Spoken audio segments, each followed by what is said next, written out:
The young man, with his eyelids half lifted and body swaying precariously, felt as though he might collapse at any moment. His tattered white t-shirt bore multiple scrapes upon his skin.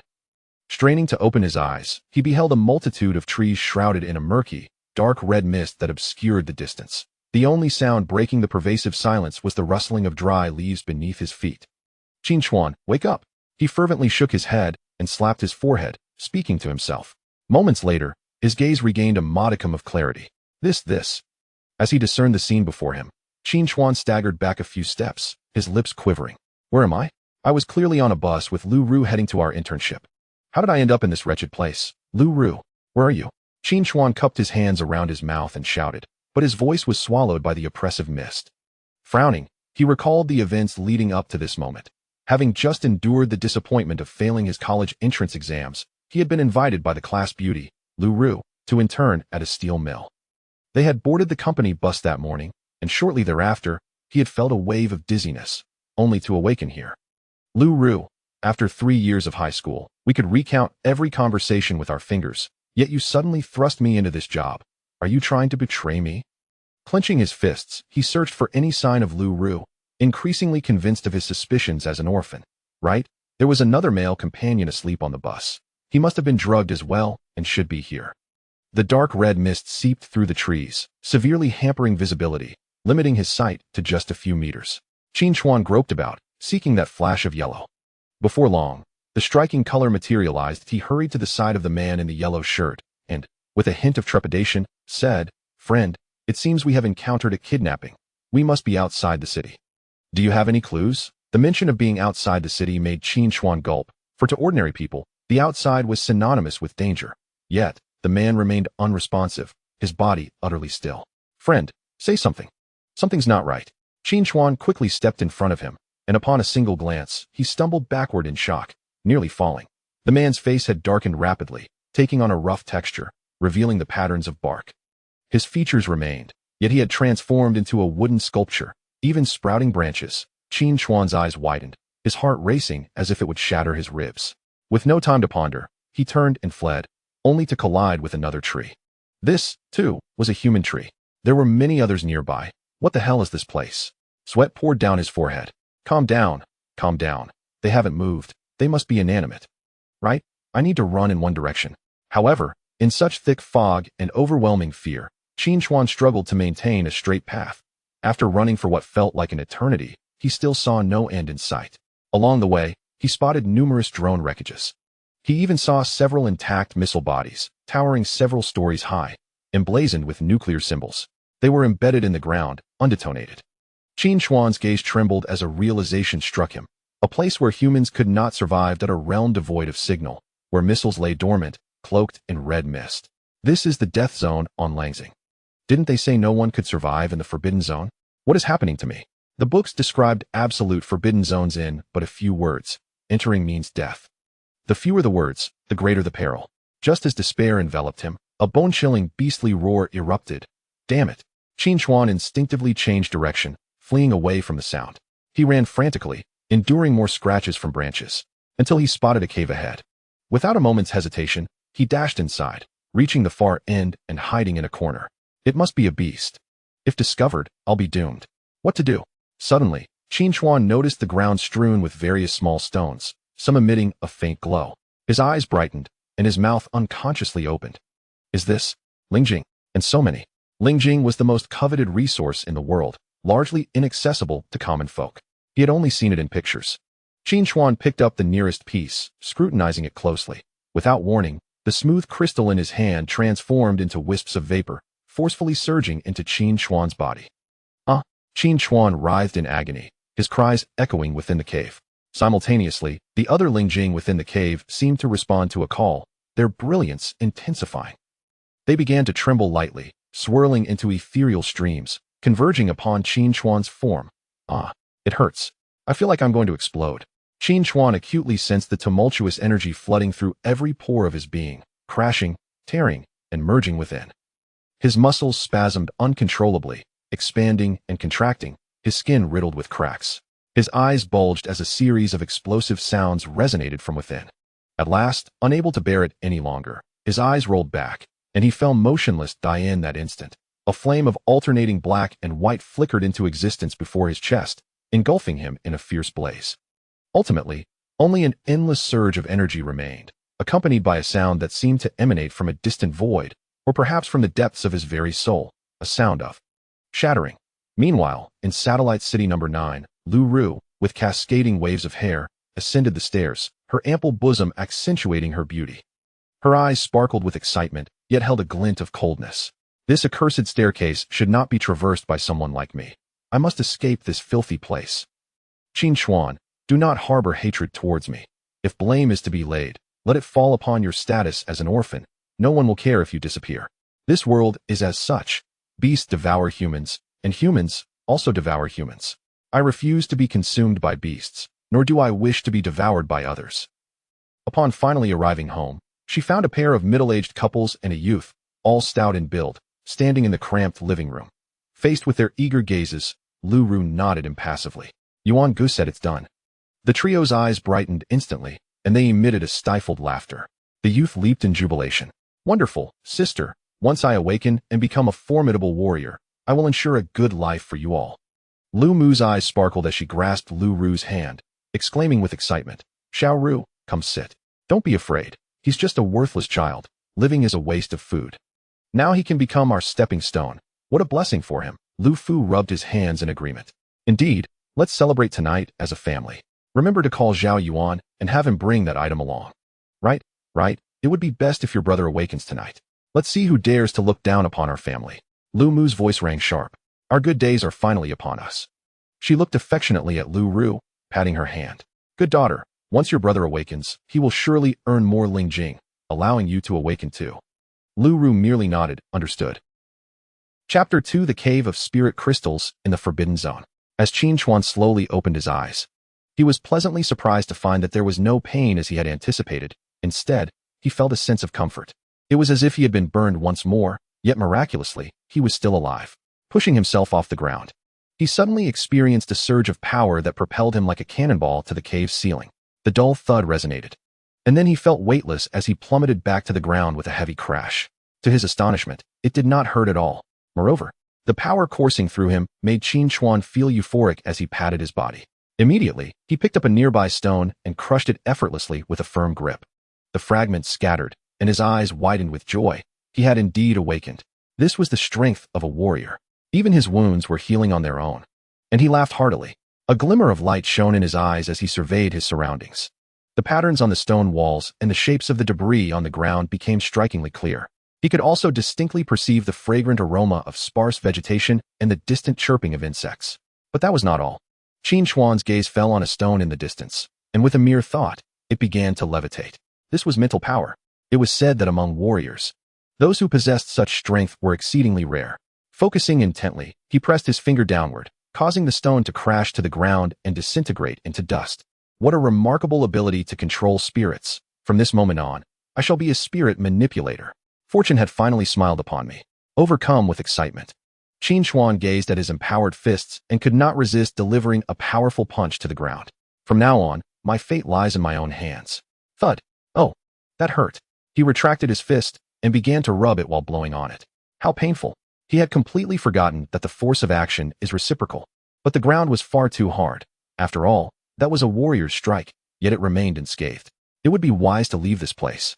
As it was known as the absolute forbidden zone for humanity, undoubtedly not simple. I survived this calamity, but someone else shall meet their end. Qin Xuan's eyes grew cold. That incident earlier clearly involved human planting trees. Lu Ru, this matter is best left unconnected to you, or when I return, you shall face dire consequences. Just as Qin Xuan approached the cave's entrance, an unexpected turn of events occurred. A powerful suction force erupted behind him, and a fierce wind rushed at him. He quickly adjusted his stance, gripping the stone walls of the cave, as the howling wind whipped past his ears, pulling his face this way and that. After a while, the wind ceased. Then, a gust of air surged from the cave, forcefully propelling Qin Xuan several meters away. He did not fall, but managed to adjust his posture mid-air and landed relatively steadily. Casting a glance back at the cave, he heard a roar as a monstrous beast leaped forth. It was enormous, like a mountain crashing down, charging directly at Qin Xuan. Oh no, a saber-toothed tiger. Observing its gaping maw and elongated fangs, Qin Xuan quickly rolled away to the side. However, he still felt a gust from its claws graze him. Once he regained his footing, he hurriedly checked his rear and was puzzled to find his pants torn, but felt no pain at all. His confidence surged as he smirked, shaking his right hand in front of his nose. "You beast, your breath reeks." As the saber-toothed tiger crashed to the ground, its massive form created a tremor, sending dry leaves and dirt flying. With a fierce glint in its eyes, it bared its fangs and let out a low growl. It fixed its gaze on Qin Chuan, cautiously stepping closer. It leaped again to attack. Qin Chuan jumped to the side, using his mental power to direct a larger stone to strike the tiger's flank. While the tiger defended against the stone, Qin Chuan tensed all his muscles and launched a powerful punch. "I fear you not." Bang! The tiger's face contorted, and its tongue lolled out. Its massive body crashed against the cave entrance like a cannonball, blood spewing from its mouth, eyes half open, barely clinging to life. Qin Chuan did not dare to be careless. He leaped forward, raised his leg, and stomped on the tiger's mouth. Crack! Its teeth shattered. The saber-toothed tiger let out a mournful wail, but could not break free. Qin Chuan grasped one of its long fangs, steadied his stance, gritted his teeth, and pulled forcefully. "Out you go!" He yanked it free and thrust it into the tiger's eye, twisting it until the beast ceased to breathe. It turned out he was so strong. After all, others could only awaken a mere pound of spirit crystal, while he had absorbed thousands of pounds from the cave. This cave was peculiar. It felt as if it was breathing. Wait, something was amiss. When Qin Chuan looked back at the cave, he noticed that the ground had once again been covered with a layer of spirit crystals. This cave can produce spirit crystals. He reached out, grasping one in his hand, eager to absorb it. Oddly enough, it felt different now. He could not do so as he had before. At the warrior level, ordinary people could barely scratch the surface of understanding. Many things were still beyond Qin Chuan's grasp. Nevertheless, he could always return. It was best to head back to the city and delve deeper into the knowledge of warriors. This place was far too strange. Reluctantly, Qin Chuan glanced at the ground filled with spirit crystals. Without storage tools, it was inconvenient to carry them away. If discovered, it could lead to trouble. Leaving them here was indeed safer. With that thought, Qin Chuan extracted all the spirit crystals from the cave and buried them not far from the entrance. The next time he returned, he would surely find a substantial amount again. Off he went, utilizing his mental power to scan ahead. He skillfully avoided danger while familiarizing himself with this newfound strength. Surrounding the city were dense woods that seemed endless, leaving him unsure of his direction. After about half an hour, Qin Chuan finally exited the area shrouded in dark red miasma. He had escaped the Forbidden Zone. No, this was someone else's Forbidden Zone. But for him, it was nothing less than a paradise. After walking for about another hour, during which he practiced a leaping technique, he discovered he could leap 500 meters with ease. Throughout this process, he also uncovered another application of his mental power, flight. However, like mental probing, it was too taxing and could not be sustained for long. Once the novelty wore off, Qin Chuan gazed at the boundless forest, occasionally spotting remnants of urban ruins.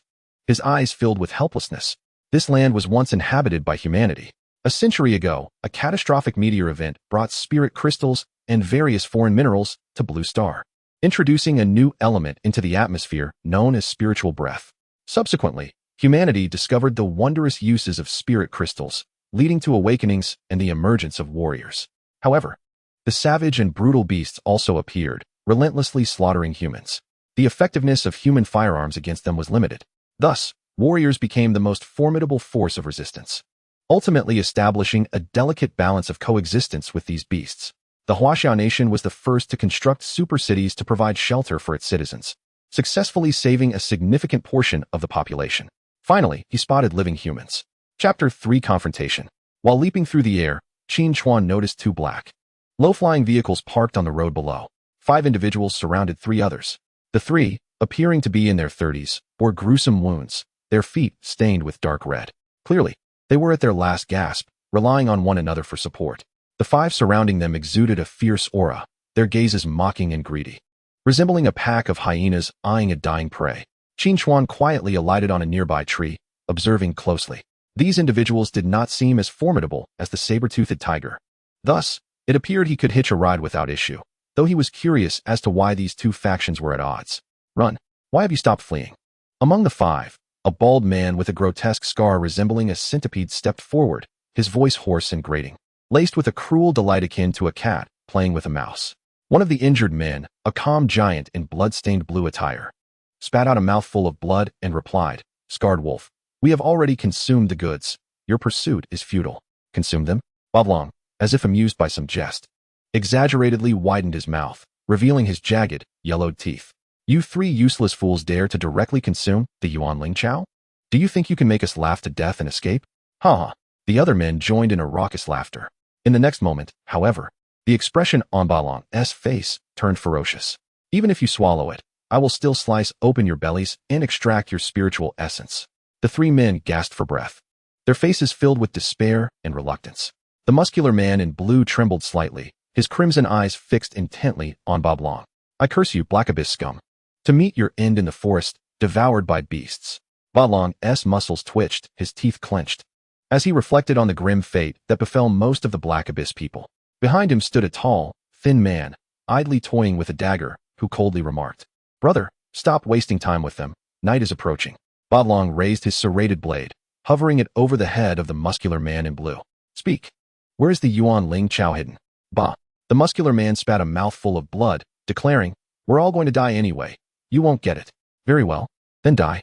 A fierce glint flashed in Ba Long's eyes as he swung down the blade with a whoosh.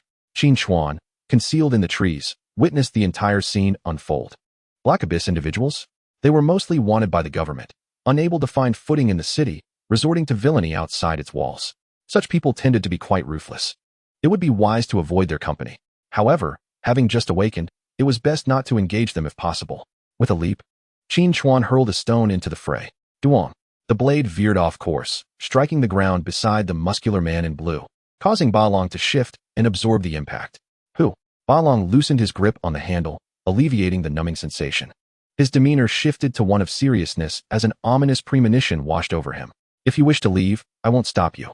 The voice was soft, yet resonated clearly in every ear.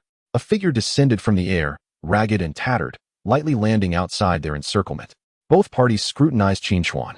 Ba Long squinted. The newcomer appeared exceedingly young, and despite his tattered attire, there was an unsettling aura about him. He had initially thought him a formidable person. Regrasping his large knife, Ba Long coldly remarked, "I'm in a good mood today. Leave quickly, and I will spare your life." Yet the tall, thin man disagreed. His face twisted in malice. "Brother, what are you afraid of? He*s just a greenhorn. Let us kill him together."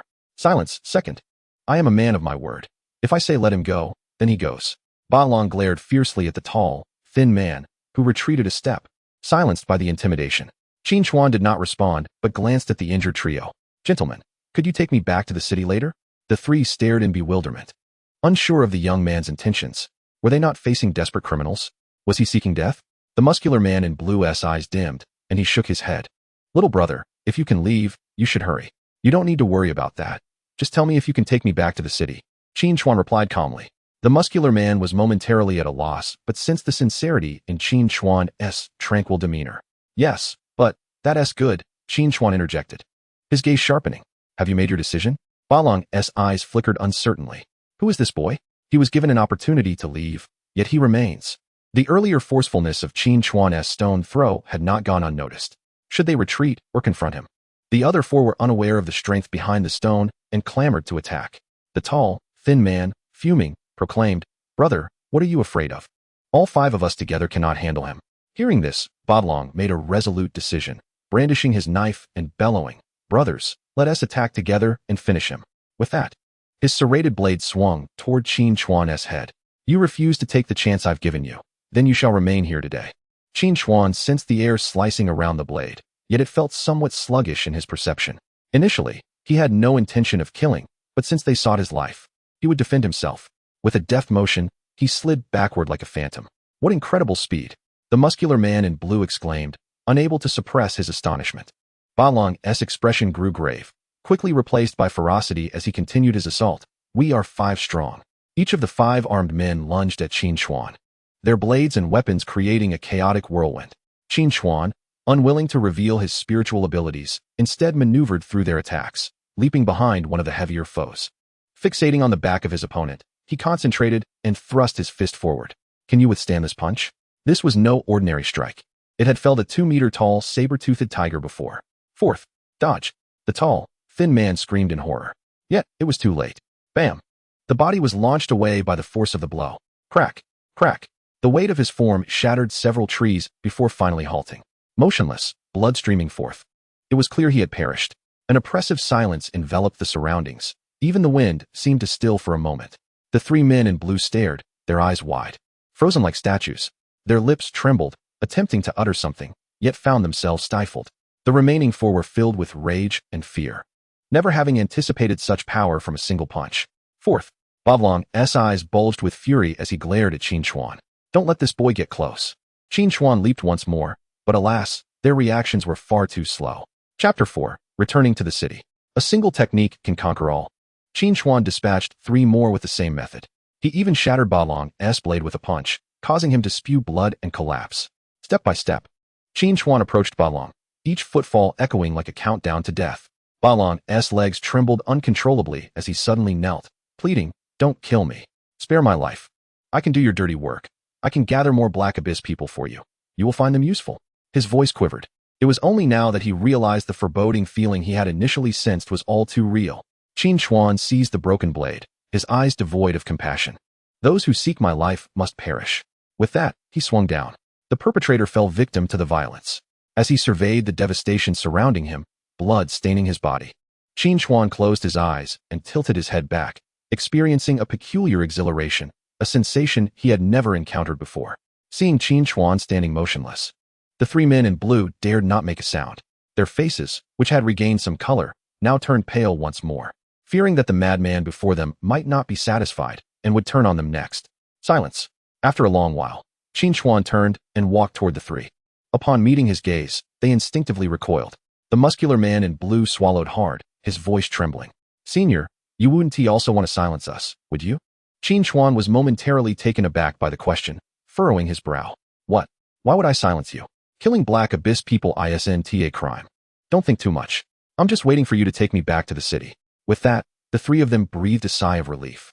Their eyes filled with gratitude for surviving the ordeal, along with an uncontrollable awe for Qin Chuan.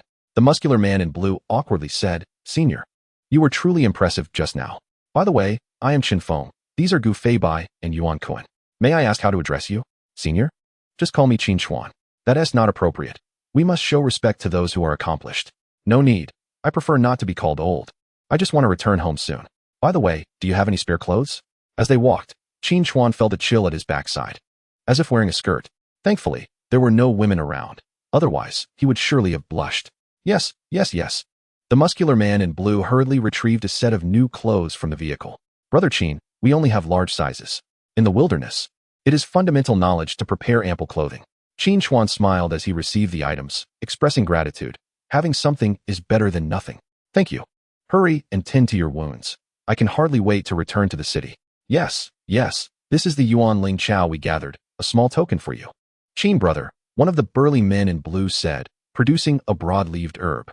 Though reluctant, he handed it to Qin Chuan. Qin Chuan glanced at it, his expression shifting slightly. Wasn't this merely an inconspicuous weed from the forbidden grounds? Why was it so cherished? Why risk their lives to obtain it? It seemed imperative to swiftly acquire knowledge of the martial world, otherwise he might overlook treasures. Qin Chuan shook his head, refusing the offering. "No. You exchanged your lives for this. Besides, I did not save you for this." A moment of shock enveloped the group. They were taken aback by his refusal. Originally hesitant, they now felt uneasy. The low-flying vehicle sped through the treetops. During their conversation, Qin Chuan gleaned much about martial knowledge. Upon returning to Satellite City number 9, it was already 8 in the evening. A glint of malice flickered in Qin Chuan's eyes as he hurried to find Lu Ru. If she was home, it would almost confirm that she had betrayed him. Standing atop the building opposite hers, he peered through the window into Lu Ru's home. For individuals were seated around the dining table laden with a dozen hearty dishes, yet none touched their chopsticks, and Lu Ru was unmistakably among them. In that instant, Qin Chuan's fists clenched tightly, bones cracking ominously, his gaze seething with rage. It was indeed you, Lu Ru. Just as he was about to confront her for clarity, he overheard her whispering, "Dad, Mom, since this afternoon, I've felt an unsettling anxiety. Do you think Yuan Gu has changed his mind?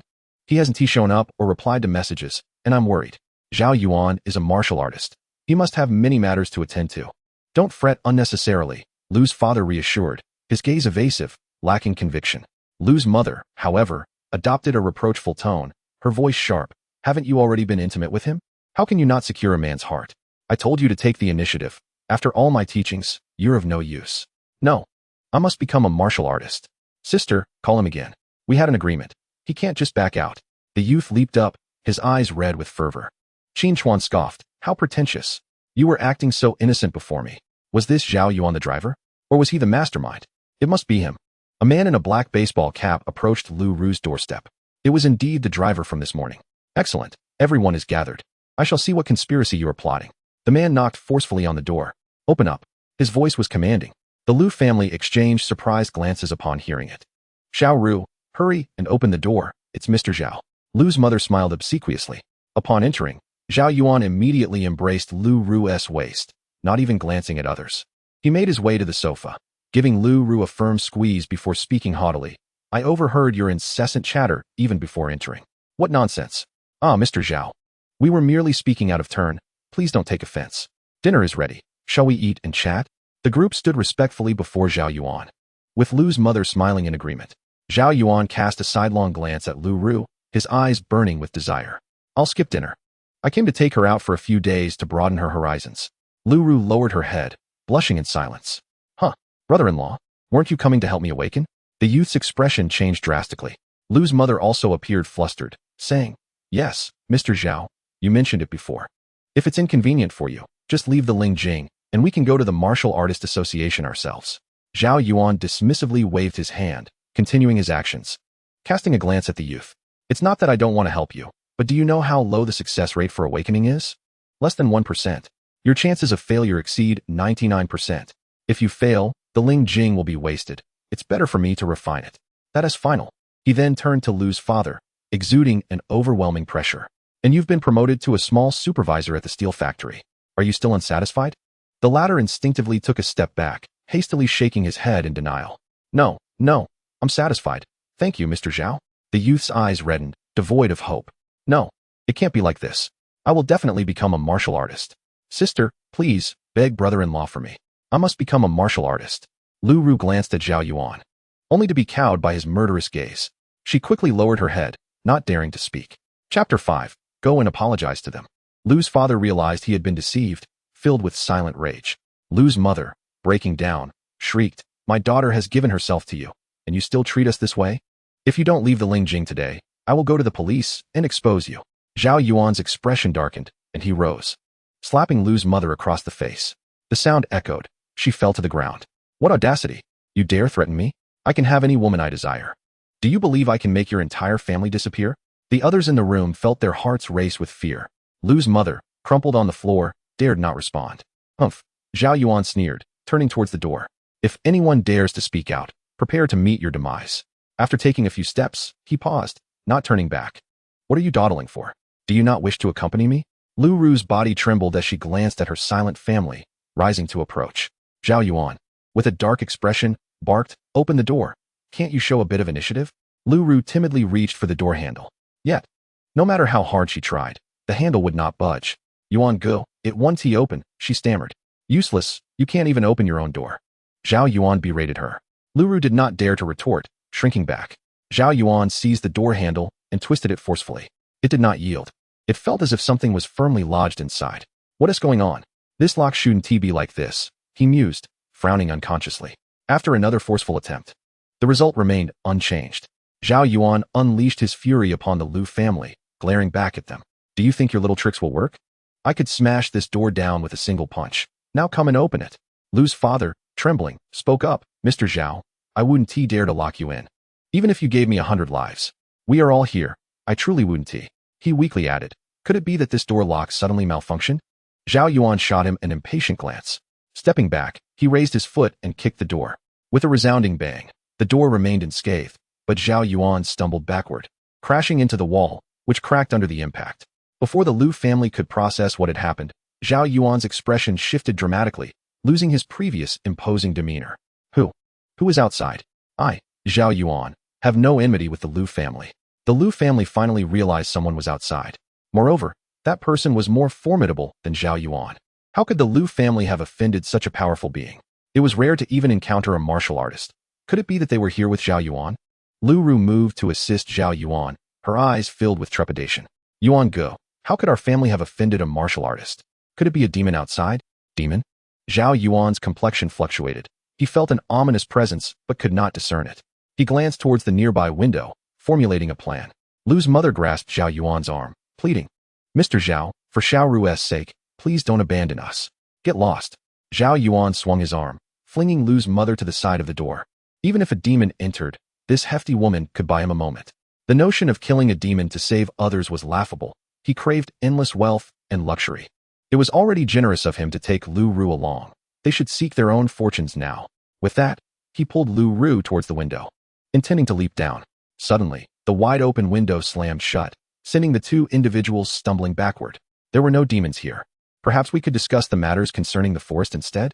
The voice was faint, yet it resonated in their ears with an almost tangible pressure. Lu Ru shuddered, her eyes widening in shock as she stared at the door. This voice was so familiar. Zhao Yuan could not discern who it belonged to. But upon hearing talk of the forest, cold sweat began to trickle down his back. Trembling, he stammered, I do not comprehend what you are saying. We are both martial artists. If you allow me to leave, I shall consider it a personal favor owed to you. Having more friends is certainly preferable to having more enemies. Friends? You are unworthy of such a title. As for enemies, you are even less deserving, the cold voice retorted. Simultaneously, the door creaked open slowly. Under the terrified gazes of those inside, a figure clad in loose blue attire, Qin Chuan, entered. The door closed automatically behind him, sealing all the windows tightly. Zhao Yuan and Lu Ru exchanged expressions of sheer horror, and no one dared to make a move. Qin Chuan nonchalantly approached the dining table and sat down, picking up a piece of meat and bringing it to his mouth. After savoring a few bites and licking his fingers, he glanced at the individuals by the window and remarked with a sneer, "The meat is decent, though a tad too salty. In your next life, try to consume less salt to avoid hypertension." That glance revealed a menacing glint. Qin Chuan, are you human or a ghost? Lu Ru, who had been hiding behind Zhao Yuan, finally exclaimed in shock. She tugged at Zhao Yuan's arm, her eyes betraying her fear as she sought answers from him. Zhao Yuan, however, was too preoccupied to care for her, forcing himself to appear calm while his brow furrowed in concern. It was him. How could he be here? Surely a martial artist had rescued him from the forest and had come to defend him. Who on earth was meddling in affairs that did not concern them? He utterly disbelieved that this youth possessed such abilities. Do not hide any longer. Come forth. I, Zhao Yuan, am in the mid-stage of qi cultivation. We are all martial artists here. Surely we can engage in discussion, Zhao Yuan continued, keeping a vigilant eye on his surroundings. As for this young brother, I am willing to offer compensation. Still, there was no response. Aside from the sounds of Qin Chuan eating, the atmosphere remained eerily silent. He was truly hungry. Zhao Yuan, undeterred, escalated his tone. I have people behind me as well. It would be wise for you not to overreach. Qin Chuan wiped his mouth and burped. Stop barking. It is just me. Now tell me, why is it you? He cast a glance at Zhao Yuan before fixing his gaze on Lu Ru, who was so frightened she lowered her head to avoid his stare. What a joke. You, an ordinary person just this morning? Impossible. Absolutely impossible. Yet, consider yourself fortunate to have been saved by a benefactor. However, you would do well to keep this matter to yourself. Otherwise, neither you nor your companions will escape. Upon witnessing Zhao Yuan's newfound bravado, Lu Mu ceased to be afraid, pointing her finger at him and scolding, You insolent orphan. How dare you come here and act so brazenly? Leave. Do not waste my family's food. This meal could sustain you for a year. Qin Chuan's eyes suddenly glowed with a reddish hue, glistening with tears. Indeed, who would care for the life of an orphan? However, if my parents were aware from beyond the grave, they would surely be heartbroken. Therefore, I kindly ask you to descend and apologize to them. With a swift motion, Qin Chuan twirled the chopsticks in his hand and thrust them directly into Lu Mu's forehead. Chapter 6. None Left Behind. Lu Mu's eyes widened in disbelief as her body fell lifelessly to the ground. Lu Fu, who had intended to confront Qin Chuan, found his legs give way beneath him. Collapsing in shock as he muttered incomprehensibly, the young boy fell to his knees, repeatedly bowing and pleading, Please do not kill me. I had nothing to do with this. Qin Chuan let out a cold laugh. Who would have thought that my worthless life could be exchanged for a spirit crystal? Unfortunately, that fellow has no intention of sharing it with you. I do not want the spirit crystal. Please do not kill me. The boy, fearing for his life more than awakening as a martial artist, begged fervently. Lu Ru's eyes reddened. In less than 10 minutes, everything she had planned had unraveled. No spirit crystal, and now her mother was dead. Losing control of her emotions, she pointed at Qin Chuan and screamed, You demon murderer. My mother merely spoke the truth. And you killed her. You will pay for this. The law will sentence you to death. Yuan Gu, quickly apprehend him. Do not let him escape. Zhao Yuan's brow furrowed deeply as he hesitated to act, realizing he had not even seen clearly what had just transpired. Who was this person? Was he truly alone? Zhao Yuan pushed Lu Ru aside and said politely, "Young brother Qin, we are merely strangers who have yet to fight. What is it you desire? Speak freely, and I shall ensure your requests are met. I will help you dispose of this corpse, and this woman as well. Do with her as you please." Lu Ru's complexion turned pale in an instant as she grasped Zhao Yuan's arm. Panicking, "Yuan Go, I am your woman. You cannot do this." Zhao Yuan shoved Lu Ru away, scoffing, "I have plenty of women. You are nothing. How dare you incite me against young brother Qin? You deserve to die?" In Zhao Yuan's eyes, his show of weakness was a concession, believing it could defuse the situation. Little did he know that Qin Chuan perceived his actions not as a display of humility, but rather as genuine weakness. Qin Chuan continued to consume his meal. "Speak. What is the conspiracy behind sending people into the forest? Those individuals and trees within must be at the heart of this plot. Anyone who dares to scheme against me must be eradicated." Zhao Yuan's brow furrowed further, his expression darkening with displeasure. "There is no conspiracy. I am merely collecting money to eliminate threats. I assure you, this is not directed at you, but rather you were simply unfortunate enough to be chosen by this wretched woman." Qin Chuan's gaze sharpened as he spoke in a low tone. "If you do not speak now, you will lose your chance." Zhao Yuan's face reddened with anger. This youth, even if awakened, had barely done so for a day. How dare he act so arrogantly? Quietly, Zhao Yuan retrieved a dagger from behind him, his expression turning sinister as his voice grew icy. "You are refusing my hospitality. You will regret it." Suddenly, Zhao Yuan lunged forward, brandishing the dagger toward Qin Chuan. "I am in the mid-stage. Die." The three members of the Lu family collectively sighed in relief. As long as Qin Chuan was dead, they would survive. "Yuan Ge, kill him," Lu Ru shouted, clenching her fists in malice. Qin Chuan merely smirked, remaining seated as his fingers rhythmically tapped the table. "With someone like you, I have killed before." Casting a sidelong glance, he commanded, "Get down." At that moment, Zhao Yuan felt as though he bore an immense weight upon his shoulders. The problem was, he could not bear it. He collapsed at Qin Chuan's feet, his face contorted with agony as he struggled to speak. "Why, you are a spirit master." It felt as if he had exhausted all his strength to utter those words. Qin Chuan seized the dagger, pressing it against Zhao Yuan's neck, whispering in his ear. "My patience has worn thin." The blade glided, and blood seeped forth. "I will speak. Please do not kill me." Qin Chuan scoffed. He had not exerted much force. Yet the effect was immediate. "I possess knowledge. If you dare to lie, this dagger will swiftly open your throat." "I do not dare. I can tell you everything." "Will you spare me? Let us see your sincerity. I am not bound to kill you." Qin Chuan toyed with the dagger before Zhao Yuan, his demeanor casual yet imposing, eliciting a powerful sense of pressure from Zhao Yuan, causing his throat to constrict. "All right, I will confess. I was merely responsible for identifying some of the lower-tier individuals in the city, drugging them, and bringing them to the depths of the forest. Beyond that, I know nothing." "For whom were you doing this?" "I truly do not know. I have never met them, nor do I know their voices. They merely left task notes at my home, instructing me to find individuals to administer their drugs and transport them to specified locations. In a few days, I would receive spirit crystals at home. I was just following orders. Young brother, I genuinely know nothing else. I have some spirit crystals. I will give them all to you. Let us turn enmity into friendship." How does that sound? Qin Chuan pondered for a moment, wondering whether they were aware of the individuals he had apprehended. "I have no idea. I left no information regarding those individuals," he replied, ensuring that it was not aimed at Zhao Yuan. Without a moment's thought, Zhao Yuan responded, fearful that the other might perceive him as deceitful. Qin Chuan, lost in contemplation, though unaware of the identity of the mastermind behind the scenes, had gleaned the desired information. It indicated that the puppeteer was equally oblivious to his own information. Even if their plans were thwarted, they would be at a loss. All that was required was for the person before him to vanish completely. At that moment, Zhao Yuan sensed an overwhelming aura of murderous intent emanating from Qin Chuan. His eyes widened in disbelief. "You want to kill me? You are untrustworthy. Killing a martial artist is a grave offense." "Humph. Do you truly believe the words of an enemy? Those who seek my life will meet their end. Rest assured, I will uncover the identity of the mastermind and ensure you accompany them to the grave." The dagger plunged directly into his heart. Zhao Yuan's face twisted grotesquely. Yet he laughed, blood spewing from his mouth, a hint of madness in his mirth. "I await your arrival." "Ha ha." His body convulsed a few times before his gaze dimmed. Qin Chuan slowly rose, his cold gaze shifting toward the three members of the Lu family huddled in the corner. "You have brought this upon yourselves." "No, please don't kill me." The Lu father and son cried out in despair. "Qin Chuan, Everything was instigated by Zhao Yuan. I never intended to harm you. Please. I could be your woman and serve you well. We are still classmates. Lu Ru crawled closer, her beauty marred by tears, resembling a weeping pear blossom, evoking pity in a few. Keeping a venomous scorpion close by, who would dare sleep soundly at night? Choosing poorly comes with consequences. If one were to rank their hatred, Lu Ru would undoubtedly take the lead. The dagger struck, and the three met their demise. Qin Chuan was unperturbed at the thought of being implicated. Martial artist vendettas were commonplace.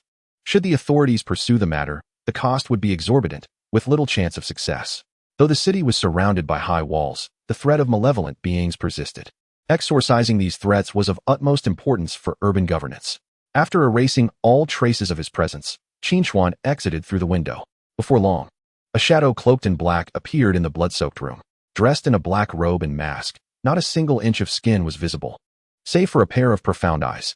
The figure coldly regarded Zhao Yuan's severed head, understanding now why the young master's ritual had failed. It seemed the offering had been compromised. The cloaked figure collected Zhao Yuan's corpse, closed his eyes, and inhaled deeply, sensing the lingering essence of youth. Upon reopening his eyes, a glint of cold light shone forth. Little mouse, remember to hide well. Chapter 7. The malevolent neighbor upon returning to his dormitory. Qin Chuan's first order of business was a refreshing shower. Clean and rejuvenated, he lay on his bed, resting his head on his arms, reflecting on the day's events, dreamlike yet vivid. Since slaying the saber-toothed tiger, his body had felt a profound transformation, leading to the emergence of two enigmatic entities. What could they be?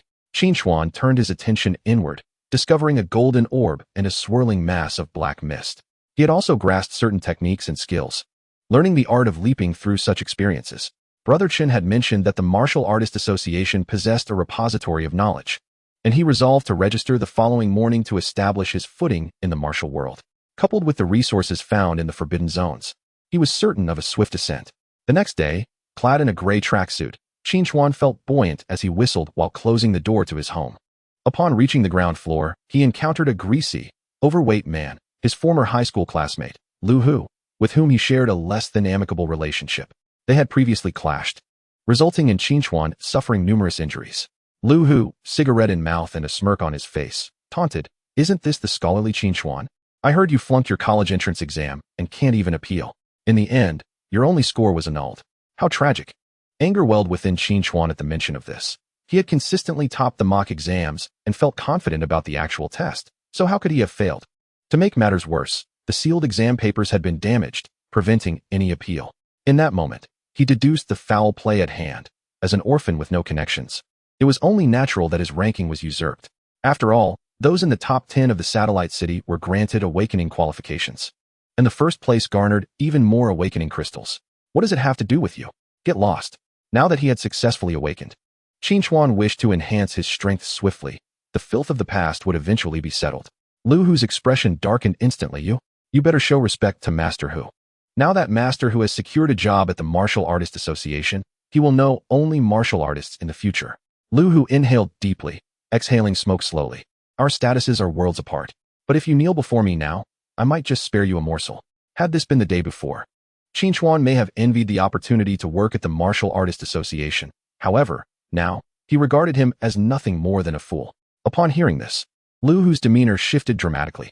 Gritting his teeth, he tossed the cigarette butt to the ground, declaring, "If you don't bleed today, you won't leave." Grabbing a nearby wooden stick, he swung it towards Qin Chuan. Qin Chuan slightly sidestepped to evade the blow, catching a glimpse of something being thrown down from above. It was clearly aimed at him. In that fleeting moment, a smile crept across Qin Chuan's face as an idea formed. The falling potted plant's trajectory had been subtly altered. Thud! The soil scattered everywhere, striking Lu Hu squarely on the right shoulder. Ah, pain. Who the hell is throwing things from above? I will destroy your entire family. Lu Hu howled, collapsing to the ground, clutching his right shoulder, feeling something amiss. Wetness. Ugh, I'm bleeding. Damn it. Who did this? Come out. Many residents above heard the cries and curses, peering out to investigate, their faces brightening with suppressed smiles. Especially a middle-aged couple living next to Qin Chuan. The man, named Luo Tsong, couldn't help but smirk. Deserved it. This useless Qin Chuan is surprisingly fierce today. He made Lu Hu bleed. Isn't he afraid of retaliation? It's best to get rid of Qin Chuan. We haven't been able to have a child in all these years, and it must be the fault of this damned star-crossed boy. Honey, let's take this opportunity to ensure he is removed. Rest assured, with Lu Hu's incident, we have room to maneuver. No matter what happens, everyone will believe it was Lu Hu's revenge. The couple exchanged knowing glances, their smiles ominous. Yet, in the next moment, they unexpectedly met Qin Chuan's icy gaze, their bodies involuntarily shivering. Honey, can he hear us? Impossible. It's just a coincidence. It would be strange if he could hear at this volume. Let's just watch the show. The neighbors inside and out wore masks of cruelty, and the couple surnamed Luo were particularly adept at this. Qin Chuan had long desired to move away. On the third-floor balcony stood an elderly woman in her 50s or 60s, her hands trembling, unable to believe what she witnessed below. She began to wail from the balcony, pointing at Qin Chuan and shouting, "How can this be? You rotten boy, bullying my little Hu and making him bear your misfortunes. There is no justice." Qin Chuan smirked, raising his voice to rebuke. "You heartless old woman, I saw you drop things down. You aimed for a long time. Was it meant to teach your grandson a lesson? When did you suddenly become reasonable?" In truth, he had not seen her. He merely wished to vex the notorious old crone. Sure enough, the old woman furiously pointed at Qin Chuan, her face reddening as she stammered, unable to articulate a response. With a wave of her hand, she turned and retreated indoors, seemingly intent on descending. Lu Hu, spotting his grandmother and the familiar potted plant, turned ashen. Grinding his teeth, he ceased his shouting, clutching his bleeding shoulder, and forced himself to stand, glaring fiercely. "Qin Chuan, this isn't over." The old woman had yet to arrive, yet her shrill voice rang out, "You little brat. I will call the police and have you thrown in jail, and I will demand compensation for medical expenses." She hurriedly made her way over, supporting Lu Hu, her voice filled with concern. "Little Hu, how are you? Let us hurry to the hospital and then settle the score with him. It hurts. Don't support me there. It hurts. You, an unsightly and malicious old hag, splendidly deserve this." Qin Chuan swiftly expressed his disdain with a thumbs up.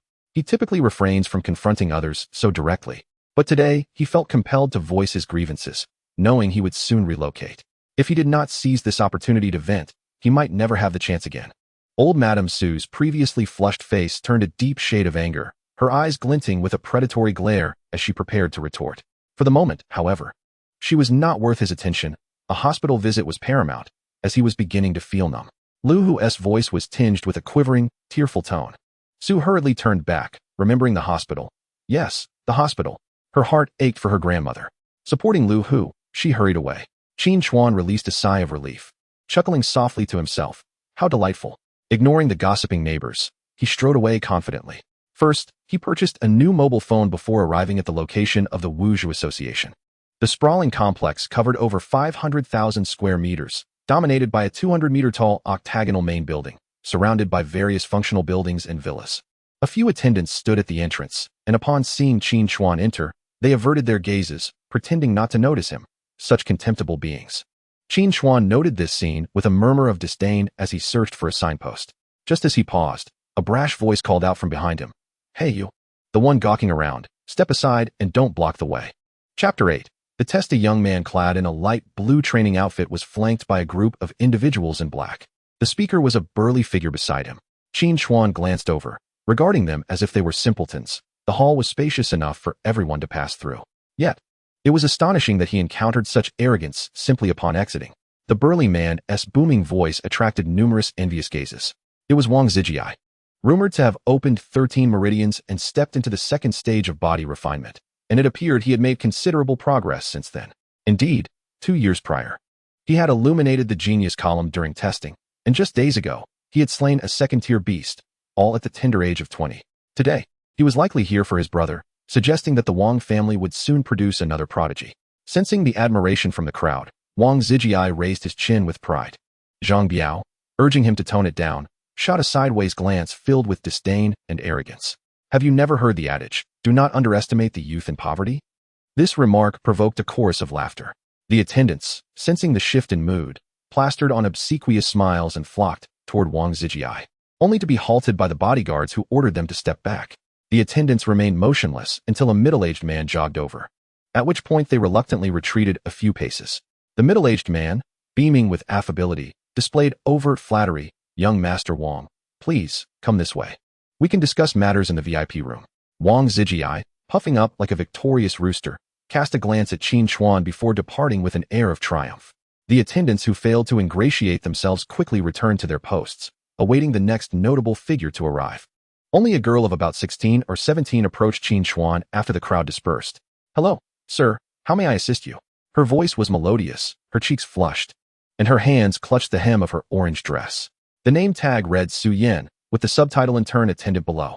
As Qin Chuan was unfamiliar with the establishment, he inquired, "Hello, I would like to register as a member. Where may I do so?" "Oh, please follow me," she replied, leading him inside without further ado. The attendants stationed at the entrance regarded her with cold, derisive laughter. The inexperienced newcomer had neglected to greet young Master Wang, and instead chose to attend to a person of lesser significance. Indeed, young ones who venture here alone often possess an unstable mind, fantasizing about being warriors. Just wait, they will likely be expelled shortly. Who has to say? We attendants hope to meet more esteemed warriors to establish connections. One never knows when one might receive a favor in return. However, how could such a background-less girl even land a job at the association? "Hey, I have heard." Su Yan walked ahead, her slender figure moving lightly. Qin Chuan followed a few steps behind. As they passed through an unoccupied corridor, Su Yan suddenly stopped and turned to him, speaking softly, "Sir, there will be a spiritual energy test shortly. If you have not awakened, there will be penalties." After a brief pause, her voice dropped lower. "If you are uncertain about undergoing the test, I can discreetly guide you out." Qin Chuan was taken aback by her kindness and concern for his dignity. Observing her slightly flushed face, he chuckled gently, "No worries, lead the way. You can call me Qin Chuan." Su Yan quickly shook her head, "That won't do. I cannot address you so casually." In the reception room, Su Yan utilized a small machine to confirm that Qin Chuan possessed spiritual energy. With bright eyes, she cast a furtive glance at him before hurriedly entering his basic information. Her nervous demeanor betrayed her inexperience. After a series of operations, she turned to Qin Chuan with a polite smile, attempting to mask her anxiety. "Mr. Qin, has it been more than 3 days since your awakening? Is that significant?" Qin Chuan asked, perplexed. "Yes," Su Yan replied, her gaze hopeful. "If it has not exceeded 3 days, you may register for the association's Genius program. And those with good performance will receive rewards." "Rewards? What kind?" Qin Chuan inquired eagerly, yearning for a storage ring. "Only the higher-ups in the association know about that. But it must be quite valuable." "Valuable?" Qin Chuan felt a surge of excitement. "All right, it has not yet been 3 days. Please help me register." "Thank you, Miss Su." A warm feeling spread through Su Yan. After half a month at the association, no one had treated her with such courtesy. She clicked a few buttons on the screen, smiled, and said, "No need to thank me, Mr. Qin. I will take you to the test now." In the testing hall, the spacious area soared over 15 meters high, with 5 testing rooms lined up in a row, each featuring a transparent crystal column that reached the ceiling, over a meter in diameter. Numerous individuals surrounded them, mostly accompanying their younger relatives for testing, gathering in small groups to converse quietly. If anyone is likely to illuminate the Genius column today, it must be that Wang family member. My son is nowhere near. "Ah, White, you are too modest. A tiger begets no dog. I believe Xing Rui also has considerable potential." "Hey, Gao, who is that Qin Chuan? I have not heard of any Qin family in the city." Bai Lang stared at the large screen, perplexed. Gao Song turned to look, shaking his head slightly. "I have not heard of him either. He is probably just a fortunate individual. Occasionally, a few awaken among the common folk." Bai Lang smirked, nodding in agreement. If he performs well, I would not mind inviting him into the Bai family. A meal would suffice." A mechanical voice echoed from the corner speakers.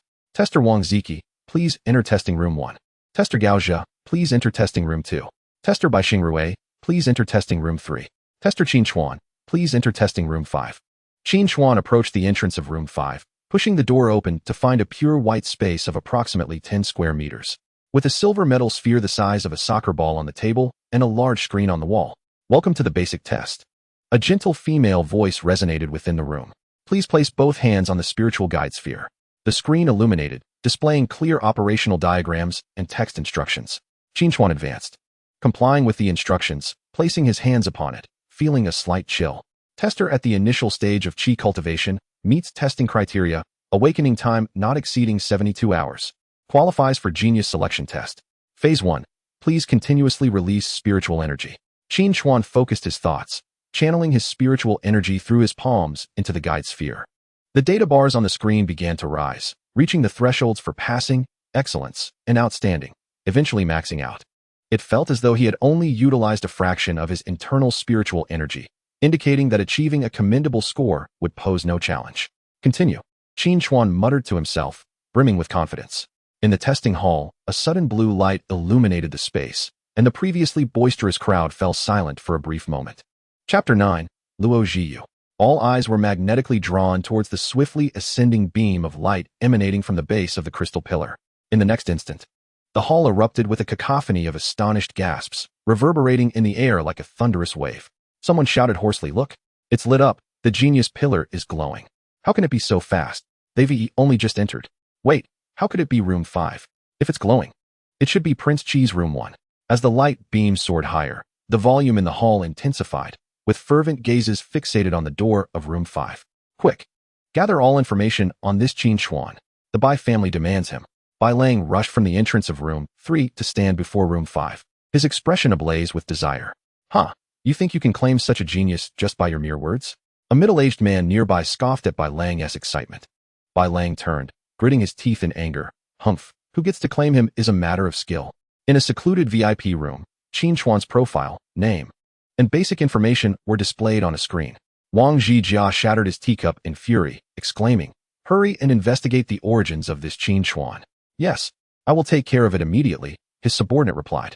Wang Zhijia's gaze darkened, revealing a fierce glint. Indeed, the saying holds true, do not underestimate a youth's potential. This height is nearly rivaling my record. How dare he overshadow the Wang family? Meanwhile, in the core control room on the top floor of the building, numerous screens monitored real-time data from various testing rooms. In the stillness, someone suddenly shouted, "Director Wu, the genius pillar is glowing." The middle-aged man reclining nearby stretched and yawned, seemingly indifferent. "So what if it glows? It's not the first time. Remain calm.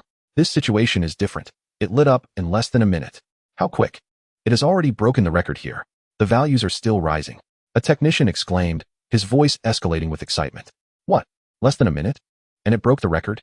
Wu Qingyuan sprang from his chair, nearly losing his balance. "Quick, display it on the big screen. Oh my goodness. Who is this genius?" Wu Qingyuan's eyes widened in disbelief as he pointed at the screen, rendered speechless. "Quickly notify Vice President Luo and pull up all his information. Director Wu, the value has reached 90 and is nearing its peak." Wu Qingyuan's expression grew serious, maintaining composure. "As long as it does not exceed 200, the crystal pillar can withstand it. It's at 130. Another shouted. The sound of hurried high heels echoed in the hallway, and a long leg clad in black stockings stepped in. "Who broke the record? What is the new record?" A stunning woman in a red dress, seemingly in her 20s, announced her presence before she even entered the room. Wu Qingyuan quickly turned around, and upon seeing her, felt a wave of relief. "Vice President Luo, look. It's currently at 165, still rapidly rising with no signs of slowing down." Luo Zhiyu advanced swiftly, her gaze fixed on the screen displaying Qin Chuan. Alongside the information table, an ordinary name, an unremarkable background. The tense demeanor relaxed. Thankfully, he is not one of those aristocratic youths. Such a genius must be retained. Suddenly, a piercing alarm blared, red lights flashing. "Warning! Warning! The spiritual energy of room 5 is about to exceed the design limit."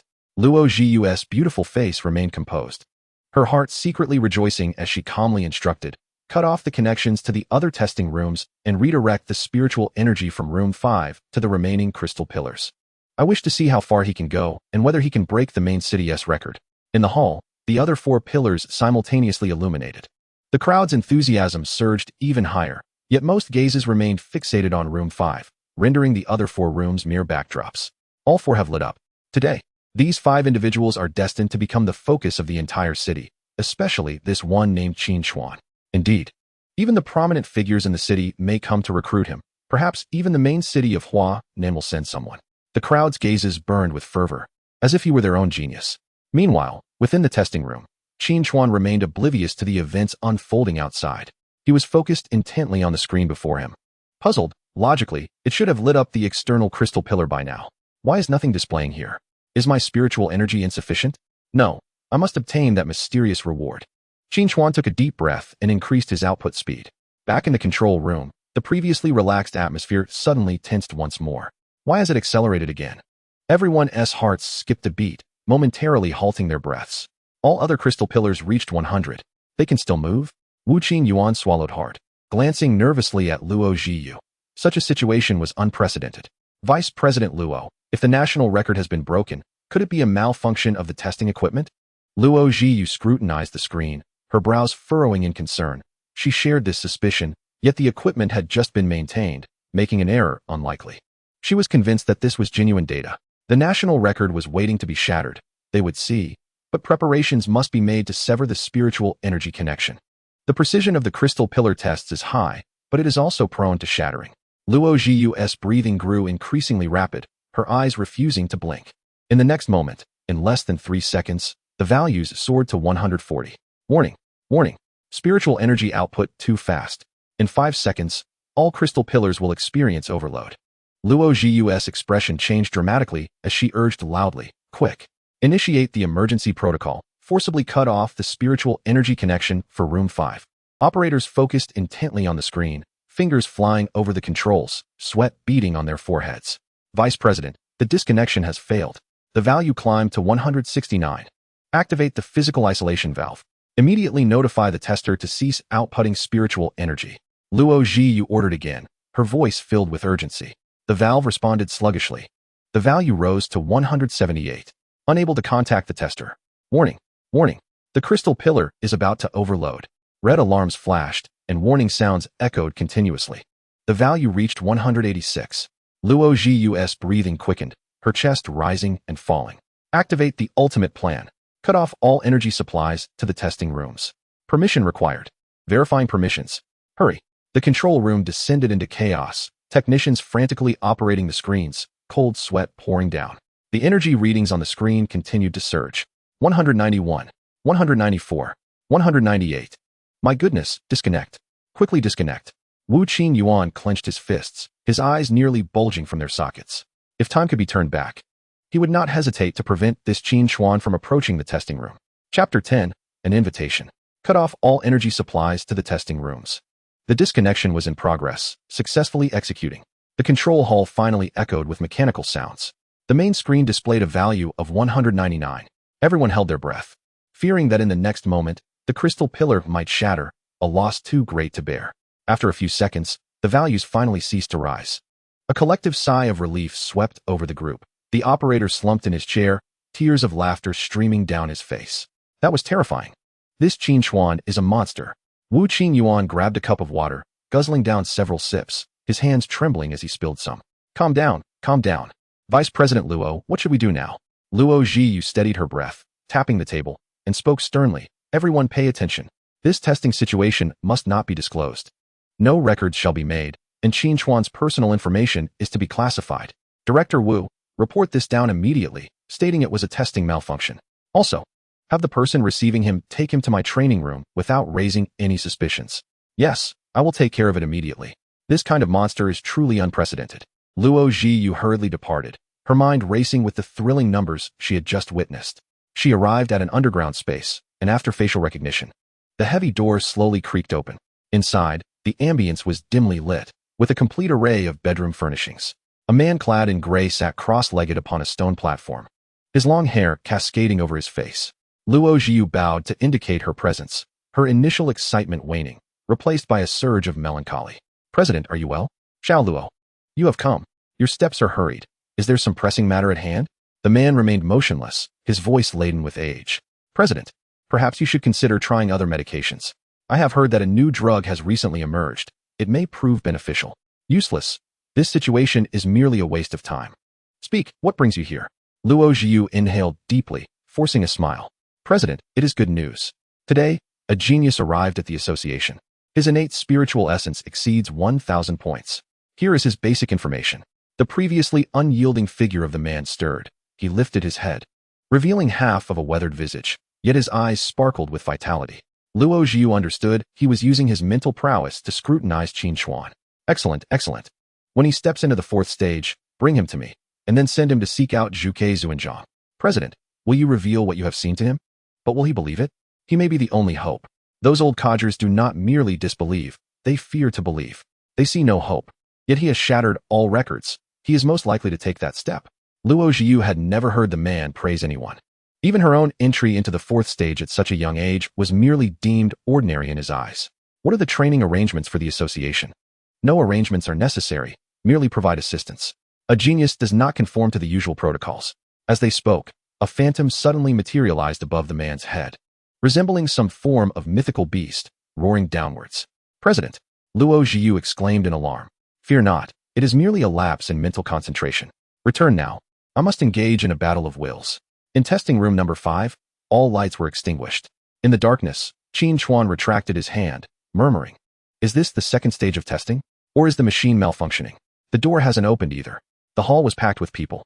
Yet it was rife with insults and mockery. What a scam. I thought I would witness the birth of a genius. Yet it turns out the testing apparatus is broken, making my trip in vain.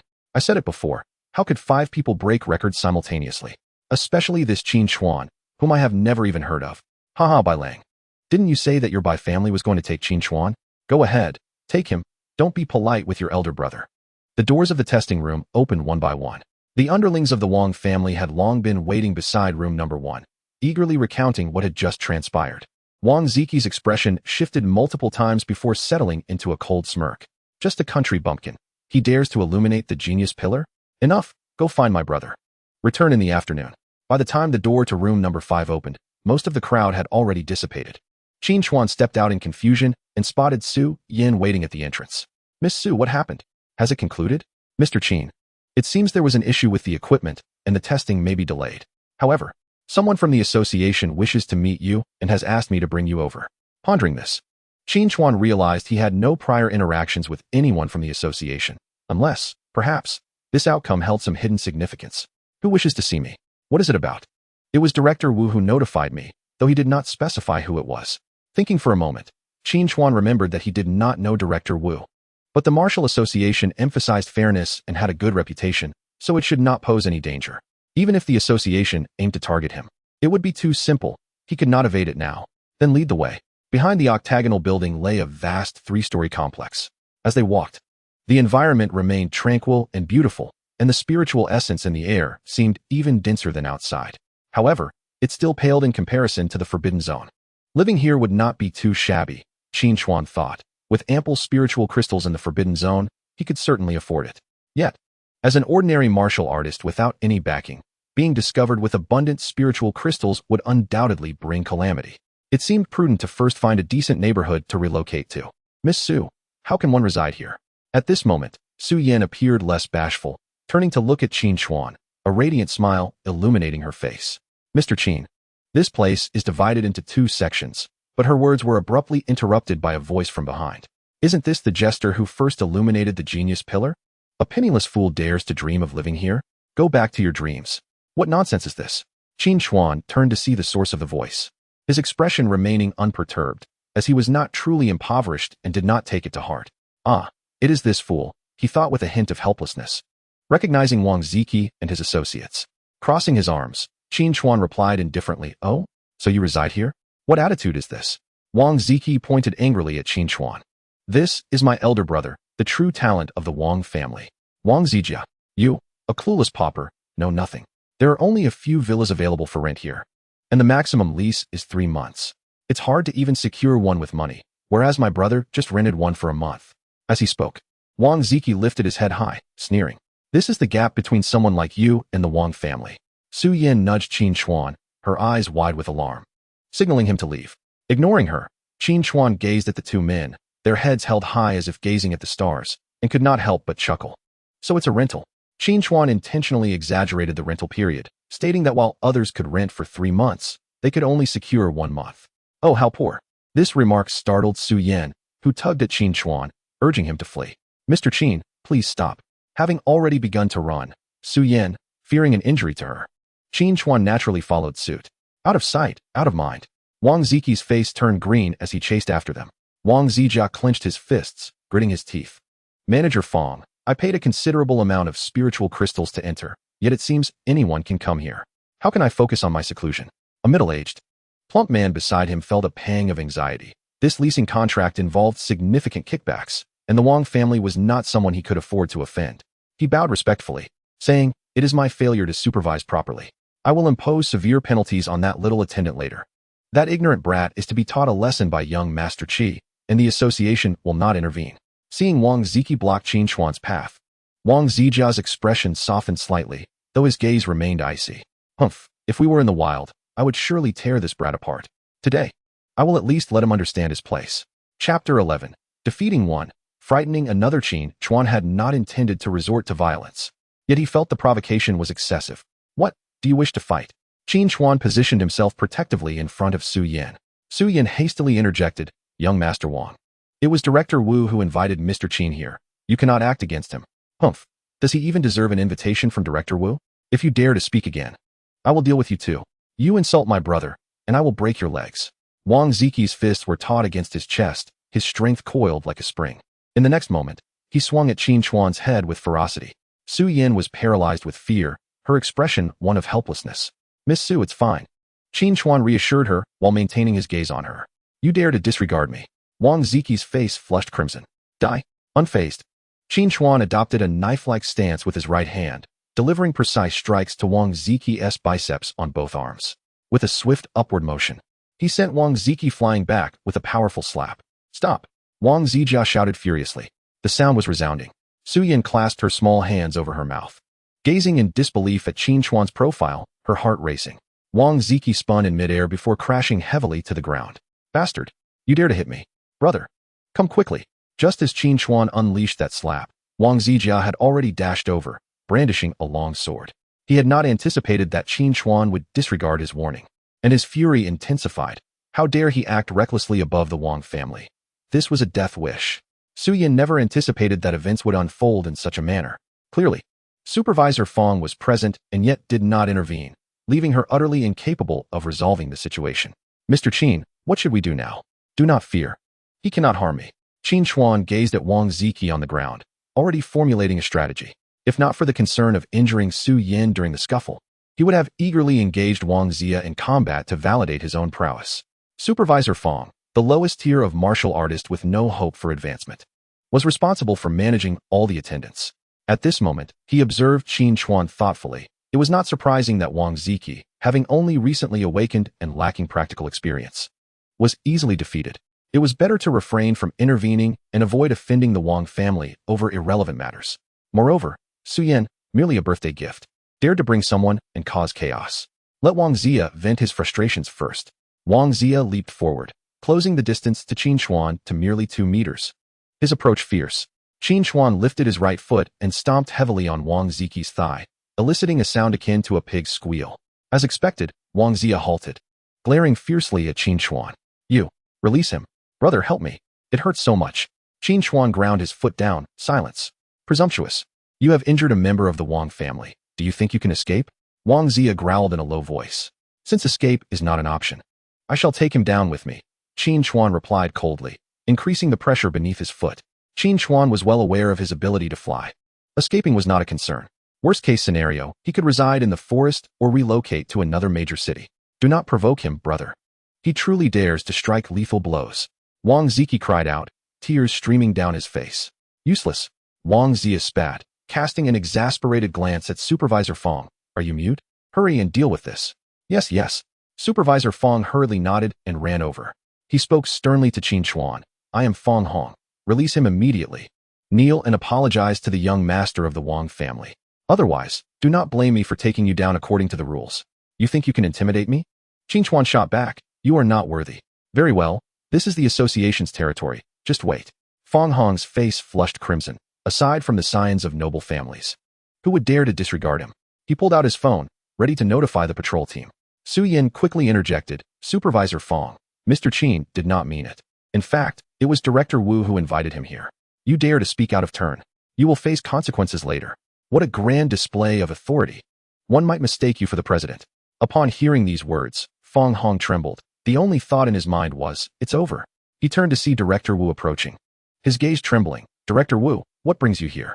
Had I not come, I would not have known how imposing you are, daring to confront my guest. Wu Qingyuan approached with his hands clasped behind his back. From now on, you are no longer an employee of the association. Go to Human Resources and process your resignation. No, I had no idea he was your esteemed guest. Director Wu, I beg you. I have worked diligently at the association for over a decade. Please reconsider. Fong Hong fell to his knees, pleading. If you do not leave, I will ruin you. Wu Qingyuan's gaze was icy. Those who knew him would undoubtedly believe he could carry out such a threat.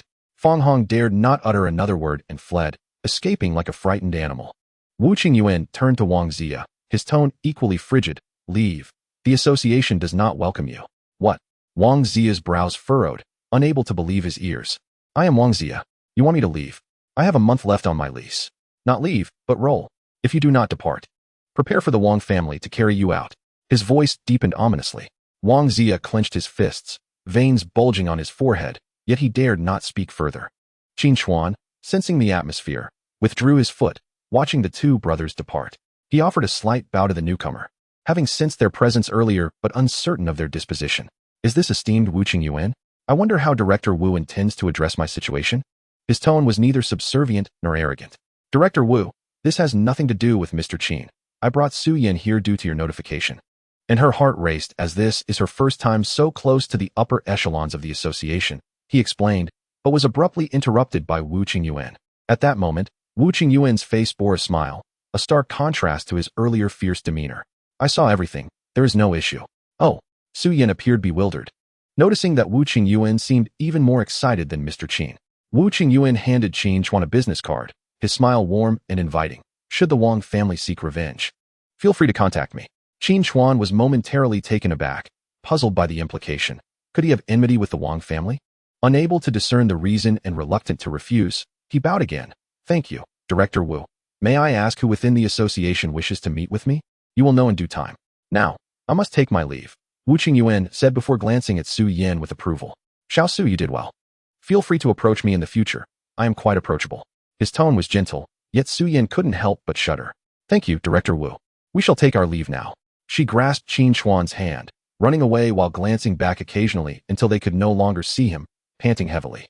Qin Chuan found nothing terrifying about the individual. Merely an aura of profundity surrounded him. You are quite afraid of him. Su Yan nodded. This is my first time seeing him in person. He seems different from the rumors, but still quite intimidating. You are forming preconceived notions. What kind of rumors exist? Please share, Qin Chuan inquired, intrigued by the nature of this formidable figure. I cannot say. If Director Wu finds out, I will be in trouble. Su Yan fervently shook her head, appearing resolute. Very well, I do not indulge in gossip, but find him quite amiable. By the way, were there no residents nearby just now? Why was there not a single spectator? The soundproofing of these houses is excellent. They probably did not hear anything. Or perhaps they simply do not enjoy watching. Are there truly people who do not enjoy watching? Qin Chuan chuckled lightly, not pursuing the matter further. The two continued their conversation as they walked, eventually arriving at a villa. A sign at the entrance read, Training Room Number 3. As they approached the door, the heavy bronze door opened automatically, revealing an empty interior. Mr. Qin, this is the place. I shall take my leave now. Thank you for your assistance today, Su Yan. Thank you as well, Su Yan replied warmly with a smile before turning to leave, skipping joyfully. However, after a couple of jumps, she seemed to realize something and resumed walking normally. Observing her retreating figure, Qin Chuan couldn't help but smile knowingly. Stepping inside, he surveyed the spacious first floor, which was as large as a basketball court, the air infused with a subtle fragrance of orchids. One wall was adorned with various weapons, swords, bows, crossbows, and firearms, all present. The opposite wall was a large mirror. Qin Chuan refrained from wandering aimlessly, choosing instead to sit on a nearby sofa, closing his eyes to rest. A quarter of an hour later, the door to the training room was pushed open. Cousin, I have broken through to the late stage of the Qi nourishing realm. A cheerful voice abruptly halted. Qin Chuan opened his eyes to see a girl of about 16 or 17 standing at the entrance, her almond-shaped eyes wide with astonishment. Clad in a pink training outfit, with a pink hat perched atop her long hair, she scrutinized Qin Chuan with a mix of wariness and suspicion. Who are you? Why are you here? The girl's voice turned cold, her hands clenched into fists. My name is Qin Chuan. Someone from the association wishes to see me. And Director Wu arranged for me to wait here, Qin Chuan replied calmly. Nonsense. The girl shot back, her eyes narrowing. My cousin never allows outsiders into her training room, let alone a man. You dare claim Director Wu sent you? Speak, are you sneaking in to steal something? You are the most audacious person I have ever encountered. Qin Chuan frowned, perplexed. Are you unwell? Do you not understand human speech? His tone turned slightly icy. If you do not believe me, you may inquire with Director Wu or ask your cousin if she summoned me here. Do not act irrationally. How dare you, little thief? You say I am being unreasonable? Your furtive demeanor speaks otherwise. The young girl refused to listen to any explanations. With a clenched fist, she charged straight at Qin Chuan, demanding whether he would surrender or receive a beating first. Qin Chuan sighed, thinking to himself that he was not afraid. However, he warned her not to cry later, as he had no intention of pampering a headstrong woman. Humph, what a lewd scoundrel. Who needs your pampering? The girl's eyes flashed with determination as she exclaimed, Watch out. Her speed was astonishing, each punch carrying the force of the wind. Qin Chuan did not dare to underestimate her. He dodged swiftly, surprised at her abilities. Despite her young age, she far surpassed those from the He Yuan clan in every aspect. Quite impressive speed. The girl exclaimed lightly, her attacks growing fiercer. Though she was still merely at the initial stage of qi cultivation, each of her punches aimed directly at Qin Chuan's joints and acupoints, seeking to defeat him with a single move. Qin Chuan maneuvered gracefully amidst the flurry of punches, never retaliating. To him, her attacks seemed to unfold in slow motion. He consistently evaded her strikes at the last moment, rendering her efforts futile. This boxing technique is commendable, yet something feels slightly amiss, he mused, effortlessly avoiding her blows as he mentally evolved his movements. Frustrated by her inability to land a hit, the girl pouted, her cheeks flushing. Why does he always evade my attacks? It's infuriating, she thought. With a sudden surge in speed, she lunged to Qin Chuan's side, her fist blazing like a fire snake aimed at his waist. Qin Chuan's gaze sharpened as he mirrored her punching style. The two fists collided with a resounding thud, but Qin Chuan stood firm, while the girl stumbled back 3 paces before regaining her balance. You actually managed to push me back. How do you know my family Shichen technique? She gasped in shock and anger, reassessing this qi cultivation youth before her. After observing your moves for so long, it is only reasonable to have learned a thing or two, Qin Chuan replied calmly, though excitement glimmered in his eyes. Would you care for another round? Impossible. You must have trained for at least half a year, she retorted, puffing up her cheeks in disbelief. That was merely basic boxing. Now it is time to get serious. With her hands forming seals in front of her chest, her aura began to ascend, her pink training attire fluttering as if caught in a breeze. Great flame palm, she shouted, her palms glowing a fiery red as a wave of scorching energy surged toward Qin Chuan's chest. He focused intently, attempting to replicate her technique. Though his palms bore no luminous glow. You are courting death. If you don't evade, you will regret it. A hint of disdain flickered in her eyes. Yet she cautioned him nonetheless. You still have the presence of mind to concern yourself for your opponent. You are quite kind, Qin Chuan thought, maintaining an outwardly composed demeanor while inwardly he wagered that he could release his qi more swiftly and abundantly. As their palms met, both exerted their full strength, competing with their qi, neither willing to yield. The girl's expression gradually twisted in agony as she gritted her teeth to endure. After half a minute, she finally let out a muffled groan, retreating several steps before stabilizing herself. Qin Chuan, seizing the opportunity, withdrew his energy without a sound. The girl panted heavily, her chest rising and falling, her beautiful eyes fixed intently on Qin Chuan, gradually reddening. In the next moment, she unexpectedly began to choke back sobs, tears streaming down her cheeks. I can't believe I lost to someone at the initial stage of qi cultivation. How could this happen? Qin Chuan was momentarily taken aback, wide-eyed and at a loss. Is this truly happening? Did we not agree that there would be no tears? He fretted, realizing that she was likely a descendant of a high-ranking association member and might hold a grudge against him. This is not worth the trouble. His thoughts raced. Oh, my hand hurts so much. It feels like it's on fire. In an instant, he collapsed to the ground, clutching his arm in agony as his cries echoed loudly. His rolling motion and the pained outcry were impeccable. Sure enough, the girl's tears transformed into alarm. Are you all right? She exclaimed, rushing over to inspect Qin Chuan's injuries. But he immediately rolled away. What should I do? What should I do? The girl fretted, stamping her feet in distress. My great flame palm is still not proficient. You must have been poisoned by the flames. I told you to dodge, but you wouldn't listen. Hold on, I'll call my father right away. Without wiping her tears, she hastily took out her phone, trembling as she dialed. Xiao Xian, you should go back. I'll treat him. A figure clad in red descended gracefully. It was Luo Zhiyu. Cousin, the girl exclaimed, like a drowning person finding a lifeline, embracing Luo Zhiyu's arm with tear-stained eyes. He barged into your training room first. I only acted in self-defense. Qin Chuan was startled. Despite his keen perception, he had failed to notice anyone entering. I might as well keep pretending, he thought, curling his body and emitting faint, pained groans. Luo Zhiyu merely patted the girl's hand. Xiao Xian, Qin Chuan is my guest. You should return. I will take care of him, so no need to worry. Lin Xian, puffing out her cheeks, whispered. Who is worried about him? He is such a fool, refusing to back down when faced with someone stronger. He brought this upon himself. Cousin, I will leave first and come back later. After casting a complex glance at Qin Chuan, she departed. Luo Zhiyu shook her head with a smile. Settling onto a nearby sofa with her legs crossed elegantly, she watched Qin Chuan's performance quietly, her heart a tempest of emotions. To be able to defeat someone at the late stage of qi cultivation so soon after awakening, and possessing a fire-type Dao seed, This indicates the testing apparatus was not faulty. His innate chi is exceptionally high. Furthermore, his martial arts talent is remarkable. He can apply what he observes in battle effectively. Fortunately, he is not from a prominent family. I must make an effort to befriend him. As she pondered, Luo Zhiyu smiled, her expression somewhat alluring. I never expected you to be such a clever one. Your father is Lin Chongting, the head of the Qingfeng Martial Arts Academy, who cannot tolerate anyone deceiving his daughter. Should I call him to come and treat you? Upon hearing this, Qin Chuan immediately ceased his moans. Ah, it truly hurts. But I feel much better now. There is no need, really. He feigned difficulty standing up. His strategy was simple. As long as he did not feel embarrassed, it would be others who felt awkward. When he raised his gaze and met Luo Zhiyu's eyes, he was momentarily stunned. This is rather seductive, he thought. Chapter 13. Joining the association. Is it appealing? Would you like to come closer for a better look? Luo Zhiyu smiled, her long legs and black stockings shifting gracefully. Qin Chuan was taken aback and immediately averted his gaze, puffing out his chest and pretending to be unfazed. I am not aware of how to address you. Nor do I know why you summoned me. Luo Zhiyu smiled sweetly, her voice dripping with charm. You dare to call me sister. You possess quite the audacity. Do you know who I am? Is not addressing someone as sister a sign of respect? I have never encountered this situation before. Qin Chuan's mind raced.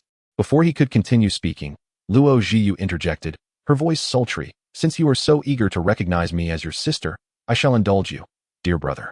Her light laughter echoed in the room. Qin Chuan's eyes widened. Is there not a single rational person here? One who acts without reason and attacks, while the other immediately wants to call him brother. This was undeniably too theatrical. We have not yet formally introduced ourselves, so claiming brotherhood seems premature. Perhaps we should discuss it later? Qin Chuan suggested tentatively, glancing up. Luo Zhiyu approached him, her smile radiant. Dear brother, fate is indeed wondrous. You recognized your sister at first glance, and your sister recognized you just as instantly. After being so lonely for so long, do you not desire a caring sister? Her voice was sweet, sending shivers down his spine, and he could feel the warmth of her breath. Qin Chuan stood frozen, his face burning with embarrassment. I have been teased. Luo Zhiyu lifted his chin with her delicate fingers. There is no need to blush, dear brother. Or perhaps you believe your sister unworthy. Before returning, Luo Zhiyu had investigated nearly all of Qin Chuan's background. He stepped back, waving his hands in panic. No. I am more than willing. I just do not know how to address you. In the face of embarrassment, a wise man knows to retreat if things go awry. He could always make a hasty exit. Therefore, Qin Chuan decided to acquiesce. Giggle's a charming child indeed. Luo Zhiyu covered her mouth and smiled. Sister, my name is Liu, and I am the vice president here. Vice president? The second in command of the association. Qin Chuan's pupils dilated for a moment as he looked at her youthful visage. Astonished to discover her position. What do you think? It's not a disadvantage to have me as your sister, right? Luo returned to the sofa and cast a glance at Qin Chuan, patting the seat beside her, the invitation unmistakable. Qin Chuan dared not actually sit down, scratching his head and chuckling. How could that be? It's not a disadvantage, it's a great deal. I'm fine standing. Luo Zhiyu sighed slightly, appearing a bit disappointed. As long as you're happy. What did you ask me here for, Jack? There is indeed something I need to discuss with you. Luo Zhiyu leaned slightly forward, her expression becoming serious. I would like to invite you to become a core member of the association. Core member? Qin Chuan raised an eyebrow in confusion. It sounded prestigious, but he hadn't even completed the test yet. Exactly, Luo Zhiyu nodded. Ordinary registered members merely receive trading privileges within the association, while core members enjoy resource support from the association and are regarded as part of it. You will receive 10 pounds of Vingjing each month, a choice of fundamental martial arts techniques, regular guidance from senior members, and a stipend of 100,000 Huaxia coins each month. Only 10 pounds. Qin Chuan was aware of the preciousness of Vingjing, but he needed to consume thousands of pounds just to awaken. 10 pounds wouldn't even suffice. 10 pounds is too little? Luo's eyes held a hint of grievance. Xiaoshen, who is also a core member, only receives 3 pounds. You're getting 7 pounds more, and that's a special favor from your sister. So don't go spreading it around. Luo crossed her arms, a half smile on her face. If you want more, you'll have to take on more tasks for the association to earn contribution points, or trade with demon beasts. Her unconscious movements accentuated certain areas. What a temptation. Qin Chuan coughed lightly, concealing his thoughts. Thank you, Jia. So what do I need to do? With rights come responsibilities. First, you must uphold the reputation and interests of the association. Secondly, you'll need to complete some tasks for the association. Of course, you can decline. But if you refuse too often, you'll be expelled from the association and have your resources reclaimed. Tasks earn contribution points, which can be exchanged for necessary items at the association, So you want to be working for nothing. Luojude hesitated for a moment. But that's not something you should worry about until you reach the third step of Huagongjing. That's about it. What do you think? Luoju appeared calm on the surface, yet her gaze fixed intently on Qin Chuan, her heart both expectant and anxious. I can agree. Qin Chuan didn't hesitate for long. But I have one request. All right, as long as it's something I can manage, I'll agree, Luoju replied without thinking, her smile becoming even more radiant. I want a storage ring. Qin Chuan stated directly, observing her expression. Luoju's smile abruptly halted, her brow furrowing. Qin Chuan felt a void in his heart. It seemed the storage ring was even more precious than he had imagined. Observing his empty fingers, despair began to settle in. Indeed, as vice president, her fingers are still empty. If you don't have it, then forget it. I will still join the association. Qin Chuan had intended to join regardless, and the matter of the storage ring could be resolved through other means. Luoju became serious. How can we just forget it? It's your first request to me as your sister, and no matter what, at least half of it must be fulfilled. Half? Is there half a storage ring? Qin Chuan looked bewildered. Luoju took a small pouch from her waist, sighed. Forget about the storage ring. You see, even I only possess the smallest storage pouch. Not only is it expensive, but it also requires capturing specific demon beasts to exchange for. Within 3 days, I will get you a storage pouch. That counts as fulfilling half of your request, all right? Regaining what was lost is a great fortune. Qin Chuan nodded repeatedly. All right, that's wonderful. Thank you, Jet. He truly wanted to give her a big hug. This sister was worth having.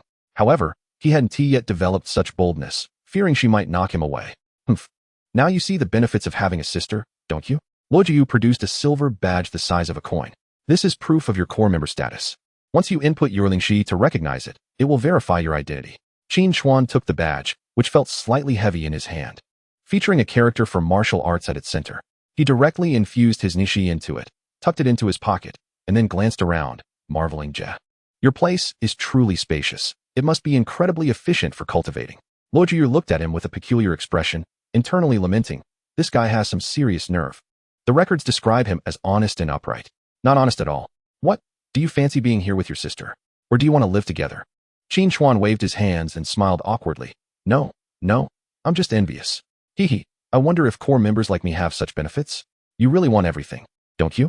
But there's another vacant building nearby. You'll live there from now on and won't have to return to that small rental place. Your future needs will all be arranged by dedicated personnel. I'm giving you the best, and if you don't improve quickly, just wait and see how I deal with you. Luoju clenched her fist tightly, her greenling shi swirling around, exuding a formidable pressure. Qin Chuan nodded vigorously. Not daring to act out, Jet. Now that I'm a core member, do I still need to take the test? I heard there are mysterious rewards. Upon hearing about the test, Luoju was filled with both anger and frustration. Chapter 14. Rascal, where are you looking? This brat is simply insatiable. The value of the storage pouch already surpasses the original reward. You can forget about it. Is that so? Qin Chuan's face fell with disappointment. Also from now on, you are prohibited from entering the testing room. I'll be honest with you. Yuerling Shi is too abundant for testing. Too much? I feel fine. Of course you feel fine, but it is strange. Although you are clearly at the initial stage of Ancient, and Yuerling Shi hasn't solidified, your output speed and quantity far exceed that of the late stage of Ancient. How did you awaken? I had a dream last night, and when I woke up, it was like this. Qin Chuan had already prepared his words, half-truths mixed with reality, indeed awakening in a daze. Luoju smiled gently, internally scolding the slippery little brat. If he didn't want to say, it was fine, but when he did, she would be more than willing to listen. However, don't think talent determines everything. If you slack off in your cultivation, you will still be surpassed. Moreover, the geniuses on the Huaxiao rankings are no pushovers. Most of them have powerful figures backing them. And you still have a long way to go. The Huaxiao rankings?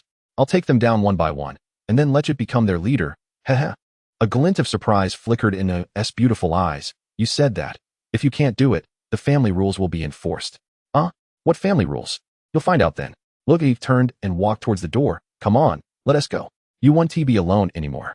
Even after Li Yud had taken several steps. Qin Chuan remained still, gazing at her retreating figure, recalling his parents, his eyes reddening and misting over. In the future, will I not be alone anymore? He blinked and hurried to catch up. I thought you were reluctant to leave, Luoju teased. From this moment on, you have access to the association's core database. Spend the next few days diligently studying cultivation knowledge. I will be away for a while, and the storage pouch will be delivered to you. If you have any questions, seek out Wu Qingyun. He will assist you. Understood. Thank you, Jia. The ninth training room was almost identical in layout to the third, primarily for cultivation on the lower level and living quarters on the upper level. The world is unpredictable. From now on, let go of distractions and focus on learning diligently. 2 days later, Qin Chuan sat cross-legged in the training room, an unmistakable excitement on his face. The golden orb within him was a seed of the Tao, of the martial artists. Those who possess such seeds amount to approximately 30%, known as the favored ones of heaven. They can traverse the path to the heavens. Their cultivation termed the 9 steps to heaven. The first step is the Anqi Jing. The second step is the Dongxi Jing. The third step is the Guagang Jing. The fourth step is the Lingshi Jing. The fifth step is the Zhongshi Jing. In the realm of martial arts, those devoid of the Tao seed are merely ordinary practitioners. They encounter numerous obstacles in their cultivation, with their potential limited. Even the most accomplished among them can only reach the 5th step of the Grandmaster realm. The path to transcendence is obstructed, leading many to pursue the path of physical refinement. Regrettably, this route also proves futile, with the highest achievers stalling at the 5th level of Golden Body, merely able to contend with those in the Grandmaster realm. I possess no Tao seed myself. Yet within me lies a core from a saber-toothed tiger. Could it be that slaying demons grants one such a boon? However, records indicate that Tao seeds are innate. Or perhaps it is due to my unique constitution. As I introspectively examine my meridians, I discover a discrepancy. The number of my channels exceeds the 20 described in texts, which reference the 12 regular and 8 extraordinary meridians. I possess 108 channels, all interconnected, which explains my ability to engage in battles beyond my level. Previously, I had dreamt of being engulfed in flames, perhaps a related phenomenon. Such anomalies of nature warrant personal exploration, lest I inadvertently disclose them, risking becoming a subject of study. With a flick of my hand, a swirl of black mist gathers in my palm, eliciting a resigned smile. This too defies explanation. The malevolent aura is harmful to the human body, yet I can manipulate it. Apart from my extraordinary constitution, there seems to be no other rationale. I shall now focus on refining my spiritual essence and acquiring additional martial techniques.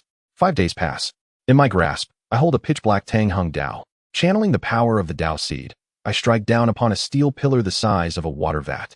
The sound of metal cleaving resonates clearly as the pillar splits effortlessly in two, the cut remarkably smooth. I gesture, and 10 flying blades dance in the air before embedding themselves into a block of iron.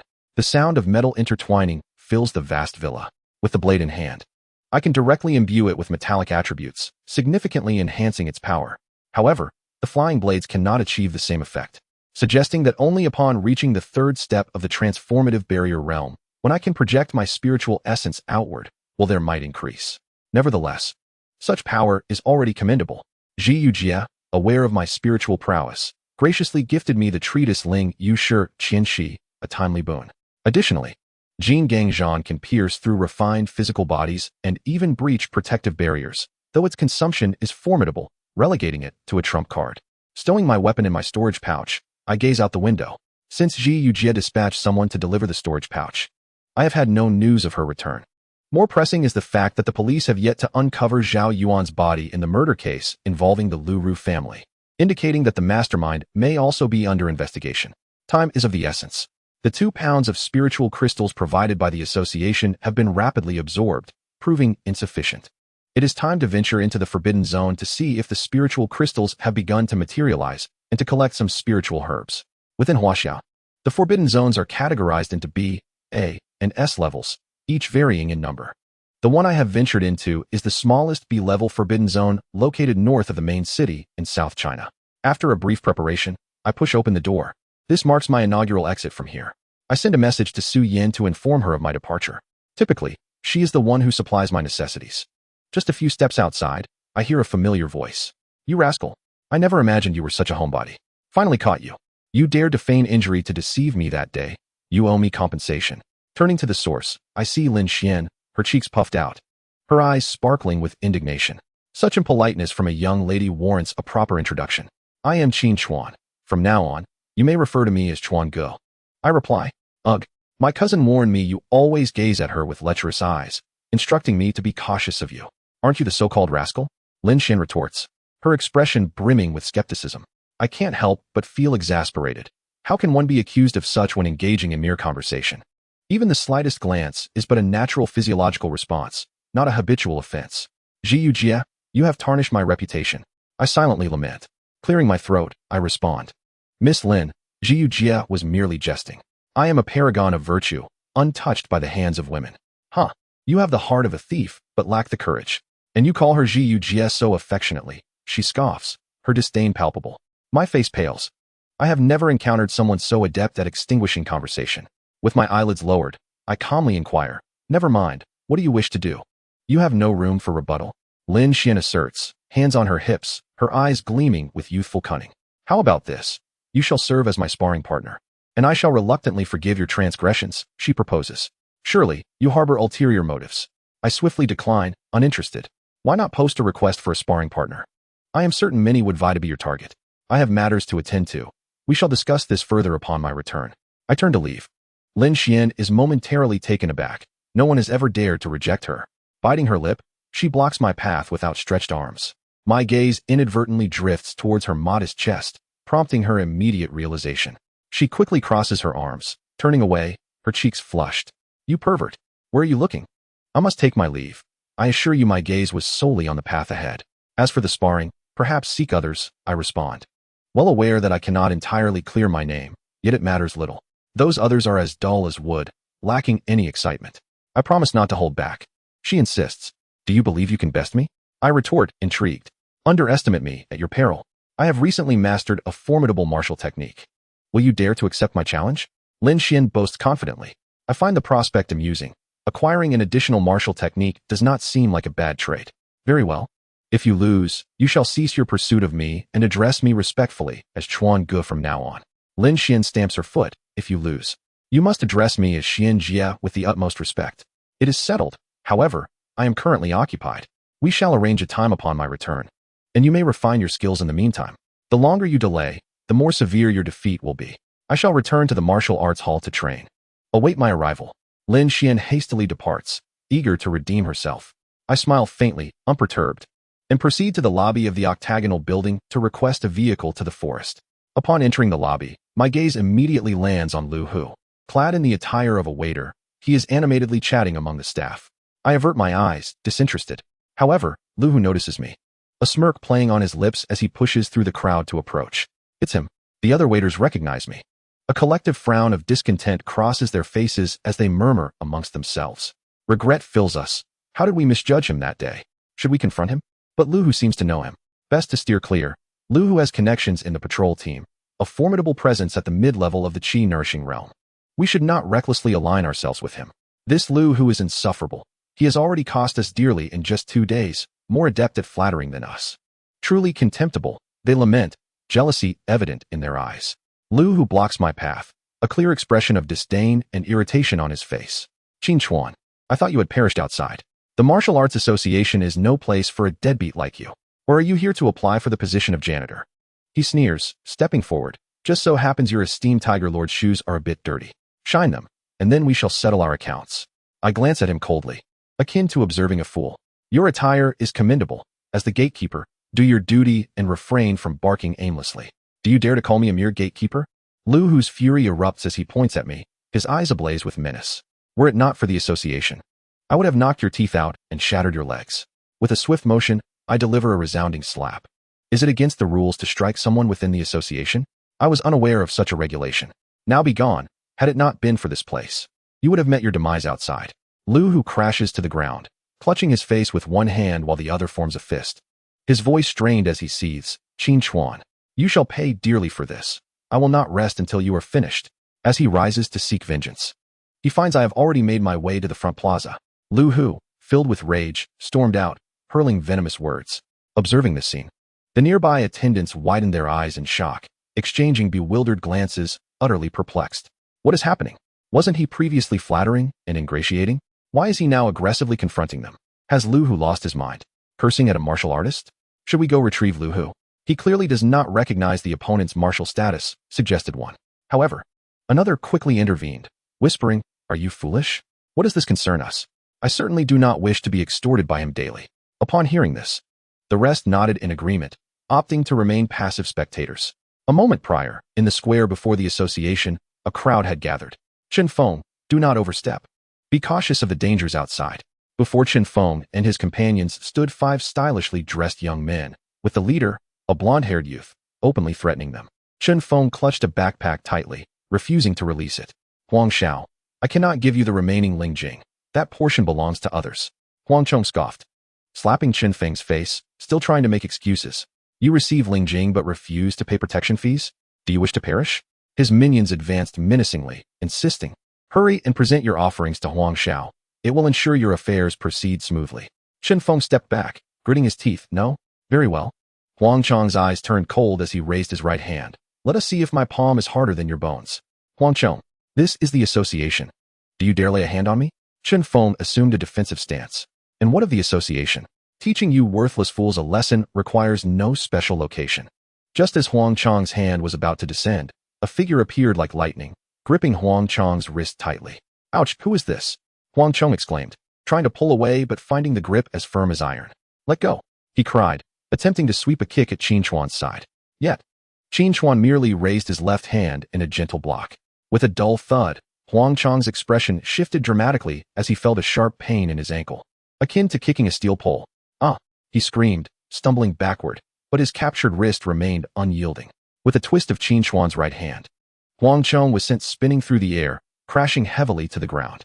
Qin Chuan, brother? Exclaimed Chen Feng and his companions in unison, their voices laced with both surprise and concern. Huang Xiao, his subordinates cried, rushing towards him. Get away. Huang Chong struggled to rise, rubbing his wrist, his face a mixture of shock and fury. You despicable wretch. Everyone, attack him. Bring him down. Yes. The five launched themselves at Qin Chuan, throwing punches and kicks from all directions, their movements coordinated. However, their strongest was merely at the mid-stage of Qi nurturing. Qin Chuan did not even employ martial techniques, responding with simple and direct counterattacks. His speed was so astonishing that no one present could discern his actions. Bang, bang, bang. A series of dull thuds echoed as the five were simultaneously sent flying. Some suffered broken ribs, others twisted arms, and a few had collapsed noses, their lamentations echoing in the air. The onlookers instinctively retreated, fearful of being caught in the fray. I know him. His name is Qin Chuan. I heard he exhibited anomalies during testing a few days ago, and it all started with him. How could he stand against five? Didn't he just awaken? Brother, I've heard that he had already awakened and was practicing in secret, which led to that day's testing anomaly. So that is how it is. But Huang Chong is at the mid-stage of Qi nurturing with 8 meridians, and there's another at the late stage of Qi nurturing. As an ordinary civilian, how could he possibly have cultivation resources? There exists a profession known as a sugar baby. Just look at his face, doesn't it fit? Why? I am merely slightly shorter, a bit rounder, and a tad less attractive. Why don't wealthy women seek me? How unfair is the world? One audience member glared at Qin Chuan, filled with rage. Nearby, someone, unable to bear the delusions of this individual, revealed the truth. Brother, it's not just a bit. But it's not your fault for looking like this. Mourn your fate, alas. Chapter 16. The plight of ordinary martial artists. As Lu Hu dashed over, he witnessed this unfolding drama. His complexion shifting from red to white, then to a deep shade of blue. His legs trembled as he retreated. Impossible, impossible. How could this impoverished fool achieve such feats? Chen Feng and the others, having witnessed Qin Chuan's prowess, wore solemn expressions, their concerns growing over offending the Huang family. Huang Chong lay once more on the ground, his face turning a sickly hue. You dare? This is the association. I am a registered member. You will regret this for publicly attacking me. Qin Chuan coldly smiled, offering no response as he approached step by step. Do not come any closer. Huang Chong cried in terror, backing away. My father is the master of the Huang Martial Arts School, a third-grade golden body martial artist. If you dare to harm me, he will not let you off. Qin Chuan paid no heed. My sister is the vice president. Do I need to boast? Third-grade golden body martial artist? Huh. He stomped down on Huang Chong's right leg. Ah. Huang Chong let out a shrill scream, akin to a slaughtered pig. His subordinates trembled, not daring to utter a sound. Who is this killer? Even Huang Xiao has revealed his background, yet he still dares to act. Play dead. We must play dead. In the association, only you are allowed to strike, while others cannot resist. Qin Chuan looked down, his voice as cold as frost. Brother Qin Chuan, perhaps it's best to let this go. Chen Feng rushed forward. Huang Chong's father is truly formidable, and he harbors a grudge. If you continue, it will lead to significant trouble. Gu Feibai and Yuan Kuan also hurriedly advised. Yes. Brother Qin Chuan, it would be wise not to escalate matters. Huang Chong, despite the pain causing him to sweat profusely, felt hope rekindle in his eyes upon hearing their words. Did you hear that? Do not lift your foot. I may consider sparing you and your friends. Qin Chuan pressed down harder. Ah, my hand. It's going to break. Huang Chong screamed once more, please, spare me. I will never dare again. I can compensate you. I have plenty of money. In this moment, Qin Chuan was reluctant to truly harm him. He eased his grip but still kept his foot on Huang Chong's leg. Apologize and compensate. Yes, yes. I am sorry. Chen Feng, Gu Feibai, Yuan Kuan, I apologize. I should not have taken your belongings. I promise I will never do it again. Huang Chong shouted at his subordinates. Quickly return the Ling Jing and all your possessions. Chen Feng and the others retrieved only their Ling Jing, refusing to take anything else, partly out of fear. Qin Chuan understood, for each has their own circumstances. It is unwise to force changes. Only then did he lift his foot, turning to Chen Feng and the others with a smile. Brother Chen, how did you end up being extorted by this individual? We sold that Yuan Ling grass, and he happened to find out. Chen Feng sighed in relief. Grateful that Qin Chuan did not resort to extreme measures, as the image of him shattering a person with a single punch was still fresh in his mind. He handed the Ling Jing from his bag to Qin Chuan. Brother Qin Chuan, this is yours. We sold a total of 13 jin of Ling Jing. Each of us will take 2 jin, and the rest is yours. Qin Chuan gazed at the bag before him, feeling as though it contained not merely Ling Jing, but rather the blood diamonds of their tireless efforts. He shook his head. I have said I do not want it. Keep it for yourselves to enhance your strength. But there are no buts. Qin Chuan's tone was resolute. He did not need this little amount. For there were plenty more in the restricted zone, but it was not yet time for others to know. This action left the onlookers in a state of disbelief. That was Ling Jing, truly a sugar baby, indifferent to losses. In front of the association, a voice boomed. No noise allowed. Disperse. The crowd turned to see a robust male figure approaching. Director Wu. Huang Chong seemed to have grasped the lifeline, scrambling over in a panic. Help! This madman is trying to kill me. He injured my leg. You must stand up for me. Wu Qingyuan did not spare him a glance. Instead, he walked toward Qin Chuan with a warm smile. Young friend Qin, we meet again. Rest assured, I observed everything from above. It was all his fault. He pointed directly at Huang Chong. Huang Chong's expression froze. His mouth agape as if he could fit an egg inside. His followers trembled in fear. Chen Feng and his companions were equally astonished, as they recognized Qin Chuan's formidable prowess, yet were taken aback by the courteous demeanor of Director Wu from the Martial Artist Association towards him. Thank you, Director Wu. For upholding justice, Qin Chuan replied politely, his admiration for the man increasing. It is but a trifling matter, Wu Qingyuan responded with a smile, then turned to Huang Chong, his expression suddenly turning grave. You are not to appear within the association's vicinity for the next 3 years, otherwise, I may have to pay a visit to the Huang Martial Arts School. Understood. I shall leave immediately. Huang Chong trembled inwardly, well aware of the director's methods. He dared not linger, ignoring his pain as he hurried away. The few sycophants accompanying him followed suit, scrambling in a flurry. Wu Qingyuan then transformed his expression into one of congeniality once more. Qin, my young friend, I must take my leave. Should any matters arise, do not hesitate to contact me. He gestured as if to make a phone call. Thank you, Director Wu. Chen Feng gazed at Qin Chuan, finally managing to utter. Who exactly are you? Qin Chuan chuckled lightly. I am simply myself. By the way, Brother Chen, I plan to take a trip to the forest. Would you care to join me? Without further inquiry, Chen Feng replied, Sure, we were just planning to go there. Let's set off together. Lu Hu, too afraid to return to the association, wandered aimlessly with vacant eyes. Recalling the numerous instances over the past 3 years when he had mocked Qin Chuan for his tattered clothing and derided him for working multiple jobs, publicly humiliating him at class gatherings, and even dousing his doorstep with red paint the day before. It's all over for me, Lu Hu muttered to himself, his face ashen. This matter cannot be concealed by my uncle. I must flee. Yes, escape from city number 9. Meanwhile, Qin Chuan and his group had exited the city, their flying cars speeding along, filled with laughter and chatter. In the midst of their conversation, Gu Feibai suddenly remarked, Brother Qin, every time we ventured out before, we were so tense, fearing we would not return, but today feels so relaxed, almost like a vacation.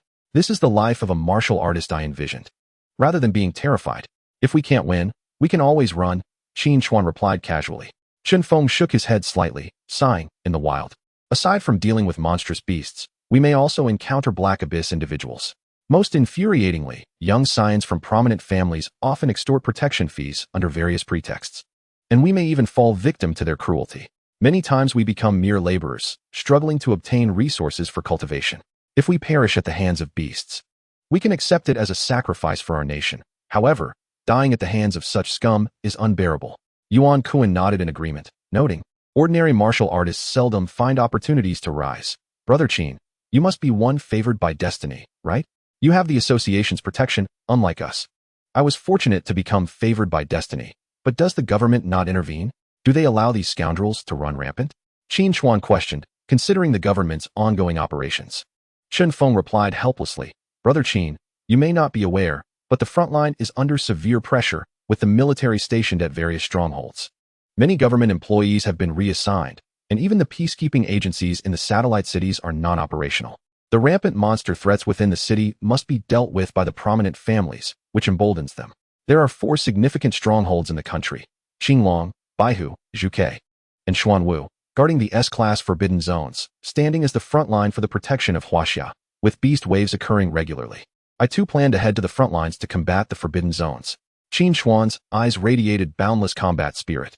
He possessed an innate advantage in being able to disregard the red mist of the forbidden zones. What about the association? Do they not intervene? Though the association has many strong individuals, they are far outnumbered by those top-tier families. Moreover, their primary responsibility is to maintain the circulation of resources and information among the populace, seldom intervening in the conflicts of ordinary martial artists. Recalling his own experience of being turned into a human tree, Qin Chuan's expression grew increasingly serious as he clenched his fists. Those scoundrels had better not fall into my hands. Chen Feng sighed. Brother Qin, we recognize you are no ordinary person. But there are times when one must bow their head. Gu Fei Bai and Yuan Kuan nodded in agreement, affirming, indeed, survival is paramount. Although we are merely low-tier martial artists, we still lead far more comfortable lives than ordinary people within the city. Qin Chuan remained unconvinced but refrained from arguing, understanding that this was their means of survival, devoid of right or wrong. However, it did not align with his own path. Given his character, he would inevitably offend many. To avoid unnecessary entanglements, it was better to walk alone, and matters concerning the forbidden zones must remain confidential. If revealed, the scant resources would not suffice to satisfy the nation, let alone determine his own fate, rendering it a fruitless endeavor. Enough of these disheartening thoughts. How far are we from our destination? All right, let us not dwell on it. Look ahead. Before them, a fortress-like encampment loomed majestically, its walls towering over 10 meters, adorned with spikes. Welcome to Tai Mu Camp. Chun Feng's tone carried a hint of pride. This is a stronghold of the 7th Wild District. 3 years ago, I participated in its upgrade and renovation. It's quite impressive, I assented. After the machines scanned them, the camp's gates slowly opened. The central main building stood the tallest, with sentinels stationed atop. Surrounding it were several buildings reminiscent of hotels, serving as an emergency supply station and rest area. The camp also acted as the vanguard for monitoring the beast waves in the forbidden zones, with 3 underground escape routes. As Chen Feng led the group inside, he pointed out several tunnel markers on the ground to Qin Chuan. These tunnels led to the east, south, and west, providing a guarantee of survival should a beast wave occur. Qin Chuan observed the map on his phone, noting that the encampment was neither too far nor too close to the forbidden zone, a strategically chosen location. Suddenly, a commotion erupted within the camp, disrupting Qin Chuan's thoughts. Look, she's back. So impressive. Wow, even more beautiful than you described. I'm going to ask for her contact. Are you out of your mind? That lady is a master at the 3-step transformation stage. She could kill you with a mere finger. Why didn't you mention that sooner? Following the sound, Qin Chuan beheld a slender figure gracefully making her way through the camp's entrance. She appeared to be around 18 or 19 years old, approximately 1.7 meters tall, clad in a striking red and black combat uniform that exuded confidence. Her long black hair was tied in a high ponytail, swaying gently with her steps. Her stunning beauty capturing countless gazes, Qin Chuan included. Who is she? Chen Feng's eyes brimmed with respect as he explained. Her name is Tang Yu. She arrived at Tai Mu Camp for training half a month ago and is a lone wolf.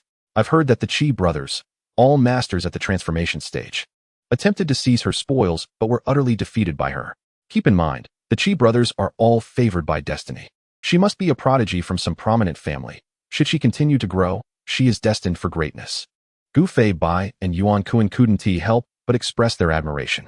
All 4 of them are favored by destiny, with a childhood filled with various spiritual elixirs.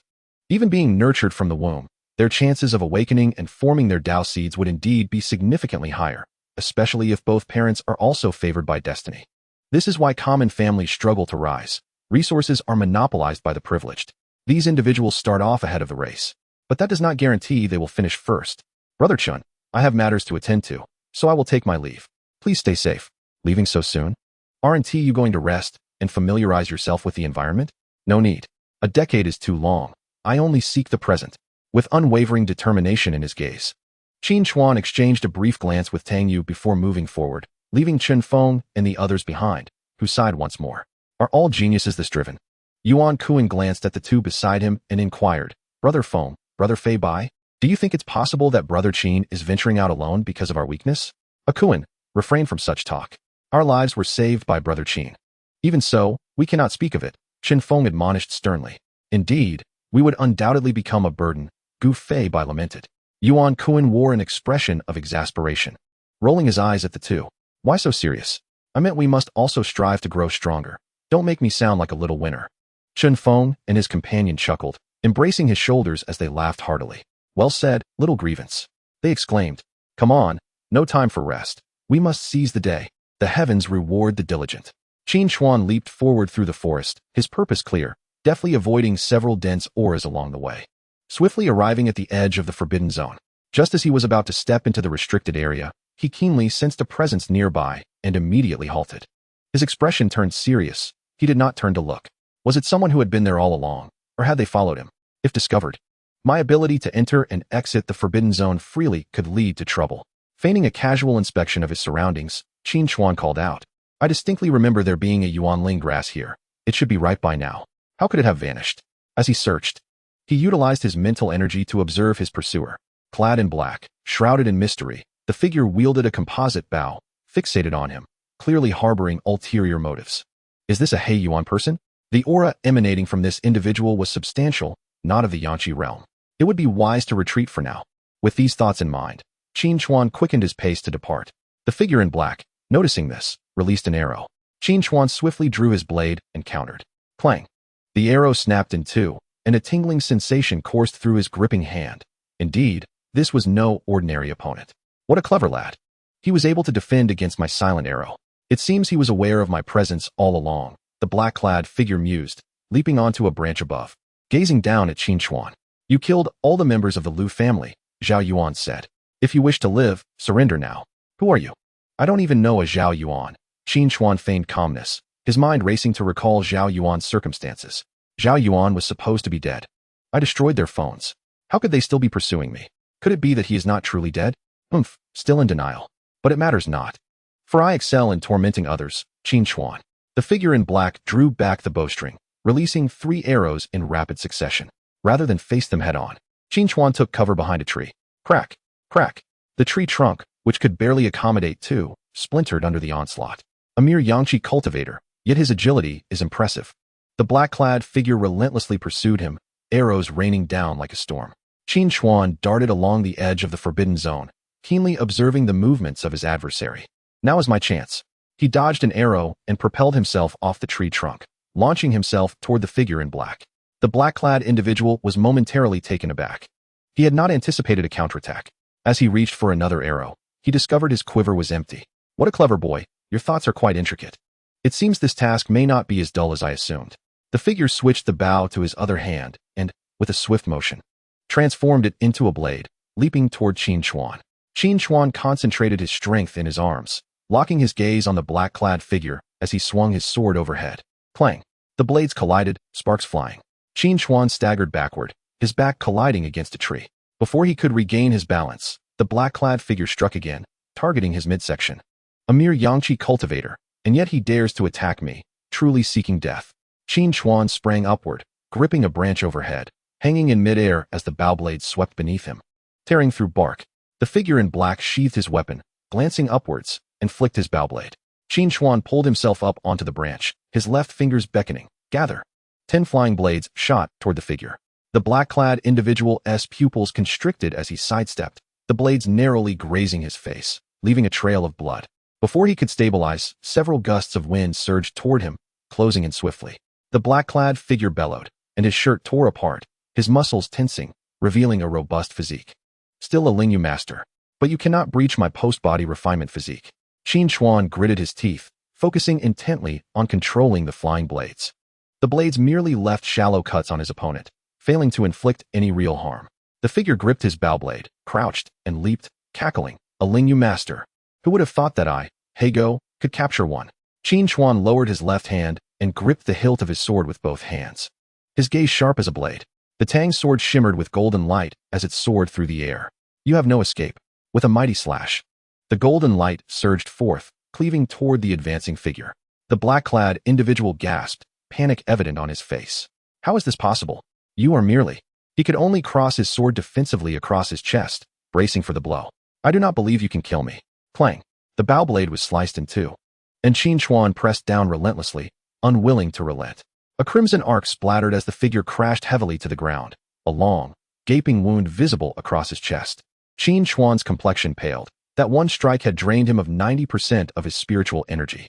He slowly descended before the fallen figure, driving his sword into the black-clad man's arm. Why do you claim I killed the Liu family? Ah, the black-clad figure howled, blood frothing from his mouth. Speak. Qin Chuan twisted the sword. Want to know? Dream on. The figure's gaze shifted back toward the red mist of the Forbidden Zone, a sinister grin spreading across his face. Qin Chuan, let us die together.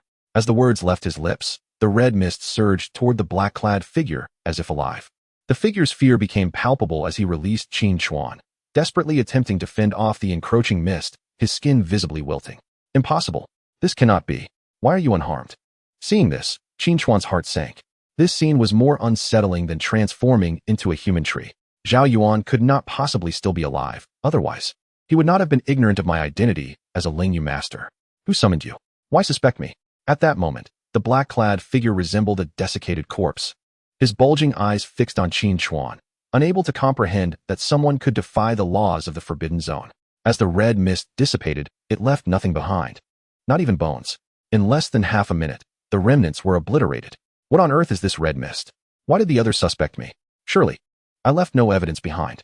Could it be merely because I am a classmate of Lu Ru, coincidentally awakening my powers?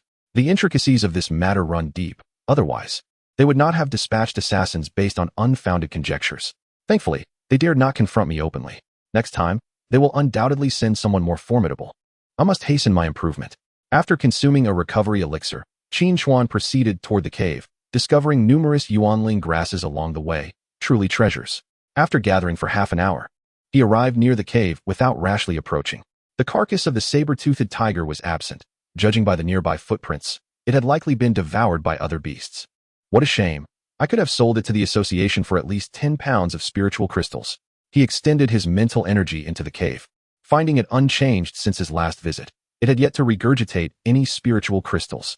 Strange. Does this cave require a long interval before it can consume and expel again? Or must a beast emerge first? Regardless, the seemingly insignificant stones within the cave were mostly rare, or there must be over 1,000 pounds. Last time, I failed to recognize their value. This time, I shall collect them all. Qin Chuan extracted the gems from the cave, filling a 3-cubic-foot storage bag with ease. Alas, there were no Kongming stones, the primary material for storage rings. Not daring to linger, he knew that a terrifying beast could appear at any moment. After retrieving the spiritual crystals he had previously hidden, he retreated to the edge of the Forbidden Zone. Here, undisturbed, even if confronted by an unmanageable beast, he could escape. There was also a small pond nearby, perfect for a refreshing bath after his training. Selecting a clean clearing, he spread out the demon-repelling powder. Qin Chuan sat cross-legged, stacking all the spiritual crystals before him, towering to half his height. As a martial artist, going days without food was inconsequential. He was prepared for an extended period of cultivation. He needed to refine his spiritual energy to its utmost before advancing to the next step. Absorbing the spiritual crystals while refining, this would yield the best results. He could only hope that these spiritual crystals would suffice. Chapter 18, The Second Seed. Prepared. Qin Chuan began to circulate his cultivation technique. A vast influx of spiritual essence surged from the air and the abundant spiritual crystals, traversing along specific meridian pathways and ultimately converging into the Dantian cyclone. This cyclical process of absorption and compression began calmly for Qin Chuan. However, as time progressed, the resistance intensified, causing his meridians to swell and ache. Beads of sweat adorned his forehead, yet he persevered. The meridians formed the foundation. Some could only manage to open a few, and reluctantly advance to the second stage of body tempering. Yet, once body tempering was completed, reopening the meridians became nearly impossible, with a high risk of complete rupture. Theoretically, if the Dantian cyclone maintained the same size, the more meridians opened, the wider they became, allowing for a quicker absorption and release of spiritual essence, essentially, a measure of strength. By the third day, he had consumed half of the spiritual crystals before him. His body was covered in blood, continuously seeping from numerous wounds. Not enough. It could be whiter. Qin Chuan's face contorted in agony as he gritted his teeth and pressed on. Time passed slowly, the air thick with the stench of blood and sweat. Blood and sweat streamed down, staining the earth beneath him. By noon on the 7th day, Qin Chuan was cloaked in a layer of dried blood and grime. With less than a pound of spiritual crystals remaining. It was this very sensation, an exquisite refinement, aligning with the descriptions and texts, at the critical point of meridian rupture. He merely needed to endure and await recovery. At this moment, all the pain bore meaning. While he was caught in this bittersweet struggle, a chilling wolf howl pierced the air not far away. The cry was rife with anguish and fury, cutting through the mist and striking his eardrums. Qin Chuan's gaze flickered. Why now? He could not move, for any sudden motion could lead to a rupture of his meridians, culminating in disaster. With the presence of the demon-repelling powder, it should not approach, everything would be fine. Enduring the excruciating pain, he extended his mental energy to probe, feeling weakened both physically and mentally. 50 meters away, he spotted a colossal black wolf, nearly 3 meters in length, its body marred by wounds of varying depths, blood dripping profusely. It limped forward, muttering curses about a vile woman. How could she, with a cultivation level lower than his, inflict such harm? Suddenly, the black wolf inhaled deeply. Why was there the scent of human? It lowered its body, following the scent. Observing the wolf's movements, Qin Chuan felt a rush of despair. This wolf was certainly a demon beast of at least the 4th tier. The demon-repelling powder would be ineffective. How could he have stumbled upon such a dire situation? He continued to grimace in pain, his heart racing. What could he do? His remaining mental energy was insufficient to confront it. The footsteps drew nearer, like the call of death itself. Qin Chuan fixed his gaze on the bushes before him, his mind racing. The grass rustled, revealing a pair of enormous emerald eyes. The wolf's head emerged 10 meters from Qin Chuan, tilting in suspicion, observing him. Human, how can you survive here? Qin Chuan remained silent, fixated on the solitary spiritual crystal before him, internally grappling with his choices. A low, greedy growl rumbled from the wolf's chest as it advanced, declaring, no need to speak. You shall become my meal. Its hind legs tensed, and with a powerful leap, the ground cracked beneath it. Its gaping maw opened wide, a foul wind of death rushing towards Qin Chuan. He was doomed, truly doomed, not to die in battle or from exhaustion, but to be torn apart like a piece of meat laid on a platter, savaged and swallowed by this beast. The wolf's jaws were mere fists away from Qin Chuan's neck. No. In the face of imminent death, Qin Chuan's spirit roared defiantly. Spiritual essence, come forth. The remaining spiritual crystals transformed into spiritual essence, flooding into his body. The balance within him was abruptly disrupted, and a cacophony of cracking echoed as his meridians ruptured. The energy surged forth, erupting into countless blades of wind. The black wolf's eyes widened in terror, its body frozen mid-air, as it attempted to twist away in defense. Yet, it was too late, especially in its wounded state. A soft sound marked the first strike, followed by a cacophony of similar notes. There were no earth-shattering explosions, only the delicate sound of slicing akin to spring rain. The wolf was suspended in the air, and in the next instant, its body disintegrated into countless pieces, falling to the ground in a heap. Within a 30-meter radius, all surrounding trees were reduced to irregular fragments. Qin Chuan, drenched in blood, sat unsteadily, his consciousness slipping into darkness. Had he miscalculated? Just before complete oblivion enveloped him, he glimpsed flames, fire seeping from every pore of his body. A mesmerizing blend of black and white. As he succumbed to unconsciousness, a smile graced his lips. Under the strange flames, his wounds healed at a visibly rapid pace.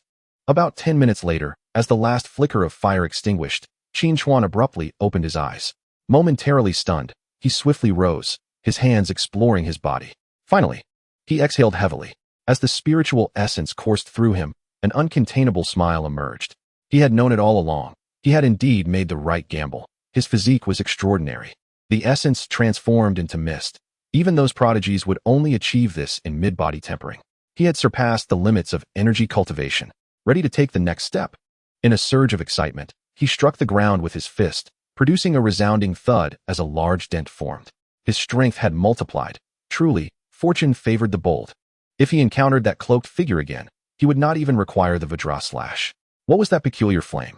He had glimpsed it in dreams before, yet its presence had eluded him. After fruitless contemplation, Qin Chuan dismissed his concerns. Suddenly, his expression changed. Another Dao seed? Above his Dantian cyclone floated two orbs, one golden and the other black. Qin Chuan trembled. This was a dark attribute Dao seed, originating from the wolf? Heaven's mercy. Perhaps it possessed a legacy of martial skills, akin to the saber-toothed tiger. He seated himself, attentively attuning to the essence. After 10 more minutes, upon opening his eyes, a fleeting flash of black luminescence danced in the depths of his pupils. With a thought, his body melded into the shadows of a nearby tree, disappearing from sight. The shadow escape technique, melding into shadows to conceal oneself, evading detection, a perfect skill for ambush or escape. You seem somewhat adorable. Qin Chuan chuckled as he regarded the pile of remains, surely worth a considerable sum. He collected the black wolf's fragments into his storage pouch and proceeded to a nearby pool to cleanse his soiled body. First, he would return to the association to acquire a body tempering technique. Not long after stepping out of the forbidden zone, a red and black figure appeared ahead. Qin Chuan swiftly sidestepped, concealing himself behind a tree. It was her, Tang Yu. Bloodstains marred her clothing, and her hair was somewhat disheveled. What had transpired? Had she uncovered something? Chapter 19. Encountering Chen Feng. The robbery unfolds. There's no need to hide. Come forth. Have you seen an injured demon wolf? Her voice was as crisp and clear as a mountain spring, quite melodious. Qin Chuan's heart skipped. Had he been discovered? Had she injured the demon wolf? Would this count as stealing her prey? His mind raced as he stepped from behind the tree, maintaining an unperturbed facade, having already formulated a response. Miss Tang, hello. I saw a demon wolf, but I dared not approach. Tang Yu's eyes brightened. Where is it? Qin Chuan pointed in a direction, claiming it had headed towards the forbidden zone, likely having already entered by now. Tang Yu's brows furrowed, her gaze turning icy as she stared towards the forbidden zone. Qin Chuan remained vigilant, hoping she wouldn't vent her anger on him. He stood no chance against her. He prepared for a hasty escape. Miss Tang, fleeing into the forbidden zone was unavoidable. We can always pursue another next time. After a moment of silence, a flicker of astonishment crossed her eyes. I clearly saw you just a few days ago at the camp. How have you grown so much stronger? There is nothing much to say. Previously, I was suppressing my realm, but in recent days, I have made some gains, allowing me to successfully break through. Tang Yu suddenly realized, gently nodding her head. Oh, however, given your strength, it would be wise to keep your distance from the forbidden zone. With that, she did not linger, and with a few graceful leaps, she vanished amidst the trees. Qin Chuan stood rooted in place, watching her depart, feeling an inexplicable sense of guilt. But he quickly suppressed his emotions. In the world of cultivation, competition for resources is the norm. Moreover, she could not enter the forbidden zone anyway, and it would suffice to assist her next time. As he walked along the path, Qin Chuan sensed a fierce battle nearby. It was Chen Feng and his companions. Not far away, Chen Feng and Gu Feibai were engaged in a fierce struggle with a steel-skinned pig demon. This demon, measuring 2 meters in length, was covered in rock-like armor, with 2 tusks as sharp as curved blades. Yuan Kuan was guarding the side. Chen Feng tightly gripped his broken knife, waiting for the right moment to strike again. The pig demon's skin was damaged slightly, but the broken knife was now even shorter. Damn it! Chen Feng's arm went numb, and he stumbled back. The pig demon snorted, expelling 2 jets of hot air, charging toward Chen Feng. The 3 of them continued to battle fiercely. Feng Gu, its armor is impenetrable. If we keep this up, we will exhaust ourselves. Let's retreat. Chen Feng gritted his teeth while dodging. Damn it! Let us go. Fortunately, this beast cannot outrun us. Chen Gu, this fat pig is quite impressive. Hearing a familiar voice, smiles broke out on the faces of the 3. Qin Chuan, brother. This beast has tough skin and flesh. We cannot penetrate its defenses. Clang. Qin Chuan's figure appeared beside the pig demon, swiftly completing his strike. Before the others could react, the charging pig demon was bisected, its 2 halves rolling forward and crashing into several large trees before coming to a stop. The 3 stared with their mouths agape at the pig demon's smooth cut, unable to calm their racing hearts. The broken knife slipped from Chen Feng's hand, clattering to the ground and snapping them back to reality. One strike, just one strike. So swift, it was utterly incomprehensible. Yuan Kuan and the others looked at Qin Chuan as though he were a monster. Ha ha. Chen Feng laughed heartily as he approached. What noble scion. I believe Qin Chuan surpasses them all. In the future, they will look up to him. Qin Chuan smiled in response. Chen Gu, what a coincidence. You can handle this pig demon. I have no need for it. His intervention was primarily to verify if any new Dao seeds would emerge. However, this time, aside from absorbing a bit of malevolent energy, there was nothing particularly special. Perhaps, like humans, not every beast possesses a Dao seed. Chen Feng immediately waved his hand to refuse. Qin Chuan, brother, this is your prey. We cannot accept it. This armor is excellent material for defense, and you can make use of it. I have no interest in it.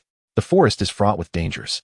You may as well keep it for crafting protective gear or trading for cultivation resources. Qin Feng, seeing the scars on himself and his companions, decided to accept it. Thank you, Qin Chuan, brother. Someone is coming. Qin Chuan's expression shifted as he glanced to the side and whispered, in this desolate forest, one must be even more vigilant of others' intentions. No sooner had he spoken than a young man in yellow leaped down. He appeared to be around 27 or 28. Handsome, yet exuding a sinister aura. A golden character for Qi was embroidered on his chest, quite eye-catching. A steel-skinned pig? I expected something more valuable. The man laughed mockingly, directly storing the pig demon's body in his storage bag. Well, better than nothing. Consider it a tribute to my Qi family. Qin Chuan's expression darkened. How dare you take it so brazenly? He said in a low voice. Who are you to just claim it? You don't recognize me? The man stepped forward, releasing his spiritual pressure. Qin Chuan was fine, but Qin Feng and the others turned pale. Qin Chuan, brother, he is Qi Ming from the Qi family. A third-step Huagang realm expert. Just give him the item. Qin Feng feared Qin Chuan would make a rash move and quickly explained. At least you are wise. Qi Ming laughed triumphantly as he stored the pig demon's corpse in his bag. Did any of you see? But he was interrupted by the ringing of his phone. He took it out and burst into laughter. Ha ha ha, I finally found it. In the blink of an eye, his figure vanished. Qin Chuan clenched his fists, fixating on the direction Qi Ming had departed. If he were to ambush him, there was a chance of success. He suppressed the anger within and calmly said, Qin Ge, I'll take my leave. Qin Feng glanced at him, cautioning, Qin Chuan, brother, stay safe. Do not act impulsively. With your talent, you will eventually enter the Huagang realm. Perhaps even higher. Also, I received news that Wang Zhijia is at the Taimu camp. He is inquiring about you. Do you have a grudge against him? Why not return to the city with us first? Qin Feng looked at Qin Chuan with concern. Wang Zhijia is looking for me. Qin Chuan pondered briefly but did not take it to heart. No need to worry about him. You all return first. With that, he turned and melted into the forest, donning a bronze mask and a black cloak. Following Qi Ming's departing direction, he stealthily pursued. He had long planned to engage in nefarious deeds under a disguise to avoid retribution. Captain, do you think Qin Chuan is going to confront Qi Ming? His gaze just now seemed murderous, Gu Feibai asked worriedly. Under normal circumstances, he shouldn't. I'm more concerned he might be targeted by the Wang family. Qin Chuan used the shadow escape technique to advance, blending with the shadows like a ghost, trailing behind Qi Ming, waiting for the right moment to strike. Half an hour later, the sounds of combat reached his ears. Qin Chuan concealed himself among the branches of a massive tree, observing the battlefield. It's her again? In the center of the clearing, Tang Yu bore multiple injuries, surrounded by several opponents blocking her retreat. Her face was pale, and her hand trembled slightly on her sword. Yet her eyes held no trace of fear. The Qi brothers dare to provoke her? No, there is an additional person here. Exuding a presence stronger than the four Qi brothers, likely a fourth-step Lingqi realm expert. Qin Chuan noted the middle-aged man in green robes, realizing the gravity of the situation. Chapter 20. Tang Yu in peril, he silently controlled 10 flying blades, concealing them within the treetops. One must do their utmost, and leave the rest to fate. As long as he seized the right moment, there was a chance to successfully rescue her. I owe you a debt of gratitude for injuring that black wolf. Qin Chuan thought, his mind taut with tension. Little girl, I finally found you. After dealing with my brothers, you still dare to linger in the Taimu camp? Truly foolish. Qi Ming wore a mocking smile, his eyes filled with lewd intent. Tang Yu gripped her sword tightly, coldly surveying her surroundings. You scum. If you dare to touch me, do you not fear retribution? Qi Ming laughed derisively. There's no signal here. Who would know it was us? Blame yourself for your ignorance. He then turned with a wicked smile. Uncle Rome, isn't this girl a delight? Not bad at all. Little girl, kneel and beg for forgiveness, and serve us well. Before you die, you can still enjoy some pleasures of a woman. Qi Rome, with a lewd expression, rubbed his hands together, sneering. Otherwise, don't blame us for lacking compassion. The Qi family members licked their lips, their gazes filled with lust. Silence. Tang Yu's eyes blazed with cold light as she swung her sword. The azure sword energy surged toward Qi Ming's face. Qi Yirong coldly snorted, unleashing a punch that collided with the sword energy, creating a massive spiritual explosion. Tang Yu was knocked back 3 steps, a trace of blood spilling from her lips. Attack! Qi Yirong commanded with a wave of his hand. The 4 Qi brothers surged forward simultaneously, their fists rushing toward Tang Yu, engulfing the space around her. She gritted her teeth, wielding her sword to defend. Why is it still not over? Boom. Ultimately, her spiritual energy waned, making it difficult to withstand. She barely managed to prop herself up with her sword. She is on the brink of collapse. Capture her, but do not damage this perfect body, Qi Yirong observed, relishing the delectable prey. Don't worry, Uncle Rome. I'll let you go first, Qi Ming laughed. The brothers of the Qi family slowly closed in. At that moment, Qin Chuan moved. Simultaneously, the concealed flying blades shot toward the 5 men. An ambush. There is someone else. Be careful, Qi Yirong shouted. The 4 Qi brothers, who had been advancing, suddenly froze, feeling a chill run down their spines, unable to react in time. Splat. For faint streaks of blood appeared on their foreheads and necks. The physical strength of the Huagang realm is undeniably impervious to the flying blades, yet it suffices. Qin Chuan activated the shadow escape technique to its utmost, swiftly gliding along the ground's shadows. Who dares oppose the Qi family? Qi Yirong bellowed in rage. Qin Chuan had already reached Tang Yu's side, wrapping an arm around her waist. Let us depart. Tang Yu's eyes widened in astonishment at the sudden appearance of this individual, her expression a mixture of confusion. Just as she was about to speak, her countenance shifted. Look above. A barrage of white nets descended from the sky. Qin Chuan had long since noticed. He leaped with Tang Yu in his arms, expertly evading them. Qi Yirong reacted swiftly, swinging his fists to shatter the spider webs. However, the other 4 were far less fortunate. In their daze, they were ensnared by the white nets, cocooned and immobilized on the ground, the sticky substance exuding a putrid stench. 4th-tier ghost-faced demon spider. Qi Yirong's voice grew grave. From the treetops, a massive black spider, towering over a human, began its descent. Its 8 crimson eyes fixated on the group, and as its mandibles opened and closed, green liquid dripped, corroding the ground and producing wisps of smoke. Qin Chuan dared not linger, sprinting with Tang Yu in his arms. Who are you? Put me down. Tang Yu's face flushed slightly, her sword pressed against Qin Chuan's neck. Please, don't tremble. Are you unaware of my identity? Qin Chuan had no choice but to halt and set Tang Yu down, wearing a mask and sneaking around. How could I possibly know? Yet, this aura feels somewhat familiar. Tang Yu took a few steps back and consumed a vial of potion. I am your savior. And you offer no thanks? How ungrateful. Qin Chuan's voice, muffled by the mask, carried a hint of grievance. Who asked for your help? If you desire a thank you, then first remove the mask and the black cloak. Perhaps not. I prefer to perform good deeds anonymously. You certainly know how to play coy. It's rare to encounter a spirit manipulator. Even if you don't reveal it, I will eventually discover the truth. Tang Yu fixed her gaze on him. Moreover, you possess the equally rare dark attribute Dao Seed. How long do you think you can conceal that? If a single member of the Qi family manages to escape, it won't be long before you are hunted down worldwide. Unless you have an unfathomable background. But alas, your masked appearance suggests otherwise. Noticing Qin Chuan's silence, Tang Yu concluded she was correct. With a cold tone, she added, Are you interested in joining me to eliminate those scoundrels? It would also eliminate your worries. Do you still wish to return? That spider is formidable. They may not escape. While Qin Chuan agreed with her sentiment, he too had allies behind him. Humph. Tang Yu bit her lip in frustration, her anger palpable. If you won't go, I shall. Had it not been for battling a wolf demon earlier that morning, she could easily handle that spirit pool realm scoundrel. Upon hearing about the wolf demon, Qin Chuan felt a twinge of anxiety, grateful that she was unaware. After a brief contemplation, he replied, I can accompany you, but should danger arise, I may not be able to protect you. If those individuals manage to escape, there indeed lies a risk. You seem quite decent. Rest assured, if danger arises, I will shield you, Tang Yu remarked nonchalantly. It is also due to that scoundrel stealing my possessions. This grudge should not be allowed to linger. You should recuperate first. The battle over there is unlikely to conclude swiftly. I will remain vigilant with my spiritual energy, and when the time comes, we shall reap the benefits. Tang Yu nodded, settling into a meditative position to recover. Qin Chuan leaned against a tree trunk, guarding her as his gaze unconsciously lingered on her. Her beauty was enchanting, though her temperament appeared rather fiery. After a while, Tang Yu rose, immediately noticing the bronze mask facing her, yet she refrained from commenting. Let us proceed.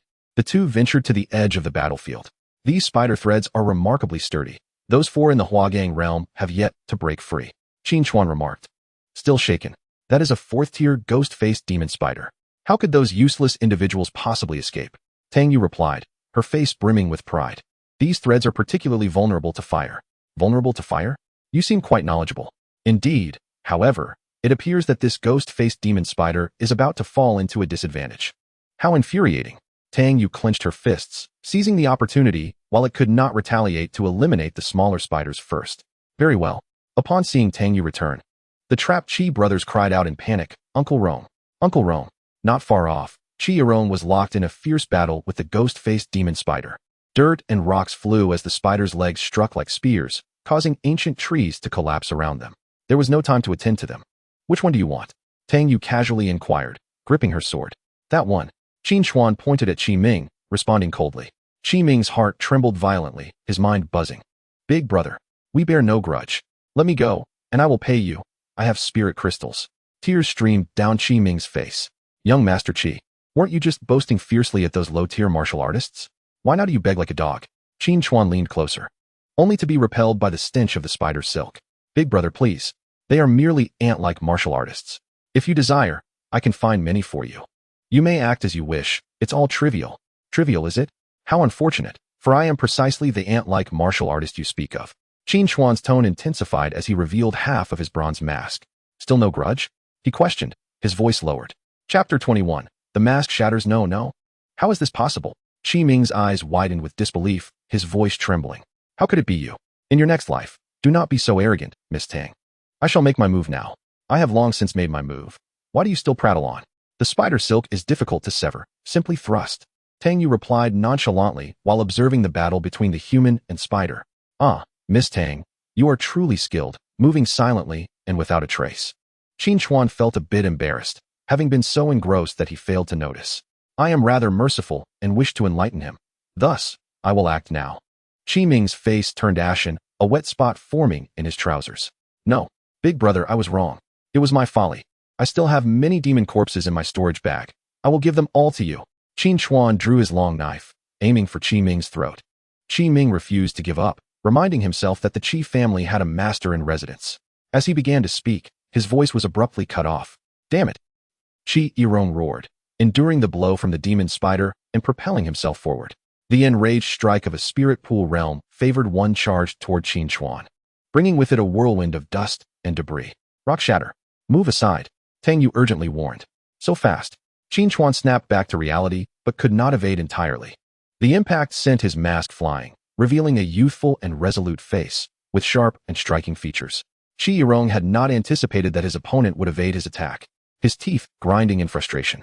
However, the demon spider was already behind him, leaving him no time to pursue. He roared, Kid, I will remember you. The Qi family will hunt you down to the ends of the earth. You shall regret ever coming into this world. Wretched beast, perish. Qi Irong, driven mad with rage, continued to battle the demon spider. Meanwhile, Qin Xuan and Tang Yu took refuge nearby. I never expected it would be you.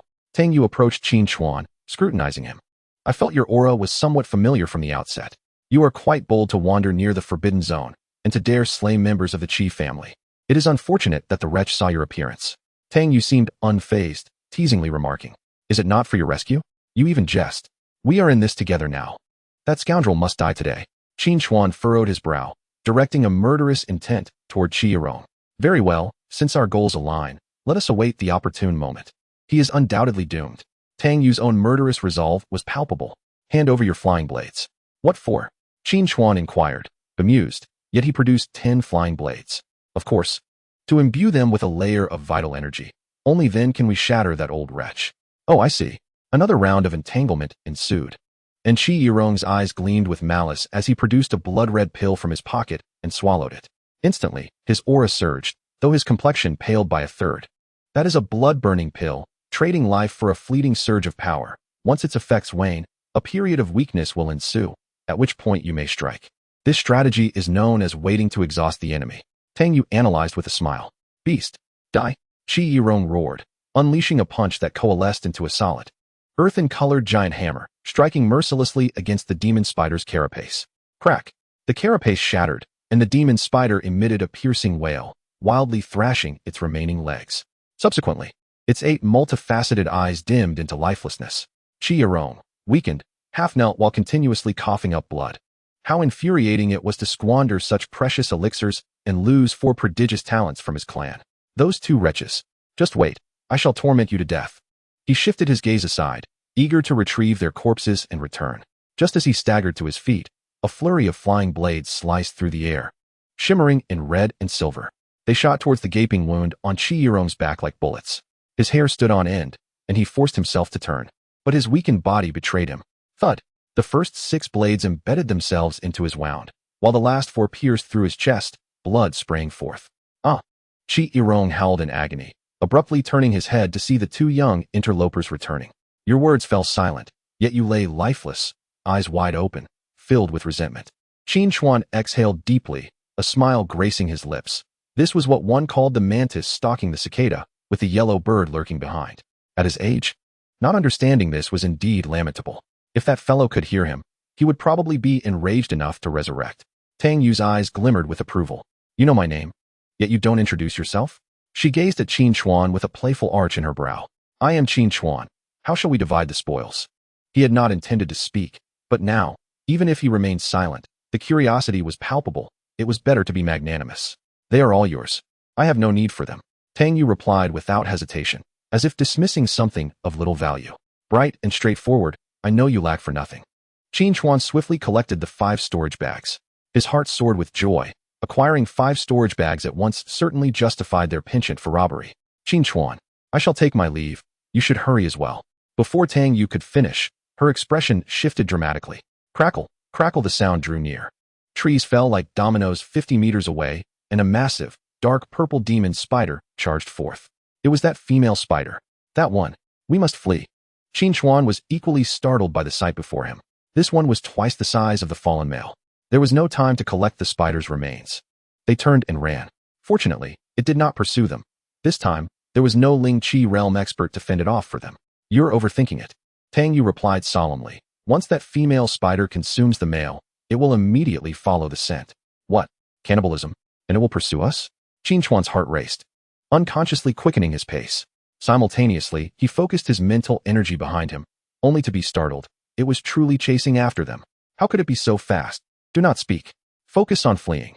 Ahead lies a large lake, and spiders fear the water. Tang Yu grasped Qin Chuan's hand, enhancing their speed with her wind attribute as they dashed through the dense forest. Although Qin Chuan possessed the dark attribute, his speed was limited, especially since the demon spider also wielded the dark attribute. He felt immense gratitude towards Tang Yu. In such a crisis, she still chose to accompany him. The demon spider's 8 legs swept like steel spears, clearing all obstacles in its path. Trees fell one after the other as it advanced. Qin Chuan attempted to strike with his flying blades, but they left no mark. It was far too resilient. Thankfully, a lake appeared ahead, glistening under the setting sun. Jump! Tang Yu leaped into the water first, followed closely by Qin Chuan. The cool lake enveloped him instantly, and when he turned to look back, his heart sank. The demon spider lightly touched the water's surface, moving as though it were solid ground. The two submerged, taking a deep breath. The spider circled above, showing no intention of leaving. Wherever they swam, the spider followed, using its legs to strike down into the water, forcing them to dive deeper. The lake had seemingly turned into a dead end. They exchanged glances underwater, silently questioning if either had a plan. Suddenly, Qin Chuan noticed a crack in the rocky lake bed, with water slowly flowing inward. He tugged at Tang Yu, pointing towards the fissure. The crack was initially narrow, allowing only one person through, but after advancing a dozen meters, it opened into a vast space. Upon breaking the water's surface, they found themselves in a natural cavern adorned with luminous crystals, illuminating several square meters. The air was damp yet refreshing, clearly having other ventilation openings. For the moment, they were safe. Qin Chuan clambered onto the rocks and sat down heavily. Tang Yu also made her way ashore, her clothes clinging to her body, accentuating her captivating curves. Chapter 22. The success of body refinement. Tang Yu's face turned crimson as she quickly turned away, sitting cross-legged. White mist enveloped her form, and her clothes dried almost instantaneously. Qin Chuan felt a rush of warmth wash over him, turning to glance at her, secretly envious. How convenient it was to possess both the fire and wind attributes. Once she reached the Ling Qi realm, she would undoubtedly make a name for herself in the Huaxiao rankings. Miss Tang, would you mind drying me off as well? The demon spider will not leave anytime soon. I need to heal, so please do not disturb me. Tang Yu casually released a red spiritual breath, enveloping Qin Chuan. A wondrous sensation surged within him. It was hot and intense, yet devoid of harm, instead providing immense comfort. Thank you. Focus on your healing. Do not mind me. Once dry, Qin Chuan moved to a corner, retrieving the 5 storage bags he had confiscated, weighing them in his hands, unable to suppress a smile. The value of these storage bags was considerable, and he had suddenly acquired 5. Indeed, fortune favored the bold. They even bore embroidered surnames. What a bunch of naive fools. Once he extracted their contents, these bags would have to be disposed of in the black market. As Qin Chuan prepared to open one, the bag showed no reaction. His brow furrowed. There was a spiritual imprint, a clever anti-theft measure. However, it was merely a low-tier imprint, insufficient to withstand mental intrusion. Focusing on the storage bags before him, Qin Chuan channeled his mental energy and soon heard a series of cracking sounds echoing in his mind. The first bag he examined belonged to Qi Yirong. Surprisingly, he possessed an abundance of spirit crystals. A rough estimate revealed at least 500 pounds. Carrying so many? Moreover, there were over 100 healing potions. This was unusual. They were likely intended for distribution among the clan's disciples during their trials. Otherwise, it would be impossible to possess so many. With this in mind, Qin Chuan struggled to contain his laughter. These potions would cost a fortune in contribution points at the association. The other storage bags contained scattered spirit crystals, potions, and remnants of demon beast carcasses. After counting, Qin Chuan found himself aimlessly pacing in the limited space, utterly unsure of what to do. If you have nothing to do, you might as well cultivate. Why pace about? Tang Yu, seated in meditation, shot him a resentful glance, struggling to concentrate, and moved to a corner to tally her belongings, worried that he might steal from her. Qin Chuan, feeling somewhat embarrassed, settled down. Miss Tang, it's not that I do not wish to cultivate. It's simply that I do not possess a body refinement technique. Are you joking? You lack a body refinement technique. Are you a lone wanderer? Just your status as a spirit master would attract numerous factions to recruit you. Tang Yu furrowed her brow, finding it hard to believe. Ahem. It's not quite accurate to say I'm a lone wanderer. I had intended to retrieve one, but here I am, trapped. Qin Chuan continued, rest assured. I will sit quietly and won't disturb you. If only you could procure a body refinement technique for me. I possess quite a few spirit crystals. Qin Chuan tentatively inquired, observing Tang Yu's expression closely. Given her age and strength, she must hail from a formidable faction, and her techniques would undoubtedly be of high quality. However, such methods are not easily shared, so he held little hope. After a moment's contemplation, Tang Yu surprisingly produced 2 books from her storage ring. Very well. These 2 are both high-tier body refinement techniques, given to me by others. I have no use for them. So I will gift them to you as payment for helping me deal with that scoundrel. She tossed the books over to him, instructing him to read quietly and not create any noise. Qin Chuan stared in astonishment at the books flying toward him. He had not expected her to truly give them, and as a gift no less. Although the association offered free body refinement techniques, they were limited to low-tier. Mid-tier ones required substantial contribution points or spirit crystals. High-tier. And 2 at that. Qin Chuan swallowed hard, securely catching them. Miss Tang, I cannot accept this. As she spoke, she flipped open the book, swiftly absorbing its contents with her mental prowess. Tang Yu pursed her lips and cast a glance over, feeling quite irritated. It was rather shameless how engrossed he appeared. If he felt embarrassed, he should just come back. With a mischievous glint in her eyes, Tang Yu stretched out her small hand. However, it seemed that Qin Chuan was oblivious to her words, engrossed in turning the pages with an earnest demeanor that was undeniably genuine. Infuriated, Tang Yu huffed in annoyance and turned away to nurse her grievances. Meanwhile, Qin Chuan was immersed in the ocean of knowledge, completely oblivious to his surroundings. Minutes passed, and he finished both rather thick tomes. The 2 methods of body tempering, one through qi and the other through injury, though different in approach, ultimately led to the same goal, adhering to the same principles. It was time to give it a try. After glancing at Tang Yu, who was meditating with her eyes closed, he thought to himself how remarkable she was. After a brief smile, he took out some spirit crystals and yuan ling grass, settling down by the water's edge. He opted for the first method, utilizing qi for body tempering, for self-harm was certainly not a prudent choice at this moment. Inviting the external spiritual essence into his body, he unleashed its ferocious power to strike at his muscles and bones, followed by a gentle spiritual essence to heal and strengthen, thereby creating a perpetual cycle that would forge his body into steel. This process was akin to the principles of opening meridians, albeit body tempering demanded a higher degree of control over spiritual essence. Qin Chuan simultaneously shoved a stalk of yuan ling grass into his mouth, chewing and swallowing. The wild spiritual essence surged through his body like a blade, and he skillfully divided this energy into dozens of thin streams, assaulting every part of his body, limbs, bones, internal organs, even his eyes, ears, mouth, and nose. Agonizing pain washed over him like a tidal wave, veins bulging on his forehead as sweat drenched his clothes. Tang Yu suddenly noticed the sound of pages halting and, wishing to tease him, opened her eyes only to turn pale. Stop! You will explode. Qin Chuan seemed not to hear her, swallowing another stalk of yuan ling grass. This time, Tang Yu clearly observed the chaotic spiritual essence within him being precisely guided by a peculiar force, knowing exactly where to tear and where to mend with pinpoint accuracy. Consuming Yuan Ling grass to temper his body while controlling it so adeptly left her astonished. When I did this, I was under the guidance of someone else. How does he dare to do it alone? Such audacity. But I hope he doesn't ruin himself.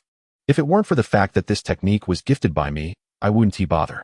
Tang Yu gradually approached, her full attention on him, ready to intervene at any moment. 2 hours later, as Qin Chuan slowly concluded his practice, the moment his eyes fluttered open, a fleeting flash of gold and black danced within his pupils. Cleansing marrow and refining essence, his physical body ascended to the second stage of body tempering. Success. He stretched his shoulders, the joints cracking like the clash of metal. Are you all right? Tang Yu stood up, unable to suppress her curiosity. I'm perfectly fine. It felt like undergoing a severe trial. I nearly couldn't endure it, Qin Chuan replied, taking a deep breath as a shiver of apprehension coursed through him. Thank you for protecting me. You are beautiful, kind-hearted, and so generous. Stop. Tang Yu's face flushed slightly as she raised her hand to interrupt. I was not protecting you, merely checking to see if you were alive. Yet her evasive gaze betrayed her. Qin Chuan felt a warmth in his heart and feigned surprise. Oh, you don't like hearing such things? Then I guess I must repay you with actions. Oh, how do you propose to repay me? Tang Yu inquired, intrigued. With utmost seriousness, Qin Chuan mimicked an ancient gesture of respect and said, Miss Tang, your great kindness cannot be repaid. I can only offer myself in return. Tang Yu's smile froze, followed by a burst of indignation as she drew her sword, ready to strike. You lecher. Just wait until I cut you up. Qin Chuan instantly panicked and fled, the confined space echoing with their chase, one pursuing, the other escaping. Miss Tang, it was merely a jest. I was just trying to lighten the mood. Don't run. Let me give you a good beating first. In the end, Qin Chuan couldn't escape a thorough beating, while Tang Yu justified it as aiding in his body tempering. Once the ordeal concluded, both tended to their wounds. About an hour later, Tang Yu rose and walked to a corner of the cave, where there was a small pond, approximately 3 meters wide, with crystal-clear water partially shielded by a stalactite wall. I need to wash up, she said, turning her back to Qin Chuan, her voice cool. You, pervert, don't come near, or I'll gouge your eyes out. In Chapter 23, Miss Tang, the water is a bit chilly. Qin Chuan continued meditating, needing to recover from his external injuries. I absolutely won't, I assure you. I am a gentleman. Tang Yu smiled slightly. I doubt you would dare.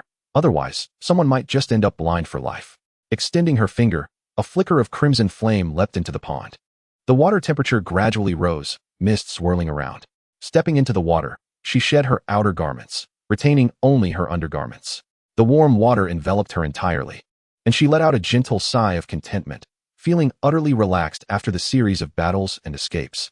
It will feel even better with this. Qin Chuan's voice suddenly echoed. Startled, Tang Yu tensed, instinctively crouching down, leaving only her head above the water. She watched as 3 spirit plants drifted into the pond, dissolving upon contact, infusing the clear water with a faint rainbow hue. 7 colored flowers. Do you know their value? You dare to use them for bathing. As she gazed at the iridescent light, Tang Yu's eyes widened in astonishment.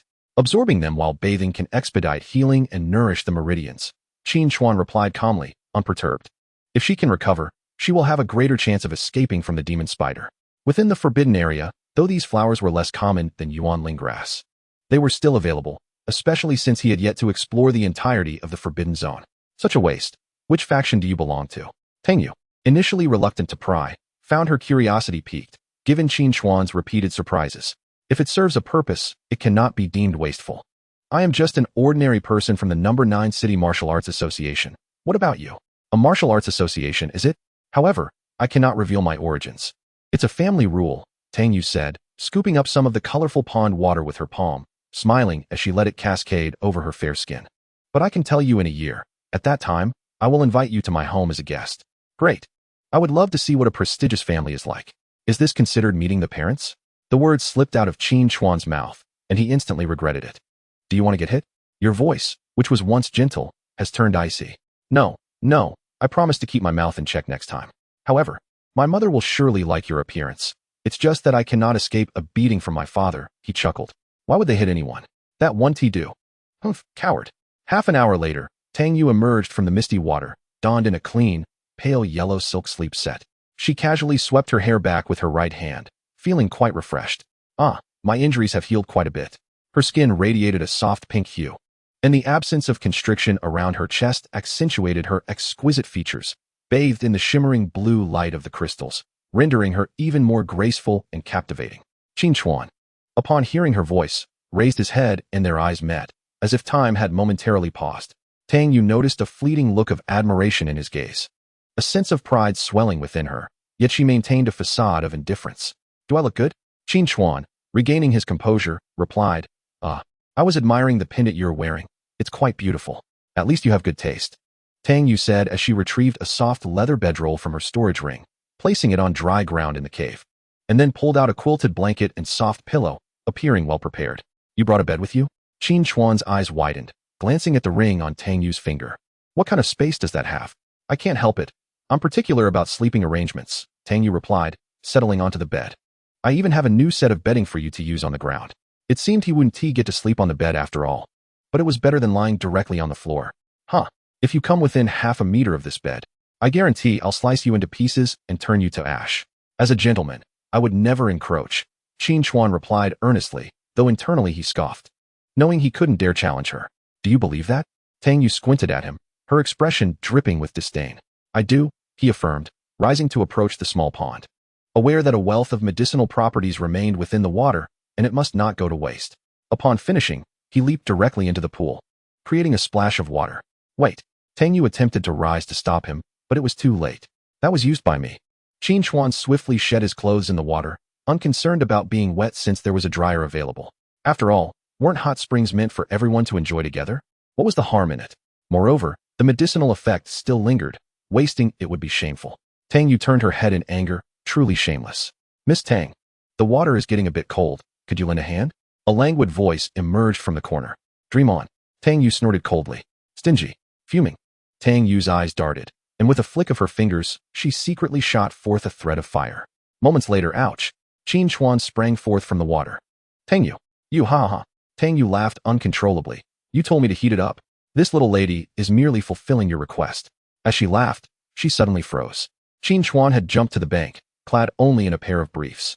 Water droplets cascaded down his muscular chest, with defined abs extending below his waistband. You.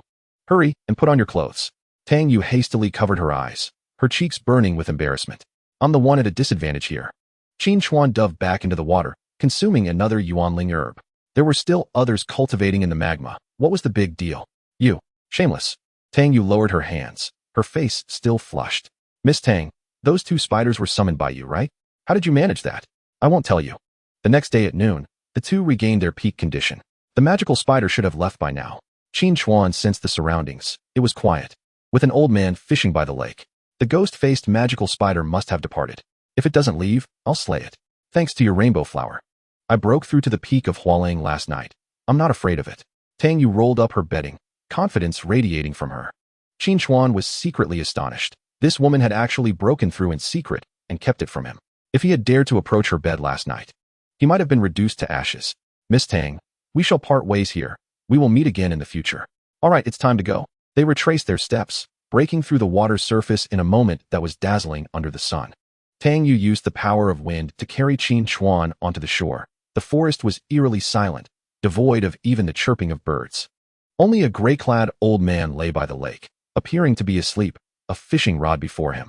It was too quiet. Qin Chuan felt a sense of foreboding. The magical spider was of the dark attribute, and his spiritual energy would find it difficult to detect. It couldn't still be lurking here, could it? Tang Yu held her breath, scanning the surroundings. It's possible. No sooner had the words left her mouth than the treetops exploded. The magical spider descended from above. Its sharp fangs aimed straight at the two. Retreat. Tang Yu unleashed her wind attribute, pulling Qin Chuan back swiftly. Drawing her sword, flames of crimson enveloped the blade, entwined with a swirling azure vortex. Oh no, it's really here. Qin Chuan gripped his knife, 10 flying blades hovering by his side, shouting towards the old man. Hey, you fishing old man, hurry and get out of here. Chapter 24. That strike was quite handsome, yet the old man remained motionless, unresponsive, truly a hard-of-hearing elder. Miss Tang, let us try to deal with the magical spider here. All right, I was just looking to avenge myself. The magical spider shrieked, its 8 legs striking like steel spears simultaneously. Human, you have destroyed my spider eggs. Die. Qin Chuan suddenly realized that she had drawn the magical spider with the eggs and, with the fire attribute Dao Seed. Even if ensnared in its web, she could burn her way out. What a clever strategy. Wind and fire, rage forth. Tang Yu swung her sword, transforming the flames into a tornado that surged toward the magical spider's face. The creature was forced to close its eyes as its forward momentum slowed. Qin Chuan unleashed all 10 flying blades, targeting its underbelly. Though unable to breach its defenses, he still left some marks. Its weakness was in the abdomen. You distracted on the side, I'll take care of the rest. Tang Yu unleashed her full attributes, her offensive swift and powerful. The clash of her sword against the spider's legs rang out like metal on metal, sparks flying. The wind and fire dual attribute sword techniques flowed seamlessly. Each strike aimed precisely at the joints of the spider's legs and its underbelly. Qin Chuan, wielding flying blades for distraction, held his knife poised, waiting for the perfect moment to strike. The battle raged for several minutes. The magical spider bore numerous new wounds, but none were fatal. Damn humans. Yet Tang Yu found her spiritual energy had diminished by more than half. This won't do, she gasped. Then let us try that move. With her left hand forming seals, her sword emitted blinding red and blue light, accompanied by a swirling gale. Wind and fire, annihilation. She transformed into a whirlwind of red and blue light, piercing toward the spider's abdomen. Sensing the lethal threat, the magical spider's 8 legs defended fiercely, protecting its underbelly. The flow of light collided head-on. The spiritual pressures from both sides surged like ocean waves, one black, one red. Did it work? Just as Qin Chuan's flying blades approached the magical spider, they were repelled by the opposing spiritual pressure. In a cacophony of metal and iron, the sword tip penetrated the spider's carapace by 3 inches, unable to advance further. Tang Yu gritted her teeth, frowning, giving her all. Boom. She was sent flying backward, and Qin Chuan rushed forward to catch her. Are you all right? Tang Yu wiped the blood from the corner of her mouth, her gaze firm. I'm fine, just a little bit more. The magical spider's body was covered in cracks, emitting a shrill cry as it began to consume its own severed leg. The surrounding environment gradually darkened. Not good. It can enter a frenzy through self-cannibalism. And with this dark environment, escape is impossible. Even if it goes underwater, it will surely follow. Tang Yu tore the red pendant from around her neck, her eyes filled with unwillingness. It's already at its limit. I can see its every move. There's still a chance. Qin Chuan gripped Tang Yu's sword, preparing to advance. Qin Chuan, don't risk it. I have a backup plan. It's fine. With its legs diminished, the probability of breaking through its abdomen has greatly increased. Save your backup for later. Let us take it down while it's weak. I want to see if I can slay this beast. Very well. I will imbue your weapon with spiritual energy. Qin Chuan's gaze sharpened as he approached the magical spider. Why does he seem like a different person? Watching Qin Chuan's retreating figure, Tang Yu felt a flicker of anticipation. I want to see if you truly possess strength or if you're merely posturing. She tightened her grip on the pendant. A mere body refiner, unaware of the danger. The magical spider devoured 3 of its long legs, its eyes glowing with a fierce red light. In the darkness, Qin Chuan unleashed his full spiritual energy, sensing everything clearly. The 10 flying blades danced through the shadows. First strike, left leg joint. Second strike, right leg joint. Third strike, left compound eye. The flying blade struck true, unlike before. This time, every blow found flesh. Aided by Tang Yu's spiritual energy, your defenses are much weaker than before. Qin Chuan drew closer, preparing to deliver a death blow with his knife. Only by gripping the hilt could he unleash the sharp power of the metal attribute. The magical spider's wails grew increasingly mournful, charging directly at Qin Chuan. Filthy human, I shall pierce you with 1,000 holes. Tang Yu could only hear the sounds of metal clashing, entirely unaware of the situation. Qin Chuan, if you can't hold on, shout out. I'll come to save you right away. I'm fine. You're quite stubborn. Don't force yourself. Qin Chuan's complexion grew paler as he controlled the 10 flying blades, his spiritual energy depleting at a terrifying rate. Fortunately, the magical spider, having lost several legs, was slow and unsteady. Now is the time. Qin Chuan made a reckless move. He charged directly at the magical spider's underbelly, channeling all his golden energy into the long knife. The golden light surged forth. Golden blade, chaotic breaking of the barrier. Qin Chuan shouted, unleashing his strike without reservation. At that moment, the magical spider could only manage one leg to defend itself. Clang. The golden light pierced through the darkness, sunlight pouring down. Qin Chuan knelt on the ground, holding the knife with one hand. Qin Chuan. Tang Yu's eyes trembled. She could hardly believe that the magical spider had been cleaved in 2. She staggered over. Well done, you have a metal attribute Dao Seed. And you kept it from me. Qin Chuan retrieved a vial of recovery potion, drank it in one gulp, and finally had the strength to speak. Miss Tang, you never asked, so it doesn't count as hiding. So how do I look? Handsome? I didn't see it. Tang Yu replied casually. The two exchanged a glance and suddenly burst into laughter. Jin Yi Xing, remarked Qin Chuan in a feeble voice. So smug, replied Tang Yu, her laughter growing even more joyous. Sitting by the lakeside, they noticed the old man in gray still sound asleep. I truly envy those who sleep so well. Qin Chuan said, shaking his head. Last night, you were just as still as a dead pig. There's no need to be envious. You didn't sleep. Yet you secretly watched me sleep. What were you thinking? Qin Chuan turned, grinning at her. You rascal. Tang Yu swiftly pinched Qin Chuan's ear, adding, and you haven't even mentioned how your sleeping posture offended my eyes. Ouch, ouch, ouch. Qin Chuan had no strength left to resist. After a round of pleas for mercy, Tang Yu finally released him. What are your plans next? Shall we continue hunting demons or return to the camp? Qin Chuan inquired. Tang Yu shook her head, suddenly looking a bit despondent. I have to leave. Where to? Why are you acting as if you're so concerned about me? We only just met. We faced life and death together. Doesn't that make us friends? Is it so wrong to show concern? Is it concern, or do you secretly want to seek me out? Qin Chuan shook his head vigorously. No.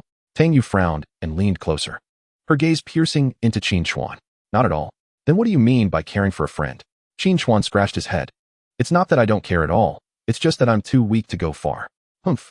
Well, at least you understand, Tang Yu said, glancing at the fiery red pendant in her hand, a faint blush spreading across her cheeks. Her eyes darted back and forth before she handed the pendant to Qin Chuan. You're so weak. Wear this for your safety, or you might not even know when you die. Qin Chuan accepted it, feeling its warm touch, with an ethereal glow swirling within. Is this what you refer to as a backup plan? With your stubborn nature, you should keep it for yourself. Recognizing the pendant's value from its material alone, he desired it greatly. However, he cherished this friend who had shared life and death with him. Having known her for a short time, he couldn't take her life-saving talisman. You're the stubborn one. Just take it. I have another one. Tang Yu retrieved a silver pendant from her ring and waved it in front of Qin Chuan. Such is the privilege of the affluent, Qin Chuan thought, no longer polite. Tightly clutching the jade pendant. This is precious. It must be worn at all times, never lost or given away, or I'll have you feed spiders. Do you understand? There was a hint of menace in her tone. Understood. Qin Chuan hung it around his neck. Is this satisfactory? Tang Yu nodded in approval. In times of crisis, it will activate automatically. If you wish to trigger it beforehand, you must infuse it with spiritual energy and recite a specific incantation. Listen carefully. I will only say it once. Tang Yu's face suddenly flushed as she shyly whispered the incantation. What? Can this incantation be changed? It's far too embarrassing. Qin Chuan looked utterly bemused. Chapter 25. Zhu Ke Pass Humph. It can't be changed. Tang Yu turned her head away, speaking sternly, her heart racing. Fine. As long as it doesn't activate prematurely, Qin Chuan conceded, no longer dwelling on it. He took out 2 fist-sized crystals from his storage pouch. One was crimson as fire, with what seemed like flames swirling within. The other was silvery white, and he could feel the flow of air within it. Fire essence, wind essence, he noted, recognizing that they were of the same material as Tang Yu's pendants. He handed one to her. It would be impolite not to reciprocate. This should aid you in your cultivation. Tang Yu turned to look, her gaze dancing over the 2 crystals. These are so large. Qin Chuan, do you know their value? Are you just giving them to me? They're not too rare. I have a few more, albeit smaller ones. Perhaps I'll find even larger ones in the future. I doubt anything you give me would be worth as much as what you received. Treasures that ensure life are quite rare, Tang Yu stated, accepting the crystal with a smile. You've got a heart. If anyone bullies you in the future, message me, and I'll take care of them, hee. Holding one of the crystals, she laughed uncontrollably. And you, if anyone bullies you, just send me a message, and I'll take care of them. Qin Chuan replied with a smile. Tang Yu stored the crystal. Then you better work hard. Unless it's a 5th-step enemy, I won't seek outside help for now. Just a small 5th step. I, Qin Chuan, am destined to reach the end of the celestial path. Nay, to transcend to the other shore. Unfettered throughout the ages. Tang Yu lightly tapped Qin Chuan's forehead with the back of her hand, frowning. You're not even feverish. Why are you talking nonsense? Here it comes again. Can't you ever say something nice? Why are you daydreaming instead of focusing? As they chatted, they awaited the restoration of their strength. I must be off now. Tang Yu rose to her feet. Take this demon spider. It's worth far more than that male spider. You should take it. This spider should be of a higher rank than the demon wolf. It's of no consequence to me, and the place I'm heading to has all manner of demon creatures. All manner of creatures? Is it a larger forbidden area? Qin Chuan pondered the significance of her destination, inquiring again. Where to? It must be perilous, right? Zhu Pass. Tang Yu hesitated slightly, but ultimately spoke. Zhu Pass. That's near an S-rank forbidden zone, teeming with high-level demon beasts. Shouldn't you wait until your strength increases before venturing there?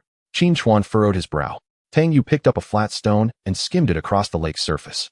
My destination for this trial is Zhu Pass. There's no changing that. Qin Chuan had also considered returning to the 4 great passes to slay demons. But not at this moment. All right, I wish you all the best. Haha, it skipped 18 times. Tang Yu smiled brightly. May you have success as well. Until we meet again in the world of martial arts. With a farewell, she departed gracefully, soon disappearing into the forest. So carefree. Until we meet again in the world of martial arts, Qin Chuan murmured. After collecting the demon spider's remains and glancing at the sleeping old man in gray, he shook his head slightly and vanished from sight. Killing this demon spider has significantly strengthened my dark Dao seed. Others cannot achieve such effects. Previously, its nightfall had a somewhat domain-like effect. Once mastered, he would be able to move undetected. Today had brought immense gains. Body tempering, based on yesterday's experience. The malevolent energy within can be used for body tempering.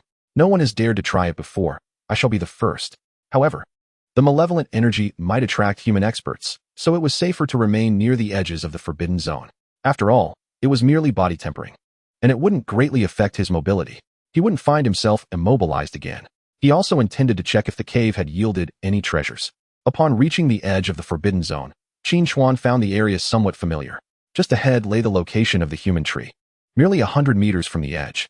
Had he not run in the wrong direction back then, he would have quickly exited this area of red mist, but would have lost the chance to awaken.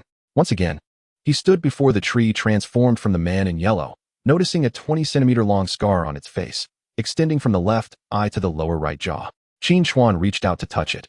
It felt as if it had been cleaved by a blade. Could there be others who came here? Just as he pondered, a wound suddenly appeared on the arm of the man tree, with red blood oozing out. Qin Chuan stepped back, creating distance, his expression growing grave. The wound appeared on its own. What was happening? Soon, the bleeding ceased, leaving only a scar. Qin Chuan hurriedly examined the other man trees. This one had a wound. And so did that one. Each bore scars to some extent. What on earth was the mastermind doing? Qin Chuan struck a fist against one of the man tree's arms, causing the branch to snap. Regardless, he needed to enhance his strength first. He would eventually deal with those beasts. After departing, he found a relatively secluded hollow, spreading demon-repelling powder as before. Closing his eyes, he cautiously drew forth a wisp of malevolent energy to temper his body. At first, it felt as though his skin were being seared by a branding iron, an excruciating pain. Qin Chuan let out a muffled groan, cold sweat beading on his forehead. And he used spiritual energy to heal. This truly works. Even the subtle areas previously unreachable by spiritual energy could be refined. He pressed on, enduring the agonizing pain, which surged like a tide. Qin Chuan gritted his teeth, the veins on his forehead bulging. He could distinctly feel his skin tearing under the onslaught of malevolent energy, healing, and then tearing again. At the conclusion of the first day, his body was covered in streaks of blood, resembling a figure pulled from a blood pool. Yet beneath the shed skin, the newly formed membrane was evidently much more resilient. As dusk fell on the 7th day, he opened his eyes, a fleeting glimmer of golden-red light flashing within. He unleashed a punch towards a nearby boulder, which shattered upon impact, without utilizing any spiritual energy, purely relying on his physical strength. In the mid-stages of body refinement, he had successfully condensed a first-grade golden body. This was an accomplishment not easily achieved, even by those in the Huagang realm. Among the celestial favored ones who tread the path of the heavenly, few could successfully condense a golden body, and even fewer were below the Huagang realm. Feeling the surging power within him, Qin Chuan recognized that in the mid-stage of body refinement, combined with this first-grade golden body forged from sinister energy, even those in the early stages of the Huagang realm would be unable to withstand the might of his fists. Upon concluding his training, Qin Chuan returned to the cave, a smile gracing his lips as he approached, reveling in the delightful feeling of gain without toil. Finally, he had acquired an empty Ming stone, more than enough to exchange for a storage ring, and prepared to make his way to the Taimu camp before heading back to the city. At Taimu camp, during the twilight hours, Qin Chuan strode forward with vigor and confidence. Look, that's Qin Chuan. He dares to come back. What audacity! With such delicate features, soon he shall be ruined. Many halted in their tracks, their gazes filled with pity for Qin Chuan, some even sitting down to watch the spectacle unfold. Qin Chuan, hearing their chatter, was utterly bewildered, thinking them mad. Qin Chuan. A sharp voice cut through the noise. Following the sound, He saw Wang Zhijia leap from a third-floor balcony, rage and venom nearly spilling from his eyes.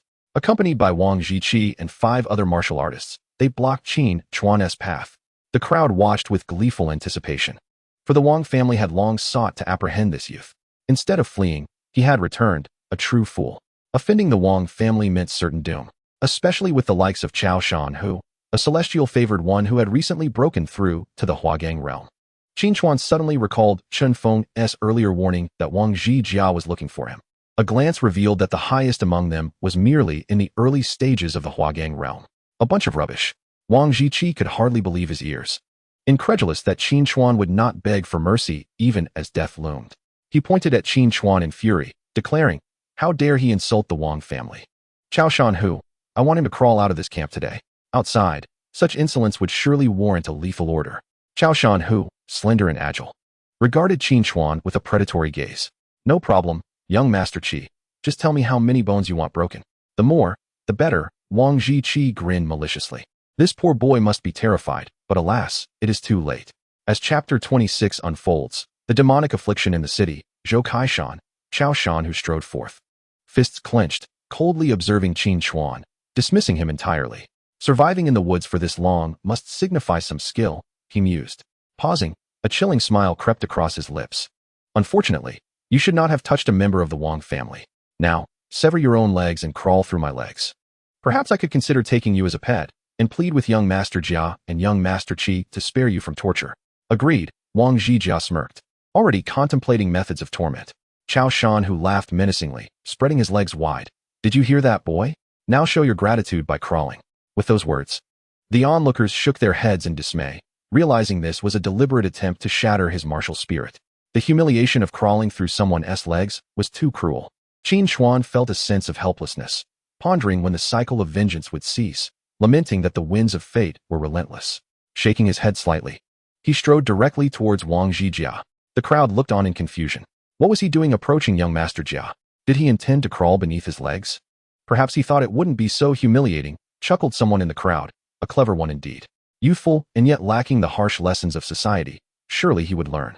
Ah, I too was once a promising figure, unafraid of heaven or earth, yet look at me now, a rounded head, for reality is indeed cruel, they mused. As Qin Chuan drew near, Wang Zhijia raised his head defiantly, legs spread. You certainly know how to choose, but do not approach any closer. First, break your legs, and then crawl over. With a cold snort, Qin Chuan cast him a disdainful glance, fool.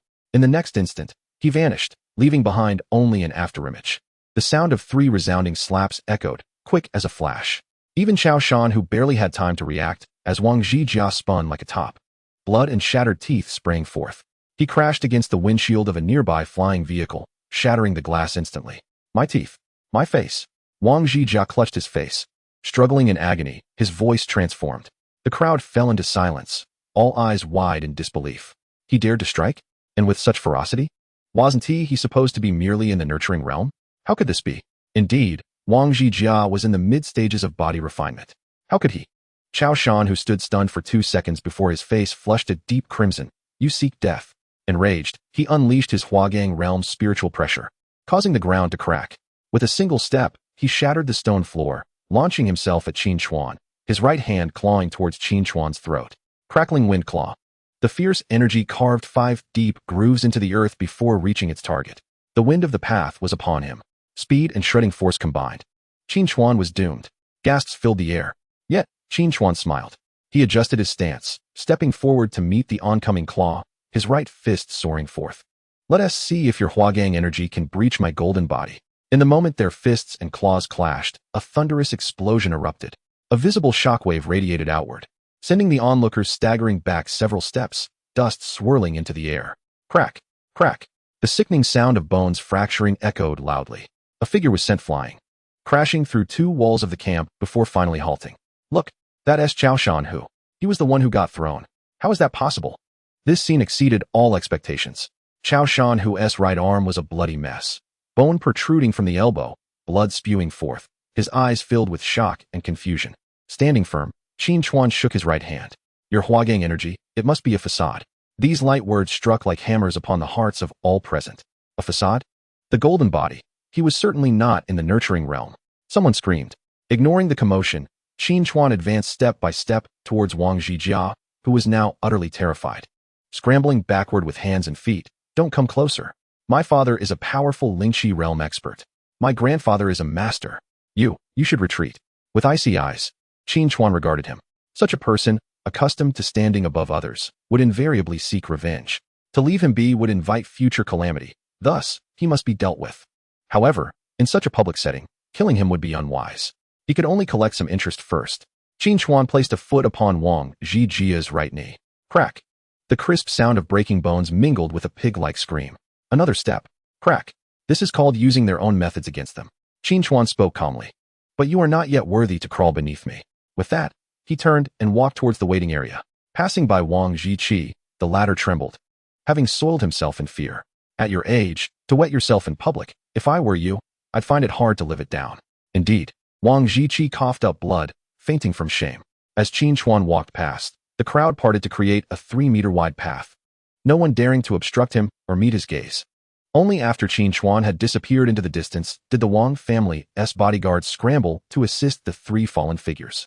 Returning to number 9 Satellite City, Qin Chuan did not head to the association but made his way directly to his modest dormitory. Tidying up a bit, he resolved that he would likely not return here again. The streets were familiar.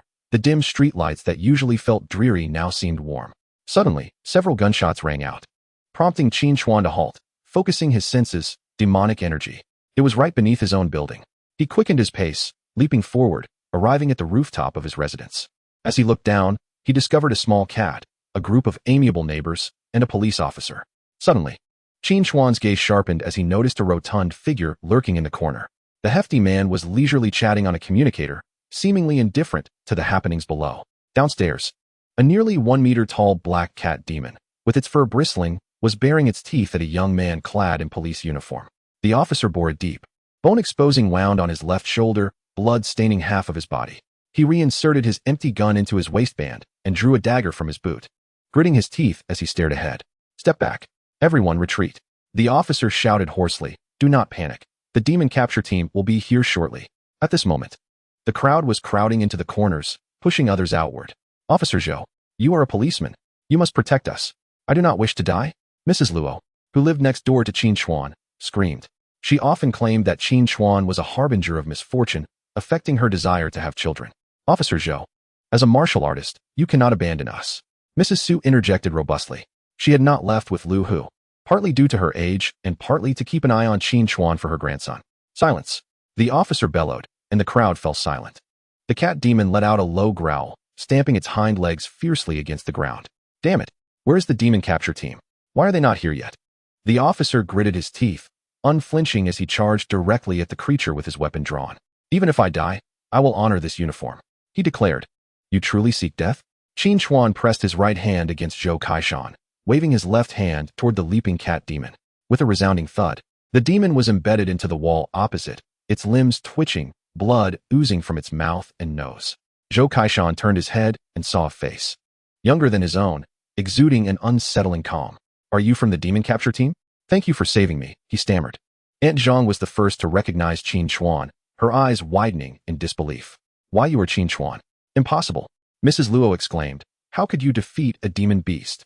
"Qin Chuan," Mrs. Luo shrieked, her expression shifting from fear to rage.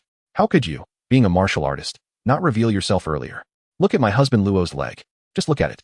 It's broken." She dragged Luo over, revealing his mangled right calf. Several injured neighbors quickly reacted, surrounding them. "My arm was scratched too. So much blood. My child is terrified. You must compensate for this mental anguish. You could have resolved this sooner. Why wait until we were hurt? Was it intentional?" Chapter 27, Shameless Neighbors. Using demons to kill. The accusations surged like a tidal wave, incessantly. Zhou Kaishan trembled with rage. "Are you people even reasonable? If it weren't for Mr. Qin Chuan, I would already be dead. You all would not escape either." "Officer Zhou, your words are misplaced," the balding shopkeeper's son said sarcastically. "Those with ability should protect the weak. You could have acted sooner, yet you waited until we were injured. Officer Zhou, you only showed up to flaunt your strength after the fact. Is that not a dark mindset?" "Exactly. So young yet so malicious. You must compensate. Apologize. Compensate." Qin Chuan remained silent, observing the familiar faces before him as they transitioned from fear to shock, then to greed, and finally to brazen accusations. These individuals had always displayed such countenance. Had it not been for the righteous actions of the officer, he had no intentions of intervening. When a demon beast seeks to devour you, at least it does so openly. Some, however, must first find a moral high ground before tearing you apart. He had seen through it all, and a faint smile played on his lips, sending a chill down Mrs. Luo's spine. Have you finished speaking? Qin Chuan's voice was icy. What kind of attitude is this? Everyone present is your elder. Do you not understand the virtue of respecting the elderly and loving the young? Mrs. Luo retorted sharply. And you dare speak of respect for the elderly? Did you not intend to use Lu Hu's matter to eliminate me, hoping to conceive a child yourself? The Luo couple was taken aback, stammering, What nonsense are you spouting? We would never do such a thing. I will sue you for defamation. Qin Chuan merely chuckled coldly. Let us disregard such trivial matters. Consider this cat demon as compensation for us. Sun's avaricious suggestion echoed in the air. I support Sun's proposal, Mrs. Luo quickly agreed, not wishing to continue debating with Qin Chuan. Yes, we can use the demon beast as compensation. Perhaps one of our families might awaken as martial artists. Upon hearing the word awaken, the eyes of all present gleamed with fervor as they clamored to reach the cat demon, eager to lay claim to its remains. Even Luo limped toward it, fearing he would be too late. Zhou Kaishan was momentarily at a loss. Mr. Qin, this. Qin Chuan appeared indifferent. This cat demon is merely severely injured. It is not yet dead. You are severely injured. Take this. Qin Chuan, admiring the officer's sense of duty, offered him a bottle of restorative potion. Zhou Kaishan waved it away, refusing. This potion is expensive. I prefer to seek ordinary treatment at the hospital. If you do not drink it soon, you will bleed out, Qin Chuan insisted, pressing the potion into his hands. Zhou Kaishan stared at the small green vial in his grasp, feeling slightly dizzy. A surge of emotions welled within him. He had always relied on bandages to staunch bleeding. Who would offer him such a precious healing potion? His gaze trembled as he looked at Qin Chuan. Thank you, Mr. Qin. I will save money to repay you later. It is merely a vial of medicine. Do not dwell on it. Drink it quickly. Qin Chuan's words weighed heavily on Zhou Kaishan's heart. The man before him was remarkably noble. Ah, my leg. My leg. Sun screamed, collapsing as a large chunk of flesh was torn from his right thigh, blood gushing forth. The demon beast was not yet dead. Help! The neighbors who had previously crowded around the demon beast scattered in panic, with a few falling permanently, including the Luo couple. After claiming several lives, the cat demon finally collapsed heavily to the ground. Qin Chuan, look at the good deed you have done. You did this on purpose. Sun crawled back, dragging his mutilated leg. Qin Chuan's lips curled into a slight smirk, remaining silent. Anyone could see his smugness. What does it have to do with me? Look at the corner of his mouth. It must be like this. Silence. A rough voice boomed from above. A portly man dressed in a beige uniform, adorned with gold letters spelling demon capture, brandished a long knife at his waist, his face beaming with smiles. His gaze lingered on the cat demon's corpse for 3 seconds. A flicker of greed passing through his eyes. I am Wang Debiao, the deputy captain of the 3rd squad of the demon capture team. Do not be afraid. I will handle this demon beast. The neighbors gritted their teeth, feeling a sense of being robbed. How despicable. This clearly belongs to us.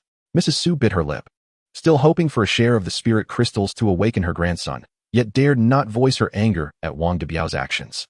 She glanced at Qin Chuan, her expression shifting from malice to fury. How could this harbinger of misfortune become a martial artist? She crawled over, her voice quivering. Captain Wang, you must stand up for us. That Qin Chuan stood by and did nothing, allowing the demon beast to harm others. It is simply intolerable. Such a thing exists? Wang Debiao's expression darkened, his tone firm. Zhou Kaishan, you were present. Does this Qin Chuan's behavior not warrant investigation under the emergency response regulations for martial artists? Wang Debiao had been present all along, yet found no fault in Qin Chuan's actions, merely wanting to conceal his presence. Zhou Kaishan chuckled in disbelief. Deputy Captain Wang, I reported the cat demon incident at least 15 minutes ago. Your team's response time is 10 minutes. Where were you during those 15 minutes? What were you doing? Coordinating. Dispatching, Wang Debiao replied without missing a beat. That takes time. Turning to Qin Chuan, he added, You, boy, leave now. Remember to report to the team for investigation tomorrow. As for the remains of this demon beast, they are crucial evidence and must be confiscated. It was blatant robbery. A first-level demon beast's body, if intact, could fetch 10 jin of spirit crystals. Qin Chuan looked at Zhou Kaishan. Officer, do you now understand? All this talk of coordination and dispatching is merely a guise for profit. Zhou Kaishan clenched his fist tightly, his nails digging into his flesh as blood seeped through his fingers. He had arrived at the scene long ago, just as he was about to confront the situation. He was restrained by Qin Chuan. Let us go. It's better not to see, Qin Chuan urged. Clearly, it was Zhou Kaishan who had violated the rules, and he yearned to argue his case, yet he was dragged away by Qin Chuan. Misfortune often conceals fortune, and fortune often harbors misfortune. Zhou Kaishan looked at Qin Chuan, feeling aggrieved. Mr. Qin, are we really going to let him take all the credit? If you take it too seriously, you will lose. Justice can also be fought for by the monsters, Qin Chuan replied. Monsters fighting for our justice? Zhou Kaishan frowned, perplexed. The one who appeared younger than him spoke words that left him momentarily stunned. Although he did not comprehend fully, he followed Qin Chuan away. Wang Debiao approached the corpse of the cat demon, drawing out his sword, a greasy smile on his face. According to the rules, whoever dealt the final blow would claim the spoils. He raised the sword, aiming for the demon's neck, when suddenly, the dying cat demon erupted. Its body swelled, its aura surging, advancing from late-stage first level to breaking through to second level. Wang Debiao's knife halted in midair, his smile stiffening. Before the cat demon struck his chest with a paw. Crack! The sound of shattered ribs echoed. Wang Debiao was sent flying, crashing into the wall. The cat demon bared its teeth, closing in menacingly. He struggled to rise, but his legs would not obey. Help! Qin Chuan! Zhou Kaishan! Come back and save me! Qin Chuan smiled faintly. Before leaving, he quietly infused a strand of malevolent energy into the cat demon's body. For monsters, malevolent energy was a tremendous boon. Mr. Qin, Zhou Kaishan exclaimed anxiously, the cat demon isn't dead. Is that so? But it has nothing to do with us. It was that Deputy Captain Wang who told us to leave, Qin Chuan replied nonchalantly. This is called self-inflicted entanglement. He deserves what he gets. Zhou Kaishan swallowed hard, gazing at Qin Chuan with admiration. A master. Undoubtedly a master. The courtyard echoed with anguished cries that pierced the night sky. Wang Debiao was dead. Old Lady Su, who had moved slowly, also perished. Only Boss Sun, being somewhat shrewd, had hidden away early and escaped the calamity. Soon after, four members of the monster-catching team rushed in. Deputy Captain Wang, how did it become a second-level demon? The team leader, with dark skin and in the mid-stage of body forging, instinctively took a step back upon facing the cat demon. The cat demon roared and lunged at them. This beast is severely injured. Let us go together. The dark-skinned captain struck the cat demon's claw with his knife, sparks flying. Damn it, it has mutated. The cat demon reacted with incredible speed, leaping and sending two team members flying. After a fierce battle, all four sustained injuries. The cat demon, drained of strength, let out a howl before vanishing into the shadows. The dark-skinned captain clutched his chest, gritting his teeth. Report it. No need. A calm voice emerged from the alley. Qin Chuan stepped forward, dragging the cat demon's corpse, leaving a trail of blood on the ground. The dark-skinned captain's jaw dropped in astonishment. You killed it? How is that possible? That was a second-level demon. Qin Chuan wiped his hands, casually stating, I merely seized an opportunity. Very well, you did well. The monster-catching team will remember your contribution. After speaking, the dark-skinned captain exchanged glances with his companions. One of them immediately understood and stepped forward to claim the cat demon. Chapter 28. Quickly remove your clothes. Wait a moment. Zhou Kaishan stepped forward, chest held high, his injuries nearly healed. This demon was slain by Mr. Qin. According to the regulations, the ownership belongs to him. Who do you think you are? One team member shouted. We are the monster-catching team. All matters related to demons within the city fall under our jurisdiction. Oh really? Qin Chuan smiled. Then why don't you try to take it? The team member felt a shiver down his spine, sensing that before him stood not a man, but a demon. He hesitated to step forward. Captain, what should we do? The dark-skinned captain glared at Qin Chuan, the tension palpable as a confrontation loomed. Very well. You're impressive. I'll remember you. In the end, they retreated. After they left, Zhou Kaishan staggered slightly, wiping the sweat from his palms on his clothes, looking at Qin Chuan with reverence. Mr. Qin, this monster-catching team is notoriously arrogant. I've only seen you manage to intimidate them. They are merely a group of shameless ruffians. By the way, Officer Zhou, I have a small favor to ask. Zhou Kaishan was taken aback. No trouble at all. Mr. Qin saved my life. I will ensure it is done to the best of my ability. Thank you. Officer Zhou, it's not a difficult task for you. After exchanging a few words, Zhou Kaishan promised to complete the task and left happily. Meanwhile, Qin Chuan ascended the familiar staircase step by step. Room 609 on the 6th floor. The door was splattered with glaring red paint, the word waste scrawled in a crooked manner. Qin Chuan merely smiled, unfazed by such petty tricks, which could not disturb his current state of mind. It was undoubtedly Lu Hui's doing. He wondered where the man had gone. Upon entering, he found little space aside from a bed. He stood silently before a photo of his parents, gazing at it without uttering a word. After a few minutes, he gingerly removed it. In a speeding flying car, the 4 members of the monster-catching team were cursing Qin Chuan. The dark-skinned captain shifted his tone. That damned Wang Debiao clearly stated it was a first-level cat demon, and it was injured. Did he expect us not to hurry over? Is he a fool? Unable to distinguish between first and second levels? Captain, Wang Debiao is from the Wang family. It would be difficult to explain his death like this. The dark-skinned captain's eyes darkened as he murmured, let us shift all the blame onto that Qin fellow. If he is so arrogant, let him face the wrath of the Wang family. Brilliant, Captain. All right, let us prepare our statements. Also, find that limping commoner. He seems to have some dirt on that Qin. At the Martial Artists Association, room 9 for training.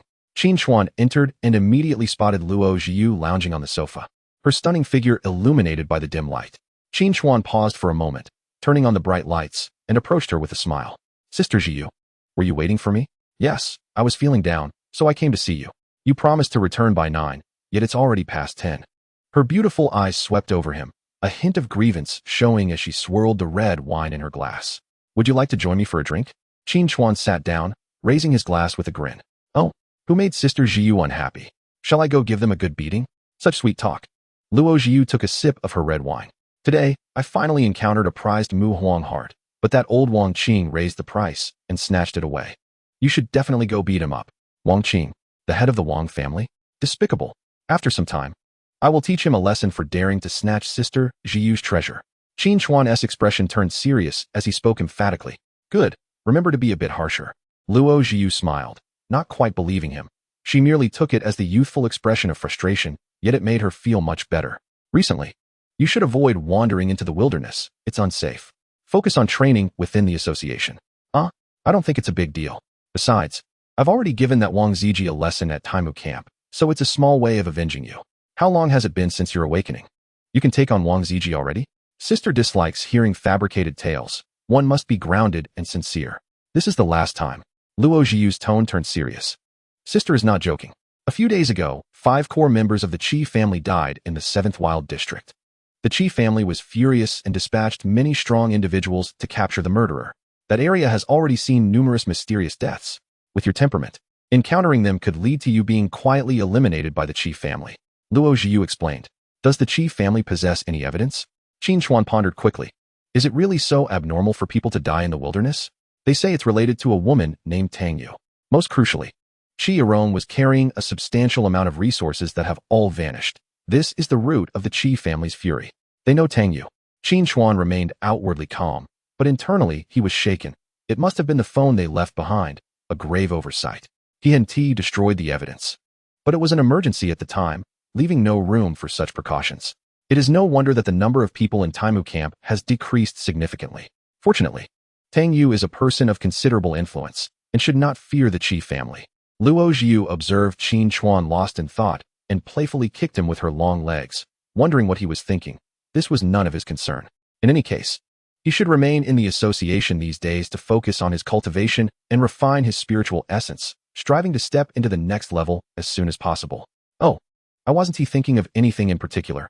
I just wanted to share some good news with Sister Zhiyu. To prove that I am not idle, Qin Chuan replied, returning to reality with a smile. Go ahead, if you truly surprise me, there will be a reward, she said, her voice soft and sweet. Qin Chuan's heart skipped a beat, realizing that Luo Zhiyu was intentionally teasing him. Ignoring her comment, he stood up, clenched his fists, and gathered his energy. Spiritual essence swirling around him. Sister Zhiyu, I have already stepped into the 2nd level. Luo Zhiyu's pupils constricted in disbelief as she abruptly stood up. Her delicate hand pressing against Qin Chuan's chest, her spiritual essence probing in, taking a sharp breath. Mid-stage of the body refining realm? How is this possible in such a short time? Qin Chuan smiled, feeling the vigorous flow of energy within him. His skin shimmered with a golden glow. Golden body. Luo Zhiyu was momentarily stunned. She was not surprised by an 18-year-old body refining warrior, as some awaken early. But to reach mid-stage in just over half a month and cultivate a golden body was beyond genius. Quick, take it off, Luo Zhiyu suddenly said. What? Take off what? Qin Chuan's eyes widened in shock. Your upper garment. Let me take a good look, Luo Zhiyu said, her eyes sparkling with mischief. I need to check for any flaws. Qin Chuan felt his ears redden but complied, removing his t-shirt. Under the light, his bronzed physique resembled a finely crafted weapon, with clear lines and well-defined muscles. Luo Zhiyu's breath quickened as she extended her delicate finger to gently touch Qin Chuan's heart. He shivered at the contact, his face turning even redder. Luo Zhiyu's heart raced too, surprised by the sensation, hard as iron yet smooth as jade. How did you achieve this strength? She murmured. Just then, the door swung open. Qin Chuan, you finally returned. Lin Xian's voice abruptly halted as she stood frozen at the doorway, her eyes wide in disbelief at the scene before her. Qin Chuan, bare-chested. With Luo Zhiyu's hand still resting on his chest.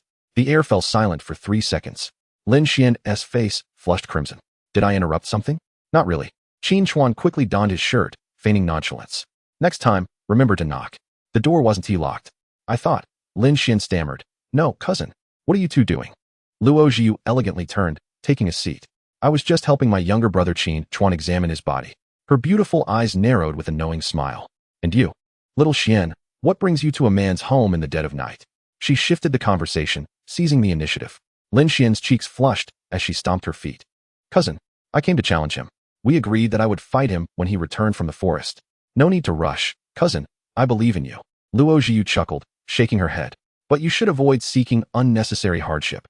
Qin Chuan has already reached the body refining realm. What? He-s at the body refining realm. Lin Xian's mouth fell open in disbelief, her expression drooping. Then what's the point? I'm only at the qi nourishing realm. She bit her lip, suddenly raising her head, a stubborn spark igniting in her eyes. But once I break through, I will challenge you. You better keep your word. Luo Zhiyu smiled. Now let us discuss this tomorrow. I must leave. She thought to herself that the president would surely be pleased. As she left, she couldn't resist teasing. Nice pendant. Did your girlfriend give it to you? Cough, cough. Take care, Sister Zhiyu, Qin Chuan replied, pretending to be oblivious. After the two women departed, Qin Chuan finally had a moment to rest and sent the news regarding the Qi family to Tang Yu. He received only a brief reply. Do not concern yourself with them. It seemed that in her eyes, the Qi family was hardly worth mentioning. The following morning, Luo Zhiyu summoned Qin Chuan early. In the conference hall of the octagonal building, as he stepped through the door, he immediately felt a dozen killing intents converge upon him. Qin Chuan, I told you, you cannot escape. Wang Zhijia's dark expression was unmasked. Seated at the conference table were 6 individuals. Aside from Luo Zhiyu and Wu Qingyuan, the others were middle-aged men whom Qin Chuan did not recognize. Wang Zhijia and the members of the demon hunting team from the previous night stood behind them, glaring fiercely at Qin Chuan. Among them was a man with his legs wrapped in bandages, seated in a wheelchair, his neighbor, Boss Sun, who cast a glance at Qin Chuan before lowering his head in fear. To Qin Chuan's astonishment, Zhou Kaishan was also present. However, he paid no mind, first greeting Luo Zhiyu and Wu Qingyuan before glancing at Wang Zhijia. He maintained his composure, smiling. Indeed, it is a prestigious family. Just one night, and you seem revitalized. It appears my actions were too lenient, leaving young Master Wang unsatisfied? Impudent. Wang Zhijia barked. Qin Chuan, last night you deliberately assaulted warriors in the camp, allowed demon beasts to slaughter innocents in the city without intervening, and even forcefully seized the bounty from the demon hunting team. Do you dare deny it? Today, my father and Director Su from the demon hunting team are present, and there is no room for your evasion. Wang Zhijia's heart swelled with laughter, his fists tightening. I will ensure you are imprisoned by the demon hunting team, and I will flay you alive. Just as he reveled in his fantasies, a loud bang on the table startled him. Luo Zhiyu's gaze was as cold as a frozen lake. Wang, you dare to slander Qin Chuan, who is a core member of our association. I will make sure you pay dearly for this. Wang Zhijia turned pale, disbelief etched on his face. He is a core member? How can this be? He stammered, I didn't mean it. Vice President Luo, Wang Qingtian, the head of the Wang family, glared, threatening Luo Zhiyu in front of his son. Is this how your association operates? With a wave of his hand, an imposing aura erupted. The spiritual pressure bore down on Qin Chuan, attempting to force him to his knees. He is the criminal. Qin Chuan grunted, gritting his teeth. His legs bending yet refusing to yield, his entire body tense, a faint golden light flickering around him. He withstood the spiritual pressure of the 4th step of the Lingqi realm. What? Wang Qingtian's eyes flashed with shock. A golden body. To forge a golden body at mid-stage of the body refining realm. No wonder he dares to be so arrogant. That's enough. Luo Zhiyu rose, supporting Qin Chuan to alleviate the pressure. Wang family master, you think you can convict someone based on mere words? How absurd. Qin Chuan looked up, meeting Wang Qingtian's gaze, gritting his teeth. You wish to fabricate charges and pressure me with your status? I, Qin Chuan, will never submit. Boy, for the sake of the association, I will let you understand your place. Wang Qingtian retracted his spiritual pressure and turned to the man in the yellow uniform beside him. Director Su, why don't you proceed? Director Su nodded in acknowledgement and gestured to the back. Su Guwei, you recount what happened last night. The man behind him immediately complied. He was the captain of the third team of the demon hunting team. Su Guwei felt a twinge of regret. He had initially thought Qin Chuan was merely a newcomer without backing, but he now realized he was a core member of the association, receiving such high-level protection. However, the arrow was already knocked, and it could not be unshot. Fortunately, the surveillance footage had been destroyed, making everything a foregone conclusion. Taking a deep breath, he regained confidence and pointed at Qin Chuan, speaking at length. Last night at 8:30, an incident involving a cat demon occurred in a residence in the Qianlong district, resulting in multiple fatalities. According to eyewitness accounts, Qin Chuan had already arrived yet stood by, watching coldly as the tragedy unfolded. Qin Chuan listened calmly, as if observing a clown performing a poor act, without rebuttal. Luo Zhiyu's anger gradually grew, and she interjected, "You better have solid evidence, or I guarantee you will serve over 10 years in prison." Su Gui's face twitched, his thoughts in disarray as he began to stutter. Wang Qingtian cleared his throat. "Vice President Luo, of course, we have evidence. There is no need to threaten him." Upon hearing that there were supporters, Su Gui took a deep breath and continued. "After the appearance of the cat demon, my deputy captain, Wang Debiao, was the first to rush to the scene to rescue the civilians. Unfortunately, the cat demon was a second-tier monster, and Deputy Captain Wang was unable to withstand its might, ultimately sacrificing himself for the nation and the people." As Su Gui spoke, his emotions intensified, filled with profound grief. What was truly detestable was that Qin Chuan merely watched from the sidelines, showing no intention of aiding others. When my team of 4 arrived and severely injured the cat demon, he then attempted to seize the spoils, behaving no differently from those of the Heiyuan clan. Su Gui turned to introduce 2 witnesses, victims of this incident.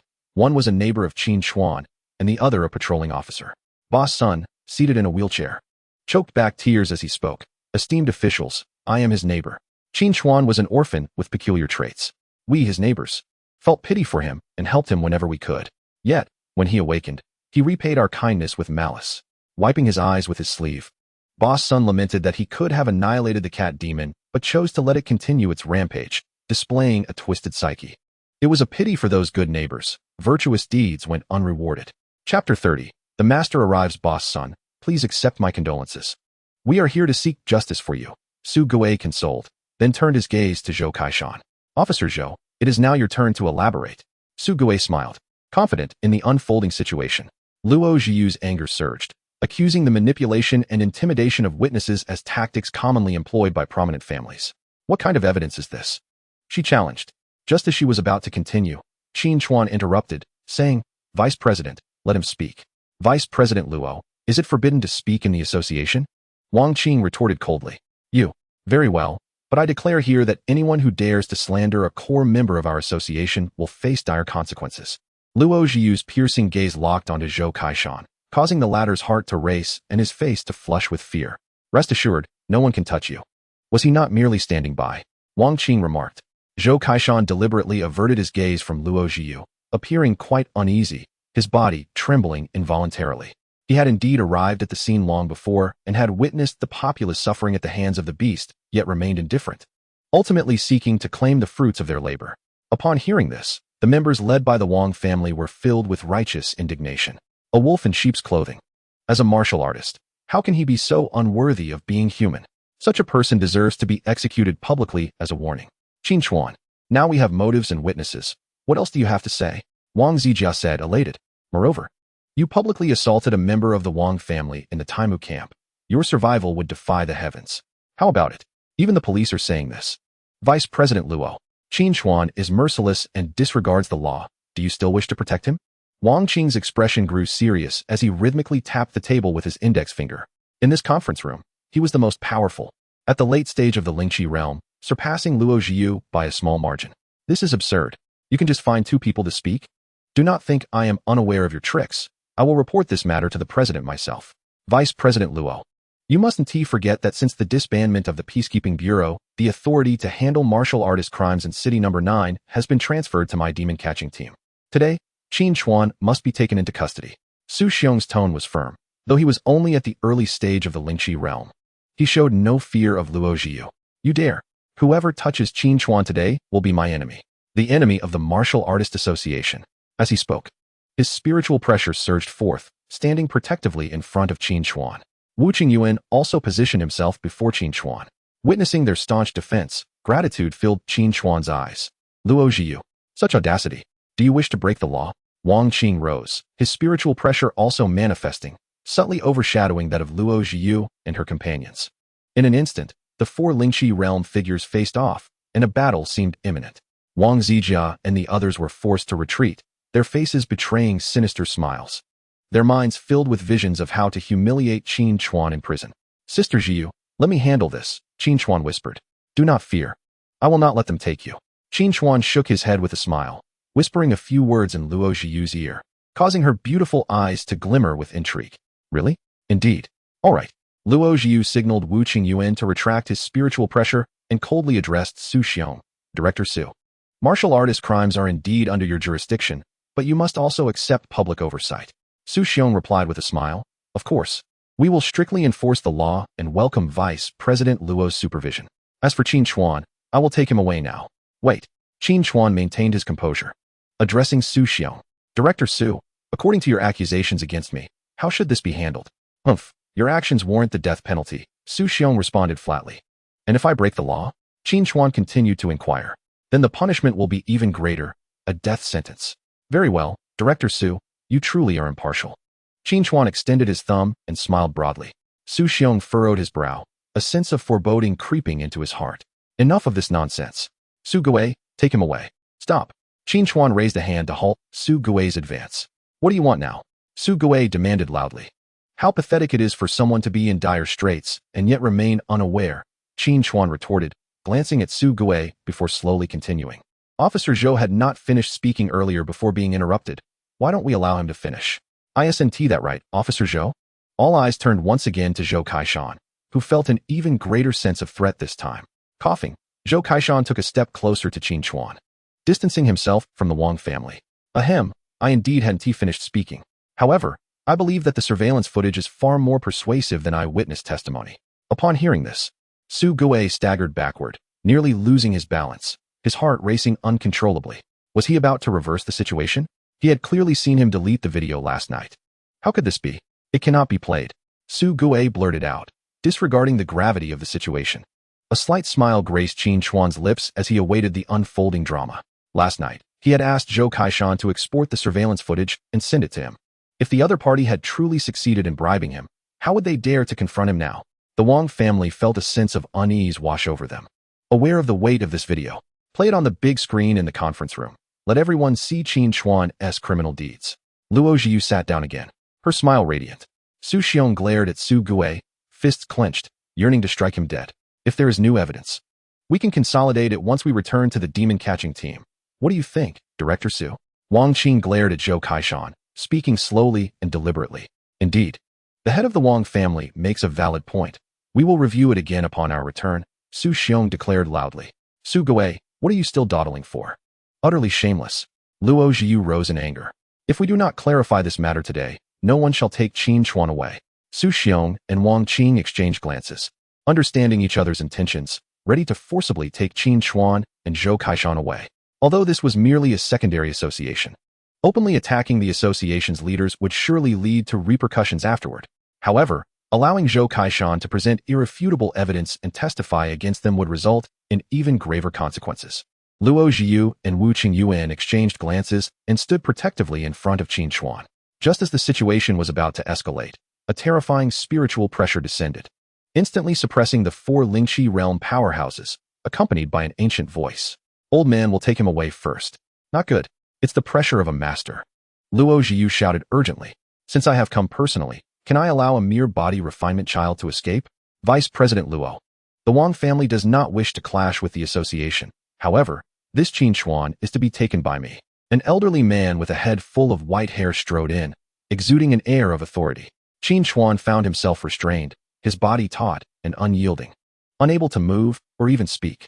Wang Zijia stepped behind the elderly man, mockingly eyeing Qin Chuan, taunting, "This is my grandfather, a master-level powerhouse. What do you have to fight against me? And you, Zhou Kaishan, once you reach the demon-catching team prison, you will understand what true hell is." Chapter 31. The arbiter Qin Chuan, upon seeing the newcomer, Luo Zhiyu furrowed her brows. Wang Yan, are you brazenly attempting to seize someone in the association? Are you not afraid of the president confronting you? I have already stepped into the realm of a master. He is merely a fallen fool. I could extinguish him with a mere flick of my hand. Wang Yan stroked his beard with a cold smile. Today, I am merely responding to the summons of the demon capture team to assist them in apprehending the criminal. Reporting to the first-level association is futile. Whether he is guilty will be evident upon viewing the footage. Simultaneously, Luo Zhiyu urged Zhou Kaishan. Hurry, project the screen. Zhou Kaishan, beads of sweat rolling down his forehead, was already tense under the imposing presence of several influential figures, and his hands trembled as he operated his phone. Verification and interrogation should be better suited to the demon capture team. Wang Yin interjected, providing Zhou Kaishan no opportunity to respond. His gaze sharpened, immobilizing him. Su Xiong, take him away. Thank you, Elder Wang, for your assistance. I shall escort them back to the demon capture team for questioning. Su Xiong expressed his gratitude. Feeling a heavy stone lift from his heart, the Wang family had indeed considered all angles. Otherwise, they might have encountered a disastrous turn of events. Su Gui, cuff him and take him away. Su Gui approached eagerly, dark handcuffs locking Qin Chuan's wrists. With a sneer, he said, these are specially made. Even those in the transformation realm would find it difficult to break free. Accept your fate. Do you dare challenge me? You old fool. If you dare take Qin Chuan away, you will surely regret it. Luo Zhiyu's face flushed with anger, yet she was completely suppressed and found it hard to act. She realized that even if she were to strike, it would be futile. The only course of action was to report all information regarding Qin Chuan as swiftly as possible to ensure higher authorities would protect him. A mere insignificant character without connections like him. Would I regret it? What a joke. If you are unconvinced, have Lu Changshao come find me. Of course. If he dares, ha ha ha. Wang Yin stood with his hands clasped behind his back, exuding confidence as he turned to leave. Upon turning, his smile abruptly froze. His eyes widening, accompanied by a tremor throughout his body. Why you dare call Lu Changshao by name? Standing at the entrance was a middle-aged man clad in a deep blue uniform, a red badge adorning his chest. Qin Chuan, who had planned to break free from the handcuffs and flee, realized upon witnessing Wang Yan's reaction that the matter was far from over. Is he the president? How could Wang Yan have dared to act so arrogantly before? I am asking you. You dare call Lu Changshao by name? The uniformed man's tone grew even colder. And no, I do not dare. It was merely a slip of the tongue. Please do not take offense, Wang Yan stammered, shaking his head and retreating a couple of steps with his head lowered. Luo Zhiyu and Wang Qing, along with the others, were equally astonished. A celestial being. Wang Qing and Su Xiong bowed their heads, breath quickening with trepidation, too fearful to move. Luo Zhiyu's expression shifted to one of respect and surprise as she stepped forward. I am Luo Zhiyu, the vice president here. Do you know the president, senior? An old friend. Let us not speak of him. Today, I am here to deliver an appointment letter. Appointment letter? A sudden hush fell over the crowd. Whispers of confusion arose. What position could warrant a celestial being to personally deliver an appointment letter? Everyone exchanged uncertain glances. This place hardly seemed to be one where appointments were being made. Wang Yan's eyes flickered, joy blossoming on his face. Surely, this was for him. After all, there were few masters in the city, and he was the only one present in the master realm. The tension in his heart dissipated, replaced by inexplicable excitement. Thank you. Senior, may I ask how you wish to address me and what position I am to assume? I am willing to accept. Despite his age, Wang Yan understood that merit precedes age and could only refer to the man as senior. The crowd came to a realization. Indeed, only a master could receive such treatment. Wang Zijia and his son were particularly agitated, greedily gazing at the uniformed man, hopeful for a high-ranking position that might elevate them to the main city. The uniformed man shot a disdainful glance at Wang Yan. Your matters will be addressed later. Wang Yan trembled, utterly perplexed. The uniformed man strode directly to Qin Chuan, casting a sidelong glance. Aren't you going to remove those handcuffs? Su Gui trembled violently. Why yes. The others gaped in disbelief at this scene. Who is he? Does he possess an immense background? As they speculated about Qin Chuan's background, some were so frightened they could hardly stand, swaying unsteadily. Qin Chuan regarded the uniformed man, filled with further questions. Thank you, senior, but these handcuffs cannot restrain me. Qin Chuan clenched his fists, pulling with force in the opposite direction. With a snap, the lock burst open. How is that possible? Even a practitioner in the transformation realm could not manage that. Su Gui stared in horror, as if seeing a monster. His heart racing. Even Luo Zhiyu did not anticipate Qin Chuan's strength had reached such heights. Her beautiful eyes blinked in disbelief, as he was merely in the mid-stage of body refinement. How infuriating. Wang Zijia clenched his fists, resentment filling his eyes. Having freed himself from the handcuffs, Qin Chuan rubbed his wrists. He had broken free through sheer strength to demonstrate that he was not to be trifled with. The uniformed man exhibited a look of approval, laughing heartily. Haha, splendid. It is no wonder I hastened from the main city to deliver this appointment letter to you, Qin Chuan. You are impressive. An appointment letter. Is it for him? At that moment, Wang Yin could only wish to slap his son and grandson. Wang Qing was equally inclined to deliver a similar punishment to his eldest son. Su Xiong glared at Su Gui, gritting his teeth in fury. Luo Ji, you could not fathom how the Peacekeeping Bureau had managed to find Qin Chuan despite her having classified his information. She glanced at Wu Qingyuan, who wore a puzzled expression. Qin Chuan, equally confused, remarked, Senior, your praise is unwarranted. But what is this appointment letter about? I have not applied for any position. This is an invitation. I am Han Ding, from the South China Main City as Peacekeeping Bureau, sent here to deliver the appointment letter. Please take a look. Han Ding smiled as he handed Qin Chuan a yellow envelope made of craft paper. Upon opening it, Qin Chuan saw the emblem of the Peacekeeping Bureau printed on the white paper. Hereby appoint Qin Chuan as a junior arbiter, responsible for overseeing Satellite City No. 9 in South China, with formal law enforcement authority, effective immediately. The document also contained some encouraging words. Qin Chuan was aware of the Peacekeeping Bureau's existence. Though he did not fully understand it, he did not rush to accept, but instead handed the appointment letter to Luo Jiyu for her review. Upon receiving the document, Luo Jiyu's eyes sparkled. Qin Chuan, you should thank Senior Han. Jiyu Jia, this is a done deal. With Luo Jiyu's encouragement, Qin Chuan no longer hesitated. I am grateful for the trust from Senior Han and the Peacekeeping Bureau. I accept this appointment. Excellent. From this moment on, you have the authority to oversee and dispatch the demon capture team in City Number 9. Upon hearing Han Ding's words, those who had come to seek retribution turned pale.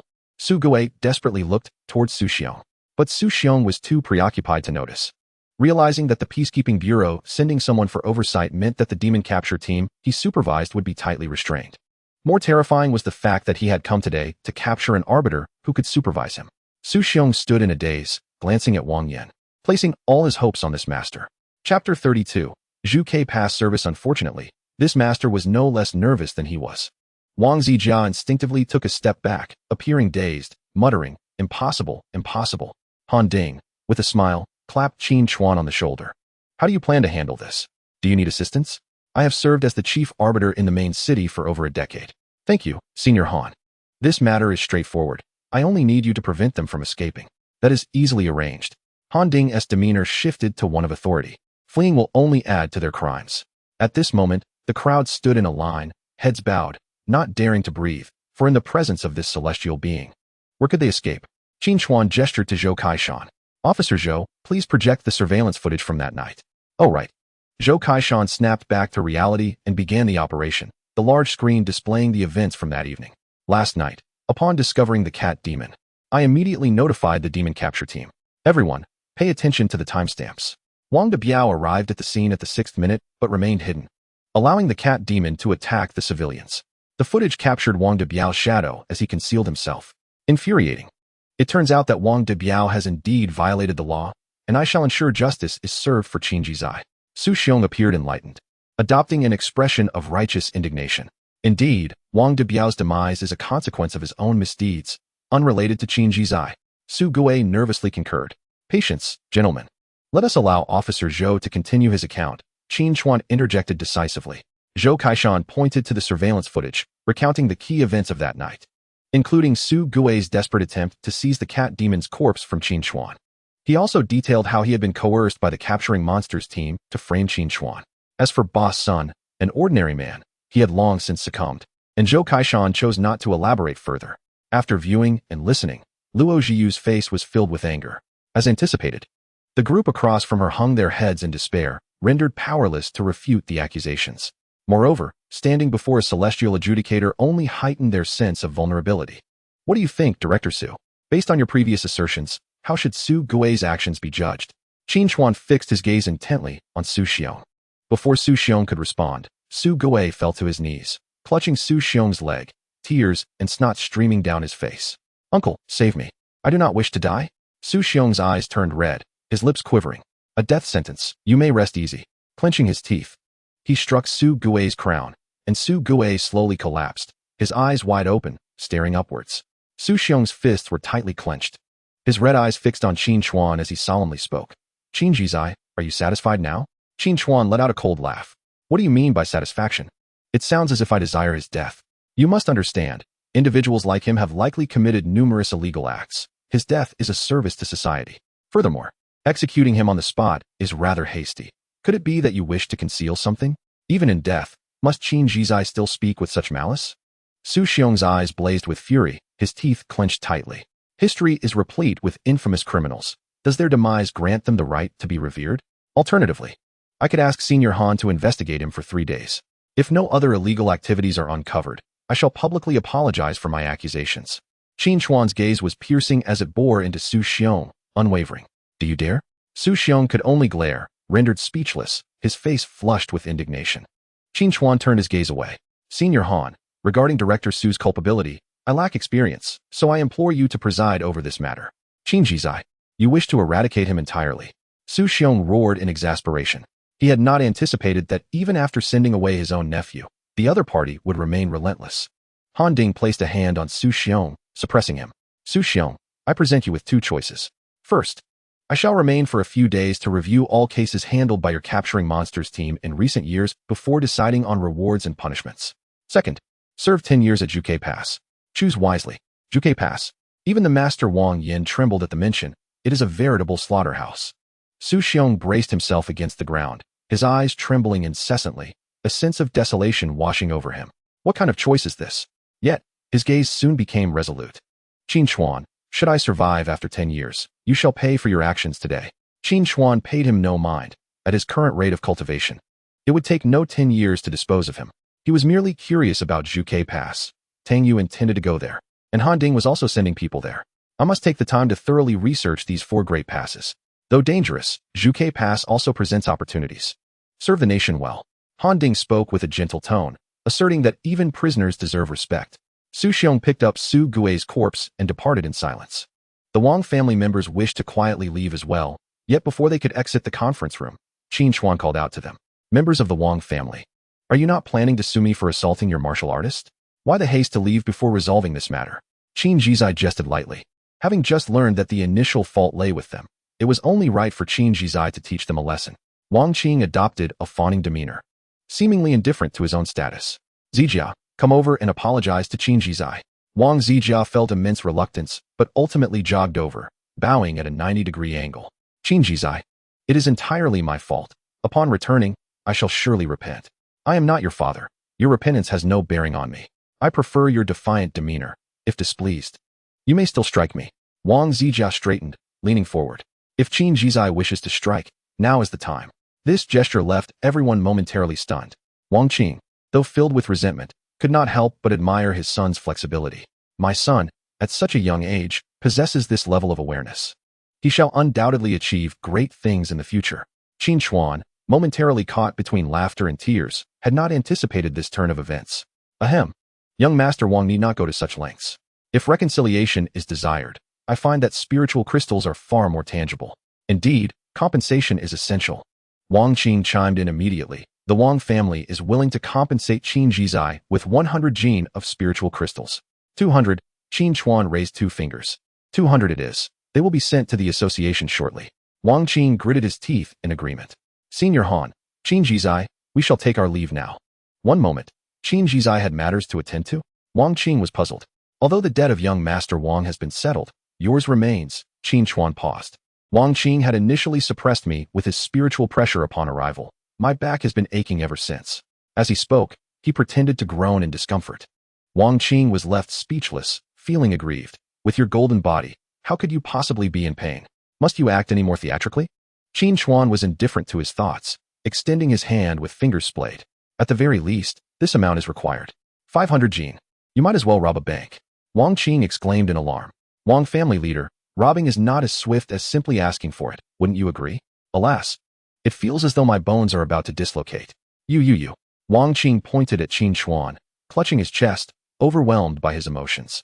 I will give you 500. I hope Qin Jizai will keep his word and not target the Wang family.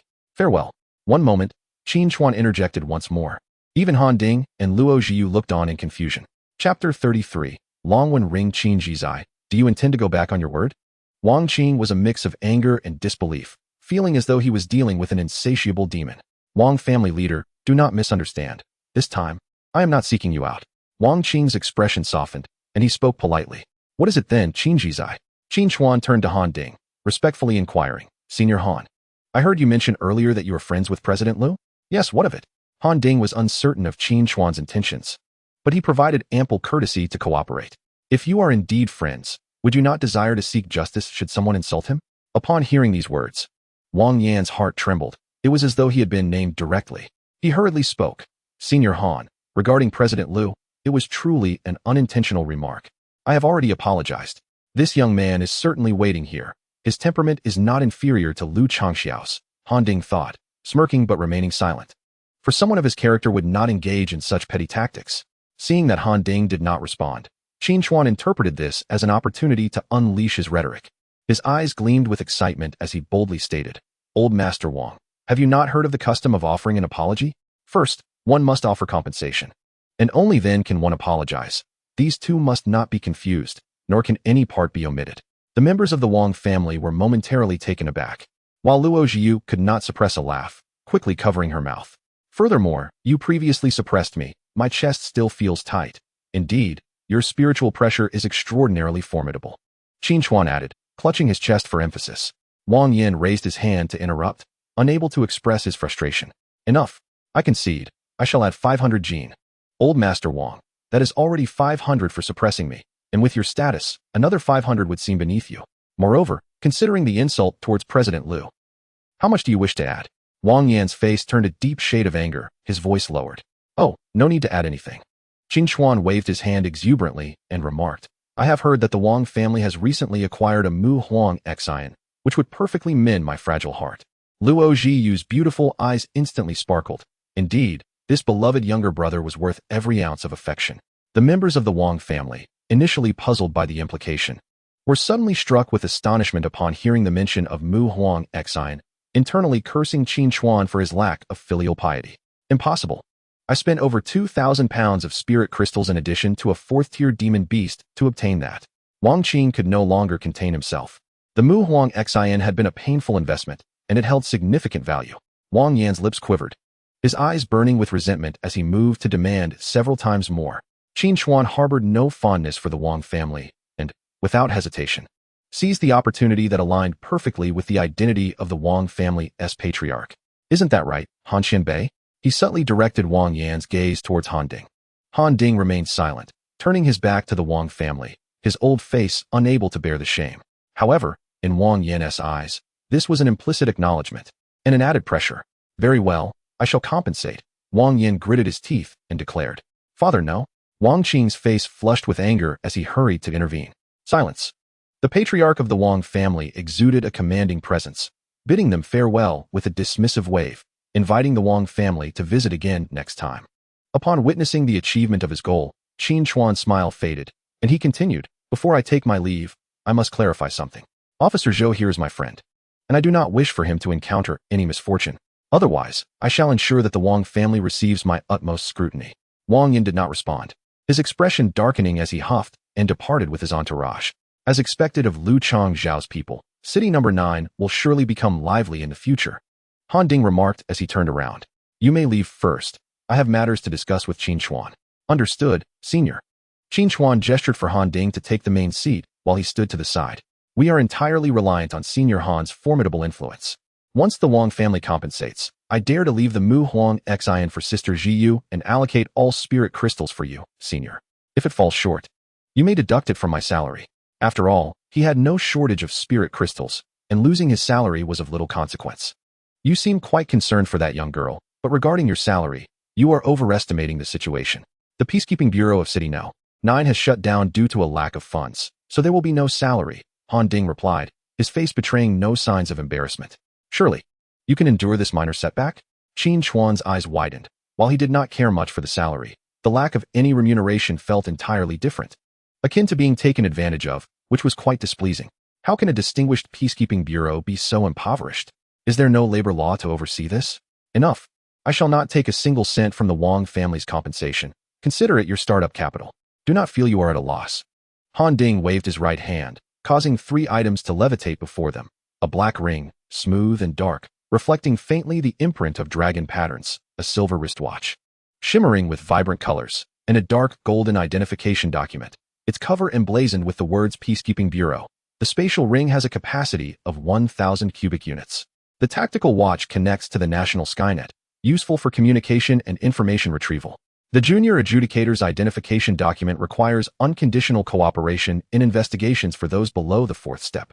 For actions endangering the nation, you may act first and report afterward. For those at the 4th step or above, report to the Bureau for processing by a mid-level adjudicator. How about that? Just the value of this spatial ring would exceed 20 years' worth of your salary. Even I am tempted. Qin Chuan's eyes gleamed. While he possessed a relatively large Kong Ming stone, it could only be exchanged for a spatial ring of 200 cubic units at most. And he was eager to seize this opportunity. However, as he reached for it, Han Ding swatted his hand away, admonishing him not to rush as he had yet to finish speaking. As an adjudicator, one wields considerable power, but abusing it would result in double the punishment. This is the operational manual, which includes enforcement procedures and penalty standards. You must familiarize yourself with it promptly. Qin Chuan accepted the book, still fixated on the ring. Rest assured, Senior Han, I will thoroughly study it tonight. This ring appears rather large. Is it meant to be worn on the thumb? My thumb isn't that large. You may wear it wherever you please. It will automatically adjust to fit. Oh, I see. Senior Han, may I try it on? Go ahead. My task is complete. If you have any questions in the future, feel free to contact me. I'm off now. Qin Chuan immediately grasped the ring in his hand. As if fearing it would be taken away, his mind racing with thoughts of how many beds he could bring along. Thank you, Senior Han, for your assistance. Take care. I shall reach out to you if necessary. Han Ding smirked, inwardly lamenting. This young man clearly was not the type to remain subdued and was undoubtedly a troublemaker. Ahem. This watch contains a built-in intelligent assistant. Consult it if you need assistance, and refrain from bothering me too much. As Han Ding reached the doorway, he paused, contemplating Lu Changshao, but decided against interrupting him, leaving with a tinge of regret. In the conference room, Qin Chuan excitedly placed the spatial ring on his right middle finger, establishing a connection. He could not suppress the grin on his face, exclaiming, indeed, 1,000 cubic units. Approaching the window, he observed the dragon patterns on the ring's surface under the sunlight, caressing it lovingly. At that moment, he noticed a figure soaring past outside, heading towards the main city. The Tianren realm is truly remarkable. One can fly with ease. Next, before reaching the 3rd step, he would attempt to condense a 2nd-tier golden body. This was something no one in the world had accomplished. The mere thought sent shivers of excitement down his spine. Furthermore, this identification document arrived just in time, as he had been pondering how to investigate the tree incident. Chapter 34. Exchange contribution points in the main city of Huanan. The city walls were no different from those of satellite cities, rising 100 meters high, but the urban area was several dozen times larger. Han Ding flew into a tall building, the emblem of the Peacekeeping Bureau prominently displayed atop. Inside the office, he stood respectfully before a middle-aged woman with short hair. Reporting on his work, Director Pei, Qin Chuan has accepted the appointment. I see. Pei Su-ning replied indifferently as she continued to review documents. Is there anything else? Noticing that Han Ding had not left, Pei Su-ning set down the materials in her hands and looked up. My subordinate does not understand why we do not directly restart the Peacekeeping Bureau in Satellite City No. 9. Surely, a mere young practitioner of the body refinement realm cannot suppress that group of nefarious beings. Pei Su-ning shook her head with a sigh. Adjudicator Han, given the current state of the Bureau, we lack the resources to restart a Peacekeeping Bureau in a satellite city. You only need to periodically compile and report his information. Beyond that, do not interfere. Han Ding was momentarily taken aback. It was at this moment that he comprehended that this was not an arrangement from the Bureau. He gazed at Pei Su-ning in confusion. Director Pei, this. Enough. You need not know more. I, too, am curious about who Qin Chuan truly is. Regardless, do not interfere excessively. Even if he stirs up a storm, it matters not. Pei Su-ning resumed her work, her attention focused on the documents. Noting that the main city had also been unsettled lately, with the number of demon calamities exceeding 100 last night. Director Pei, I shall attend to this matter immediately. Han Ding said, no longer probing further, his expression turning somber as he exited the office. At the Martial Arts Association of City No. 9, after sending off Zhou Kaishan, Qin Chuan made his way to the exchange hall alone. Many items within the ring were unnecessary. It would be better to exchange them for contribution points to purchase a golden body martial art. At the front desk sat several young girls and an elderly man with white hair. Upon seeing Qin Chuan approach, the old man's eyes lit up, and he promptly rose to welcome him. It's him. I've heard he has a close relationship with the vice president. He appears to be a practitioner of the qi cultivation realm, so I must not treat him lightly. Hello, Mr. Qin. I am Wu Lin, the supervisor here. What business do you wish to conduct? The young girls at the front desk, witnessing Wu Lin rise, were momentarily stunned and hurriedly stood up, gazing at the approaching figure. He is so young. Who is this prominent individual? Even Supervisor Wu greets him with a smile. Qin Chuan returned the smile. Hello, Supervisor Wu. I wish to exchange some contribution points. No problem, Mr. Qin. What items do you wish to exchange? I can provide you with an appraisal right away, Wu Lin replied, maintaining his cheerful demeanor. Ahem, Supervisor Wu. Do you have a quieter place? I have quite a few items. Oh, right this way, please. Let us go to the VIP room for tea and a detailed discussion, Wu Lin said, tapping his forehead and smiling. Wu Lin walked ahead, leading Qin Chuan away. Yet he remained skeptical. What could possibly be of value? If luck favored him, perhaps he might stumble upon a piece of scrap or hunt down a first-tier demon beast, rushing to exchange it, fearful that others would learn of his fortune. Fine. Let it be a matter of becoming familiar. Witnessing this scene, several young women exchanged incredulous glances. Even for a favored one, Supervisor Wu would not be so obsequious. Do you know the background of that, Mr. Qin? The others shook their heads in confusion. We spend our days here and have encountered many martial artists. Yet he is unfamiliar. Could it be that this is his first visit? Regardless, he must be a person of great stature, and he is quite handsome. It seemed he was looking at me just now. One young woman, with a hint of infatuation, clasped her delicate hands as if in prayer. No way. He was clearly looking at me. Qin Chuan was escorted into a spacious reception room, with towering buildings visible outside and a bustling stream of vehicles below. Wu Lin greeted him warmly. Mr. Qin, please take a seat and sample this year's new tea. No need for pleasantries, Supervisor Wu. I have matters to attend to. So let us expedite the process, Qin Chuan replied, waving his right hand, causing a pile of ore to materialize in the open space. The teacup in Wu Lin's hand clattered to the floor, spilling tea on his trousers, but he paid it no heed, his eyes fixated on the mound of material. It was not just a few small pieces of ore, it was a substantial heap. What the heck? Wu Lin exclaimed, lunging forward. He retrieved his identification mirror, crouching down, his hands trembling violently. The first attempt slipped from his grasp, but he picked it up again to examine. Xingwen iron, 3 Jin 2 Liang, purity 97%. No. This piece is 99%. This is top quality. Yin Yang fine copper, intact without cracks. The one I acquired last year, only the size of my thumb, was revered for 3 months. Qing Xian jade marrow, this size, my voice cracked. I've never seen such a specimen in 20 years. Additionally, there is purple lightning mica, Xian Bing crystal, and core rock milkstone. Wu Lin's forehead throbbed with veins, beads of sweat pattering down onto the ore. He suddenly looked up, eyes bloodshot. Where did these come from? It seems there is no such rule.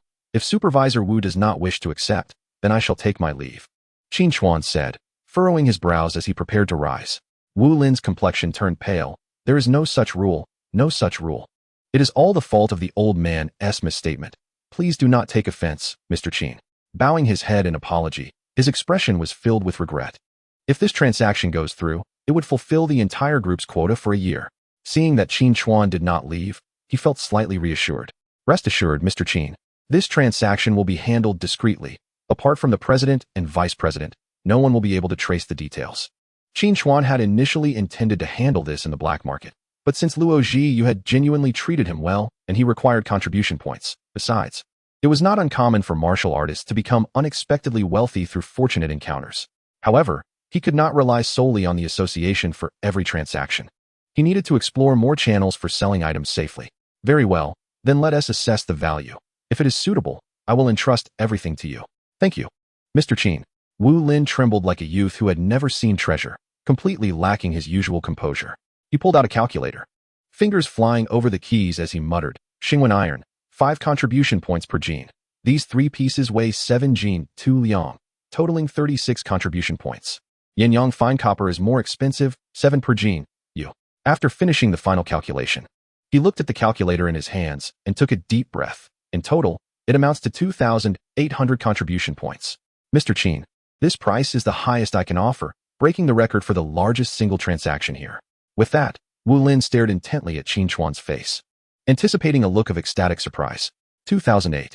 A martial artist at the Qi Nourishing Realm would toil for an entire year to earn 50 contribution points. And here was Qin Chuan, his expression unchanged. One contribution point could be exchanged for a gene of spirit crystal, and this was worth far more. After all, creating high-end weapons could not do without these exquisite ores. All right, is that all? Wu Lin was taken aback. This kid, 2,800 contribution points. And he simply responds with one word? Before he could fully grasp the situation, Qin Chuan raised his hand. Bang. A demon beast's corpse crashed to the ground, relatively intact. It was a ghost-faced demon spider, alongside the remains of a black wolf, and the reception room was large enough to accommodate them. Wu Lin staggered back, his knees nearly giving way. Both are 4th tier. He stammered, looking at the testing device in his hand. Qin Chuan approached, lifting one leg of the spider. The carapace is intact, though it is missing a few legs. This black wolf is somewhat mangled. Let's appraise it. Wu Lin's mind went blank. 4th tier demon beasts. Typically, demon beasts of the same level possess combat power that significantly surpasses that of humans, making it difficult for Qi-nourishing realm martial artists to slay them alone. A Qi-nourishing realm individual encountering one would face certain death, unable to flee. How did he acquire these? And 2 of them? Wait, I cannot ask. What if he becomes angry and leaves? That would be catastrophic. It must be a gift from the vice president. I cannot speak out of turn. Wu supervisor? Qin Chuan noticed Wu Lin's prolonged silence and prompted, let us assess. Oh. Wu Lin fumbled for the calculator, trembling as he pressed the wrong keys multiple times, resetting it repeatedly. Mr. Qin, the 2 demon beast corpses are slightly lacking in quality, but due to their high tier, they total around 2,000, adding the ores. The grand total is 4,800 contribution points. 4,008. A 4th tier Lingxi realm martial artist would need to work tirelessly for 2 or 3 years to earn that. Enough to purchase a central villa in the main city, complemented by a top-tier flying vehicle. Enough to provide a Lingxi realm martial artist with 3 years' worth of cultivation elixirs. Qin Chuan nodded calmly. Let us settle the account. Wu Lin's lips twitched. How could he be so nonchalant? Mechanically operating the terminal, he transferred the contribution points. Thank you. Upon seeing the contribution points credited to his phone, Qin Chuan finally revealed a satisfied smile and walked to the door, suddenly halting. Wu Lin's heart raced. Was there more? Wu supervisor, Qin Chuan turned back. Please do not speak of this matter. Otherwise, I will not seek you out again. Understood. Understood. Wu Lin nodded vigorously, ultimately raising a hand to swear. Rest assured, Mr. Qin, I guarantee it will remain a secret. Otherwise, my son will be born without an anus. Qin Chuan looked at the elderly man's vow in astonishment, giving him a thumbs up as he left. Back in the training room, Qin Chuan logged into the association's internal website, searching for suitable martial techniques. Indestructible body, the name sounded grand. He glanced at the description. Upon reaching great success, the body becomes as durable as a diamond, capable of withstanding a blow from a 3rd-tier demon beast. He dismissed it immediately. Being able to withstand a 3rd-tier demon beast only at great success was too weak. Iron Cloth Shirt, a martial art that is easy to learn but difficult to master, requiring special medicinal baths for cultivation. He crossed it off again, too troublesome. Xuanwu Golden Body. Those with fewer than 15 meridians find it hard to begin, and the training is painful, necessitating the absorption of golden crystal energy. Once initiated, the body's strength rivals that of a 3rd-tier bear demon. With such strength at the entry level, it was impressive, but at 2,000 contribution points, it was exorbitantly priced. Other martial techniques seemed quite mediocre. It seemed he could only cultivate this one. Originally intending to use the golden crystals to nurture Dao seeds, he decided to use them for martial skill cultivation instead. Having made his decision, he clicked the purchase button. In the next moment, the complete martial technique content was transmitted to his phone, accompanied by a warning message, strictly prohibited from dissemination. This transaction was indeed a no-risk profit. Qin Chuan sat cross-legged on his bed, reviewing the martial technique from start to finish, closing his eyes to mentally simulate it 3 times. It was indeed commendable, yet there was room for optimization. He took out the golden crystals and began his training. His vital energy sank, like magma flowing into his legs. Sweat beaded on his forehead. The energy surged upward, akin to myriad ants gnawing at his bones. He clenched his jaw, muscles taut. The energy circulated throughout his body, absorbing and guiding the golden crystal energy. Each breath akin to someone scraping his bones with an iron brush. Enduring the pain, he persevered. After approximately 10 hours, all the golden crystals were exhausted, and the outside world had long since descended into darkness. A faint golden light began to emanate from Qin Chuan's body, initially just a thin layer, akin to the morning mist, but it gradually became denser and more luminous. In the next moment, a brilliant golden light erupted violently, only to retract instantaneously, all converging within. Qin Chuan opened his eyes and a fleeting glimmer of golden radiance flickered within his gaze. He sensed the circulation of energy and blood within his body, flowing as smoothly as a surging river, with every muscle and bone imbued with explosive power. He had entered a new realm. This intensity was likely comparable to that of a second-tier golden body.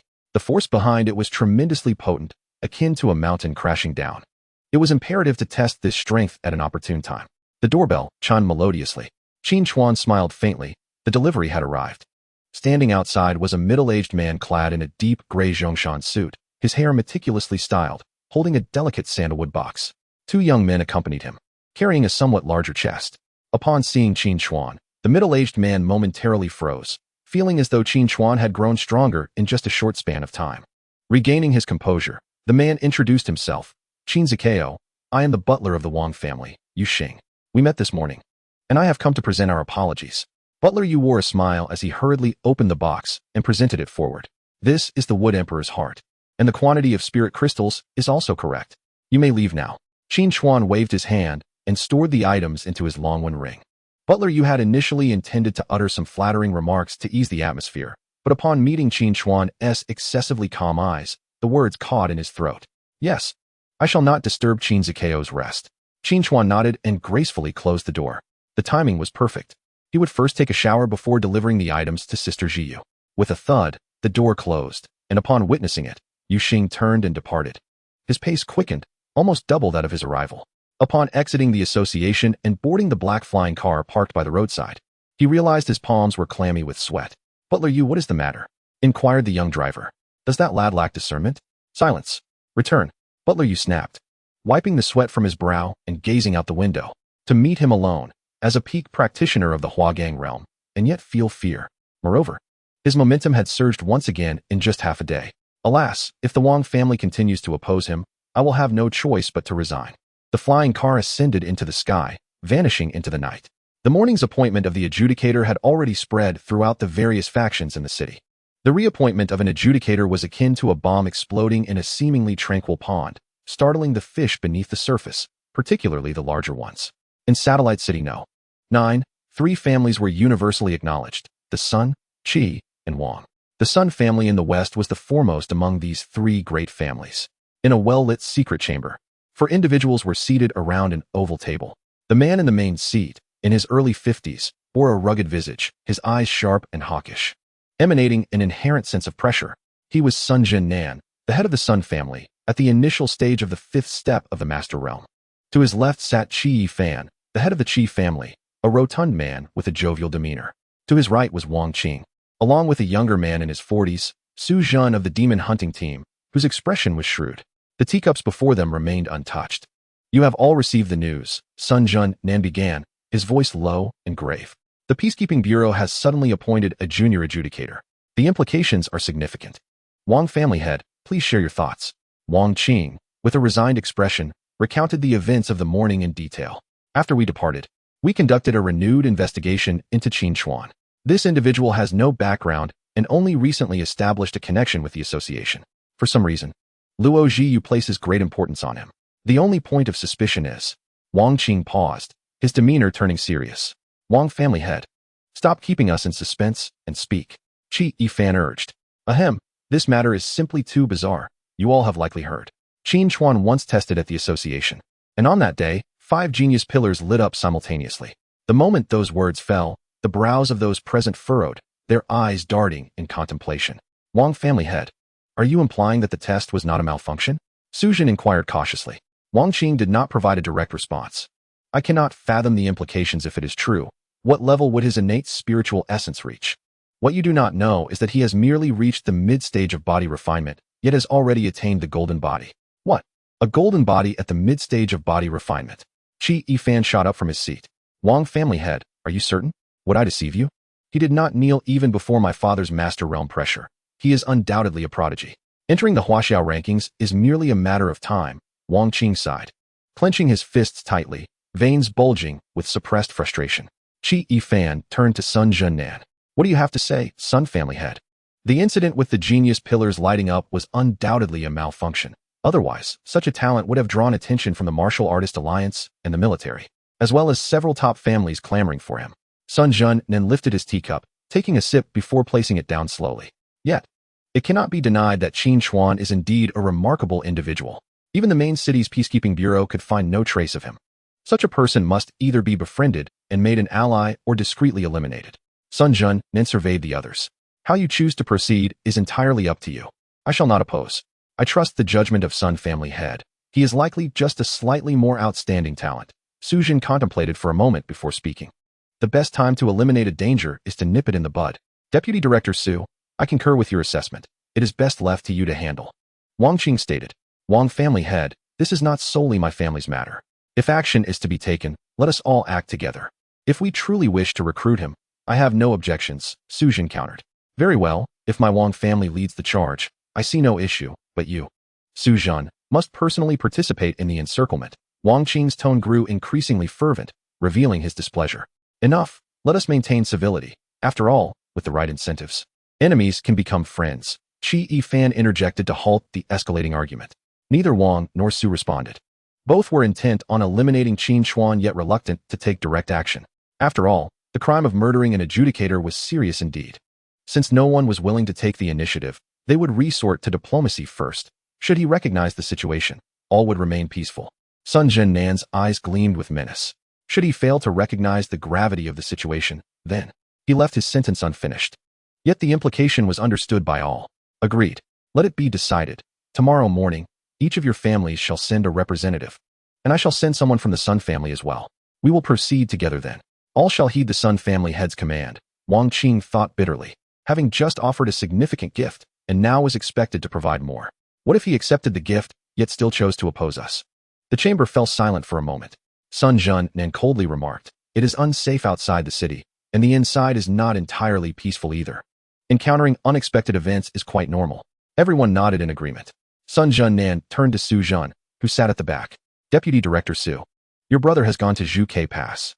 You will be responsible for matters concerning the demon hunting team, but refrain from any small maneuvers for the time being. Rest assured, Sun family head, I know how to proceed, Su Jin replied. Very well, you may return now. Sun Jun waved his hand dismissively. In the government building, a middle-aged man with graying hair stared intently at the screen on his desk. An overflowing ashtray filled with cigarette butts before him and a mountain of documents piled up on his desk. He murmured to himself, his face etched with worry. There are still shortages in the supply depot. We are short of 30,000 pounds of grain and 200 tents. He rubbed his temples, scribbling hasty notes across the paper. A knock interrupted him. Come in. A man in his 30s entered, clutching a document. Commissioner Fei, there is something that requires your attention. Fei Zhonghuang did not lift his head. Speak. The Peacekeeping Bureau has appointed a junior adjudicator who will be stationed in our city. His name is Qin Chuan. He is 19 years old and at the mid-stage of body refinement. Fei Zhonghuang's pen paused momentarily. He raised his head, quickly scanning the document. A junior adjudicator at the body refinement stage? And so young? He furrowed his brow. What does the Peacekeeping Bureau intend? I am unsure. It seems that Vice President Luo of the association is also unclear about the Peacekeeping Bureau's intentions. Fei Zhonghuang remained silent for a few seconds before setting the document aside. Understood. The man hesitated before speaking again. Commissioner, do you wish to pay him a visit? Fei Zhonghuang cast a glance at him and suddenly chuckled. Shall he? Do you want me to flatter him? He Qin replied with an awkward smile. It's not flattery. Just fostering a good relationship. Fei Zhonghuang shook his head and returned to his documents. As the chief executive of this satellite city, responsible for the sustenance of over 30 million people, I wish I had 3 heads and 6 arms. Where would I find the time for sycophancy? If he genuinely intends to serve the people, I shall respect him and support his endeavors wholeheartedly. If he is like those others, why should I concern myself with him? If there's nothing else, you may leave. Understood, he Qin replied and exited the office.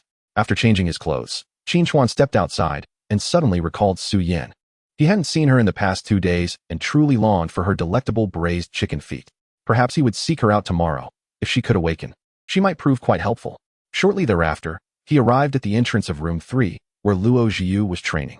Upon receiving Qin Chuan's message, she had come to the door. This evening, she wore a cream-colored knitted sweater that clung softly to her slender waist, her full curves appearing as a warm oil painting beneath the dim light. Upon spotting Qin Chuan, her beautiful eyes instantly curved into crescent moons. You're here, little brother. Come inside, she greeted with a smile, taking his hand and leading him into the room. Jiu Jia, look, the Wang family has sent their apologies. Qin Chuan said with a grin, producing 2 ornate boxes. Luo Zhiyu lowered her gaze to the Zeton wood brocade box, her expression momentarily frozen. Is he truly offering me the Mu Huang Xin? Zhiyu Jia, these are all for you, he said in a casual tone, as if they were mere trifles. Luo Zhiyu immediately looked up, scrutinizing Qin Chuan's face with a furrowed brow. Brother, are you hiding any ulterior motives? Qin Chuan hastily shook his head, stepping back. Absolutely not. Luo Zhiyu leaned closer, her face inches from his, teasingly squinting. Really? Or is there something amiss with your preferences? The sudden warmth from her breath made Qin Chuan involuntarily swallow. Wasn't this a gesture of gratitude? How did it turn into a question of preferences? Cough, Zhiyu Jia. Perhaps you should examine if the Mu Huang Xin has any issues. I worry the Wang family might have tampered with it. Luo Zhiyu's smile vanished instantly as she crouched down to inspect it. This was the treasure she had long yearned for, and she had finally obtained one. The lid opened, and a vibrant green light spilled forth from the box, a gentle vitality washing over her. Luo Zhiyu's beautiful eyes widened, her lips parted slightly, a look of astonishment gracing her features. Mu Huang Xin. It truly is Mu Huang Xin. She possessed a wood-type Dao seed. Her talent was commendable, but her cultivation speed had slowed in the Lingqi realm. A single Mu Huang Xin was sufficient for her breakthrough and would enhance her Dao seed. Qin Chuan.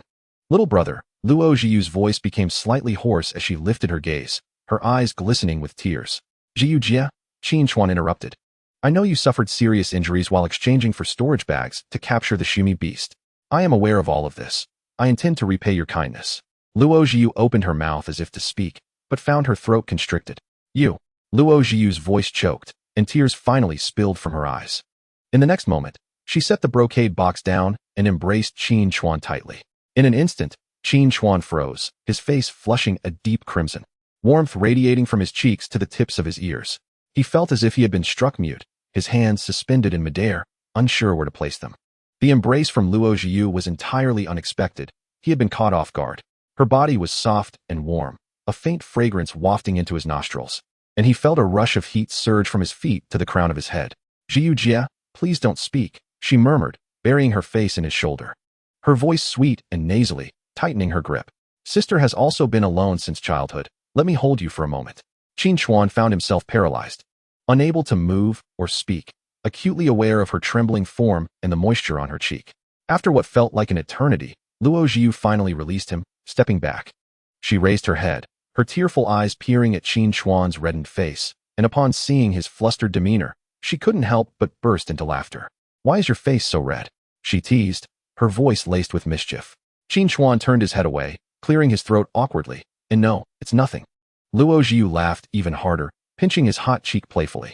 All right, no more teasing. Sit down. I shall accept the Mu Huang Xin, and you keep the Ling Jing. I have no need for Ling Jing. I know you don't lack for it. You've exchanged for thousands of contribution points. Impressive. But I truly don't need that much Ling Jing for my cultivation. Qin Chuan scratched his head, realizing that Zhiyu Jia was aware of his contribution points.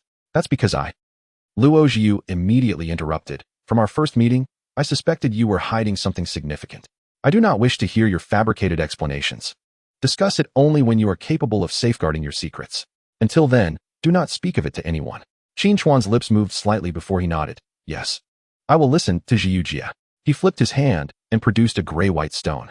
Zhiyu Jia, I have another surprise for you. Look what this is. Luo Zhiyu's eyes widened as she took the stone from him. This is Kong Ming stone, the primary material for spatial rings.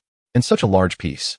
Indeed, I had initially considered exchanging for 2 smaller spatial rings, but now I do not need them. It is just right for you to exchange for a larger one. Luo Zhiyu accepted it without hesitation, placing the Dong Xia into her storage bag, her eyes sparkling. You're truly worth the trouble. What are you staring at? Sister will not embrace you again, Luo Zhiyu said, her beautiful eyes twinkling with laughter. No need, no need. Qin Chuan quickly averted his gaze, pondering why he always found himself under her thumb. Luo Zhiyu laughed heartily. With such timidness, how will you ever marry a wife? After their laughter subsided, her expression turned serious as she placed her hands on her knees, adopting a grave tone. We haven't had a proper discussion about your appointment as the arbiter. Qin Chuan straightened, listening intently. The position of arbiter seemed glamorous on the surface, yet it was fraught with peril, especially here where the peacekeeping bureau was not fully established. The city was fundamentally ruled by the 3 major families, who would not sincerely submit to an arbiter of commoner origin, particularly within the demon hunting team, which comprised mostly of offspring from those 3 families. They would go to great lengths to undermine your authority unless you could offer them benefits. Then why does Zhiyu Jia want me to take on this role? Qin Chuan asked, confusion evident in his eyes. Why not just refuse? Luo Zhiyu gently shook her head. Do you think they found you by mere chance? They appointed you as a junior arbiter without prior experience, not even qualifying for an apprentice arbiter. How would I know? Perhaps it is because I am handsome? Qin Chuan pondered aloud, nodding thoughtfully. Luo Zhiyu playfully smacked his head. Stop being ridiculous. Speak seriously. Feeling a sting. Qin Chuan ceased his jesting. So why does Zhiyu Jia think that? I cannot fathom it either.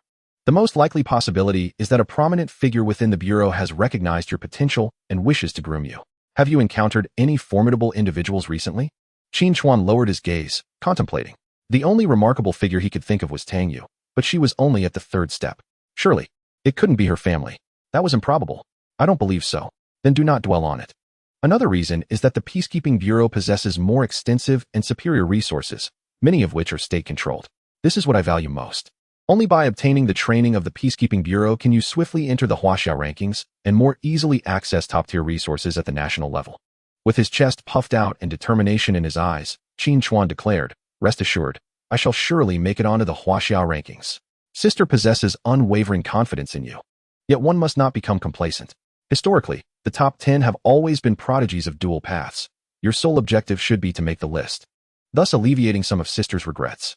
However, I aspire not merely to be listed, but to claim the top position. I wish for all to recognize that Luo Zhiyu's brother is the #1 champion. Hee, you do have a penchant for boasting. The Huaxia rankings are evaluated every 3 years, and the 10th edition will occur in 6 months. Given your current level of cultivation, it seems you cannot keep pace and must await the next edition. Nevertheless, a month from now, the city will host the Qianlong ranking competition, which offers substantial prizes. And you may participate. Indeed, I shall make time to join. Qin Chuan pondered. 6 months, while a bit tight, is not entirely devoid of hope. During this period, focus diligently on your cultivation, set aside matters concerning the arbiter, and do not concern yourself with the demon-catching squad. Qin Chuan nodded.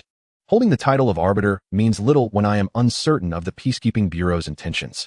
I will not foolishly engage in confrontations, nor do I have the time to manage the demon-catching squad. By the way, Zhiyu Jia, have you encountered this individual? Qin Chuan produced a hand-drawn sketch depicting the figure who had ambushed him at the edge of the forbidden zone. I do not recognize him. He bears this emblem on his arm. Qin Chuan presented another sheet of paper. The Kuei Do organization. Are you familiar with them? Luo Zhiyu's expression grew tense, her voice rising slightly. I have encountered them in the forest. What kind of organization is this? A group of exceedingly dangerous individuals. Should you encounter them in the future, maintain your distance. This organization has been notorious in the mountainous regions of South China for 30 years, infamous for their acts of murder and treasure theft. Qin Chuan's gaze deepened. Why would the He Yuan people know about Zhao Yuan and suspect me? I must identify the source and resolve it swiftly. Brother, what are you contemplating? They have not discovered you, have they? Oh, nothing much. Merely considering returning to continue my cultivation in preparation for the Huaxia rankings. Rest assured, Zhiyu Jia, if I encounter such individuals, I will flee faster than anyone. That is reassuring. Then sister shall not keep you any longer. Return to your training. Luo Zhiyu rose to see him off. Do not overly worry about those noble families plotting against you. The association is not to be trifled with. As long as you remain in the city, they will not dare to act recklessly. Qin Chuan acknowledged. Zhiyu Jia, to utilize the Mu Huang Exine promptly. Do not let it linger too long. Luo Zhiyu smiled and nodded. I understand. I will use it now. You should hurry home, for there awaits a surprise. What surprise? Qin Chuan asked, puzzled. You will find out for yourself. With that, she closed the door. A smile graced his lips. It appears she is eager to refine the Mu Huang Exine. But what could this surprise be? He turned and walked into the night. Shortly thereafter, he noticed a large chest blocking his doorway. It was an enormous box, over 2 meters tall. Goodness, this truly is a surprise, such a grand surprise.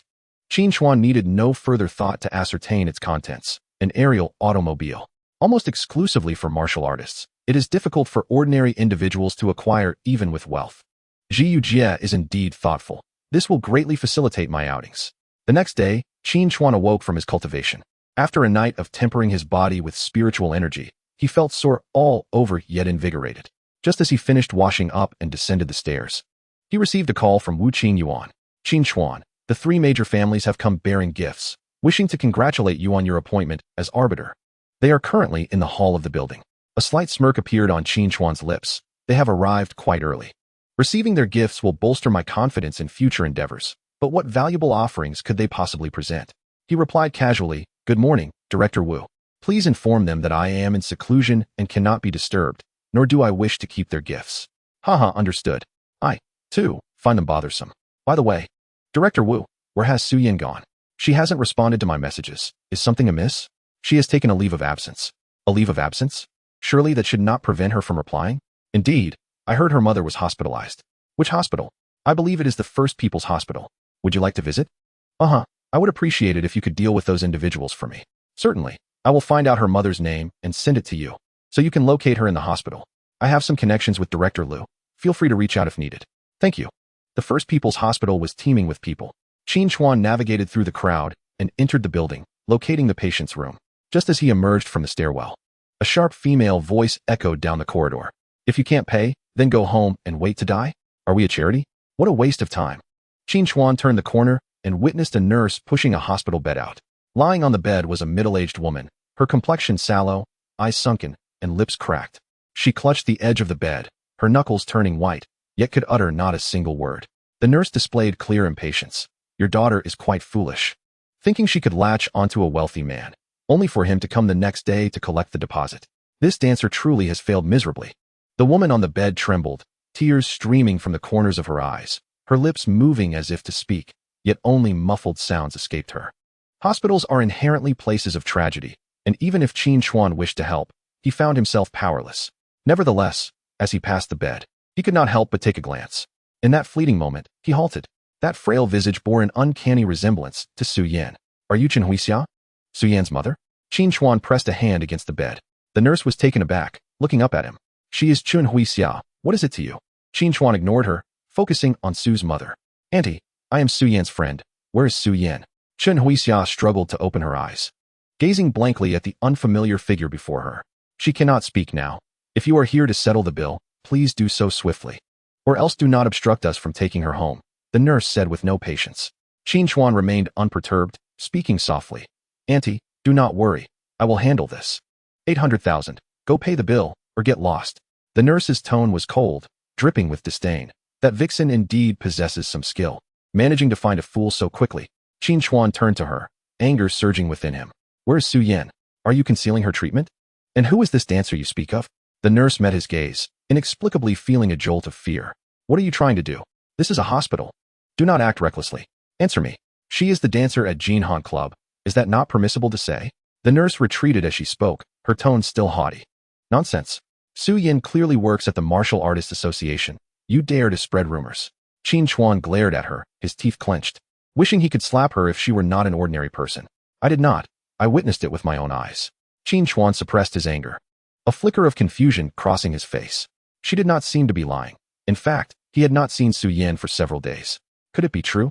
A bustling crowd surrounded them, causing a commotion. Lu nurse, what is happening here? A middle-aged man in a white coat approached, holding his head high, nostrils flared.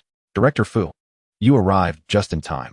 He is preventing me from discharging the patient and is causing a ruckus. Lu nurse rushed over to report, her eyes brimming with tears and a visible swell of emotion. Director Fu glanced over, understanding the situation. While we empathize with your feelings as a family member, we cannot disrupt the order of the hospital.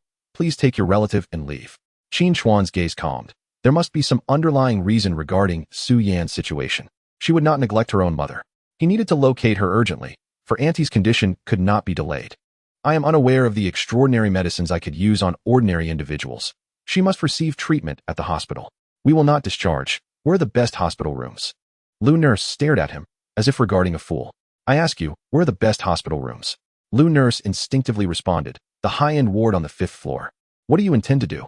Qin Chuan lacked the 800,000, yet he possessed spiritual crystals, which are far more valuable than money. He casually tossed a spiritual crystal, weighing at least 3 or 4 taels, far exceeding 800,000 Huaxia coins, to Director Fu. Now, transfer my aunt to the high-end ward, with the best doctors and the finest medicines. Money is not an issue. Nurse Lu gazed at the translucent spiritual crystal, momentarily taken aback. Director Fu's hands trembled as he incessantly uttered, good, good, good. Qin Chuan cast a cold glance at Nurse Lu and warned, if I hear another unpleasant word, even your director cannot save you. Nurse Lu's face turned ashen, nodding frantically like a chick pecking at grain. Director Fu quickly donned a smile, assuring, "Rest assured, sir. We will arrange everything immediately." Qin Chuan did not look back at them, instead bending down to address Su Mu. "Auntie, please rest assured and accept treatment. I will fetch Su Yan back." Su Mu opened her mouth, tears streaming down her face. The longer Qin Chuan lingered, the more precarious Su Yan's situation might become. After Qin Chuan departed, Nurse Lu glanced at the spiritual crystal in Director Fu's hand, and then at the tearful Chun Huixiao on the hospital bed, feeling a sudden wave of anxiety. Who was that young man? Possessing a spiritual crystal, could he be a martial artist? What should I do? She turned to Director Fu, seeking refuge. "Director, is he a martial artist? What do we do now?" Director Fu tucked away the spiritual crystal, the smile vanishing from his face as he composed himself, saying, "First, let us take you to a suite." Upon returning to his office, Director Fu eagerly pulled Nurse Lu onto his lap, his hands roaming. After a series of soft moans, Nurse Lu timidly asked, "You still have the energy for this? What about Qin Huixia? What is there to fear?" Director Fu replied with a smile, inspecting the spiritual crystal. "That young man does not appear to be a martial artist. If he were, you would have already been beaten by him. Besides, I am not without my own martial artists behind me. After offering this spiritual crystal, perhaps I can also extract some from that young man. Then why not hurry and treat Qin Huixia? Are you foolish? Let us delay a few days. Otherwise, how can we obtain the spiritual crystal?" Nurse Lu's eyes brightened as she nestled more closely against Director Fu, her demeanor becoming more alluring. "You wicked man, you must not abandon me, otherwise, I will cause a scene at your home." Laughter erupted once more. The Jinhan Clubhouse is situated on the most prosperous street of the satellite city, a luxurious 20-story building. Various luxury cars were parked outside, with elegantly dressed men and women entering and exiting. As Qin Chuan approached the entrance, a familiar voice called out, "Is that not Qin Chuan? Has young Master Pang's party sent him an invitation?" Of course, the academic prodigy would not miss it. However, some people, once in the actual examination hall, are nothing. Fortunately, young Master Pang made it into the top 10 and successfully awakened. Otherwise, we wouldn't be able to visit such a prestigious clubhouse. "Qin Chuan, you ought to ask Teacher He for a chance to retake the exam." "Indeed. Who told you to cause a ruckus at school after failing and falsely accused young Master Pang of cheating?" Qin Chuan glanced at them briefly, then withdrew his gaze and stepped inside. Pang Jin, a wealthy second generation who relies on teachers to cheat during exams. His top 10 placement in the college entrance examination is likely due to my failure. All of this will eventually be settled.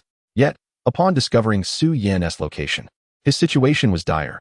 He had no time to waste with these individuals. Seeing Qin Chuan ignore them, the leader of the group, Zhang Haoyu, darkened in countenance. "Hey, Qin Chuan, are you deaf? I'm speaking to you." He stepped forward, attempting to block Qin Chuan's way. "Kneel and apologize, or you shall not enter. Get lost." Zhang Haoyu sneered. "Look at you, a poor fool trying to act tough in front of us." As he spoke, he reached out to shove Qin Chuan. Before his hand could touch Qin Chuan's clothing, Qin Chuan's shoulder moved slightly. With a casual slap, Zhang Haoyu stumbled backward, his face swelling visibly, blood spewing from his mouth as he wailed in agony. The onlookers were left dumbfounded, while Qin Chuan had already entered the clubhouse. "How dare he? Haoyu, are you all right?" A girl quickly helped him up, her eyes glistening with fear. Zhang Haoyu wiped the blood from the corner of his mouth, clutching his swollen face, and, realizing Qin Chuan was no longer in sight, shouted at the security guards at the entrance, "Are you blind? You see a guest being assaulted and do nothing to apprehend him. Do you want me to file a complaint?" Yet, the black-clad security guards paid him no heed, remaining still at the entrance. "Just wait, you'll pay for this." Zhang Haoyu glared at them fiercely. "Let us go find young Master Pang and Teacher He, and make those dogs pay, especially that scoundrel Qin Chuan." Once Zhang Haoyu and his group entered, the security guard sneered, "What a joke. That person is likely a martial artist. This group of fools doesn't know when to back down. If it were me, I would have broken their legs." Inside the Jinhan Clubhouse, the decor was resplendent, with crystal chandeliers and marble floors, the air laden with the scent of high-end perfume. A receptionist in a cheongsam flashed a professional smile as Qin Chuan swiftly passed by her, heading straight for the stairs without waiting for her to speak. The receptionist stood momentarily stunned before quickly calling out, "Sir, do you have a reservation?" But in the next instant, not even his shadow remained. On the top floor, Qin Chuan's mental energy had already locked onto Su Yan's location. He moved swiftly through the winding corridors as if he were at home. A few waitstaff attempted to stop him upon seeing him, but his gaze froze them in place. What a terrifying gaze. This top floor is membership only. How have we never seen him before? I don't know. Hurry and notify the supervisor. In case he is an intruder, that would be troublesome. At the end of the corridor stood an intricately carved wooden door with a plaque reading Peony Hall. Inside, a warm voice called out, "Young Master Huang, come and see. Today I promise you will be satisfied." "How did you get in here?"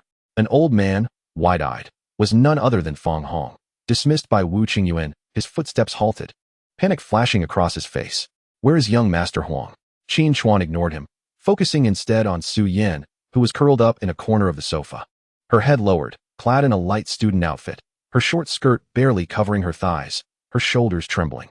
Qin Chuan's expression darkened, his fingers clenched tightly. As he passed Fang Hong, he did not even glance. He delivered a punch directly. With a thud, Fang Hong barely had time to react before his face contorted, teeth flying from his mouth as he crashed into the wall. The sudden commotion startled Su Yan, causing her to shudder and look up. There stood Qin Chuan before her. Her swollen eyes overflowed with tears, and trembling lips could no longer suppress her sobs. "Whoa!" Su Yan rushed into Qin Chuan's embrace. All her grievances, fears, and despair transformed into tears, soaking his garments. Qin Chuan remained silent. He retrieved a blanket from his dragon pattern ring and gently wrapped it around Su Yan, covering her revealing attire. "It's all right. Don't be afraid," he spoke softly, offering warmth and comfort. Fang Hong, groaning in pain, shakily stood, his eyes filled with murderous intent directed at Qin Chuan. "Qin, I am now part of the Huang family martial arts school. Do you dare to strike me? Young Master Huang will be here soon." He dialed a number. "Young Master Huang, are you not here yet? Someone has entered the private room and is trying to steal the woman prepared for you. I cannot stop him." "What?" A furious voice erupted from the phone, filling the entire room. "How dare you steal my woman? Fang, do not let him escape. I will be there shortly." "Yes, yes." Fang Hong felt reassured, his tone growing arrogant. "Did you hear that? This is not the association, kneel. Wait for young Master Huang to deal with you." "Fool," Qin Chuan coldly retorted, then gently asked, "Su Yan, what on earth happened?" Only then did Su Yan release her grip on Qin Chuan, choking on her words, unable to speak. "Humph. She willingly came here. What business is it of yours, outsider?" Fang Hong sneered. Seeing that Su Yan remained silent, Qin Chuan seemed to have realized something. He glared at Fang Hong and exclaimed, "You are using Su Yan's mother's illness as leverage, coercing her to do things against her will, aren't you?" Upon hearing this, Su Yan's eyes filled with tears as she replied, "Brother Qin, you already know? My mother's illness requires a significant amount of money. I have no way out." Qin Chuan sighed, not disclosing the suffering her mother was enduring in the hospital. With reddened eyes, Su Yan choked out, "I'm just an ordinary person. How could I trouble Brother Qin?" "Fool." Qin Chuan gently ruffled her hair. "So you haven't regarded me as a friend." Hearing the word friend, Su Yan's tears streamed down her face. At that moment, the door swung open. A group of burly men escorted a young man with yellow hair and a painted face, exuding an air of arrogance. Huang Chong, with his hands in his pockets and back straight, sneered, "Who dares to challenge me? Even trying to take my woman? It seems I'll have to teach you a lesson today." Upon hearing the familiar voice, Huang Chong trembled. When he met Qin Chuan's gaze, the smile on his face gradually froze. How is this fiend here? Even the bodyguards behind him unconsciously took a step back. "Young Master Huang, it's him. He came in and hit me, even claiming the Huang family is nothing in his eyes. You must not let this madman go," Fang Hong added, embellishing the situation. Huang Chong's expression turned serious, his eyes flickering. Does this old fool not realize that the other party has Wu Qingyuan backing him? I have yet to reclaim my honor from the last encounter, and now this is infuriating. Here, I cannot act recklessly.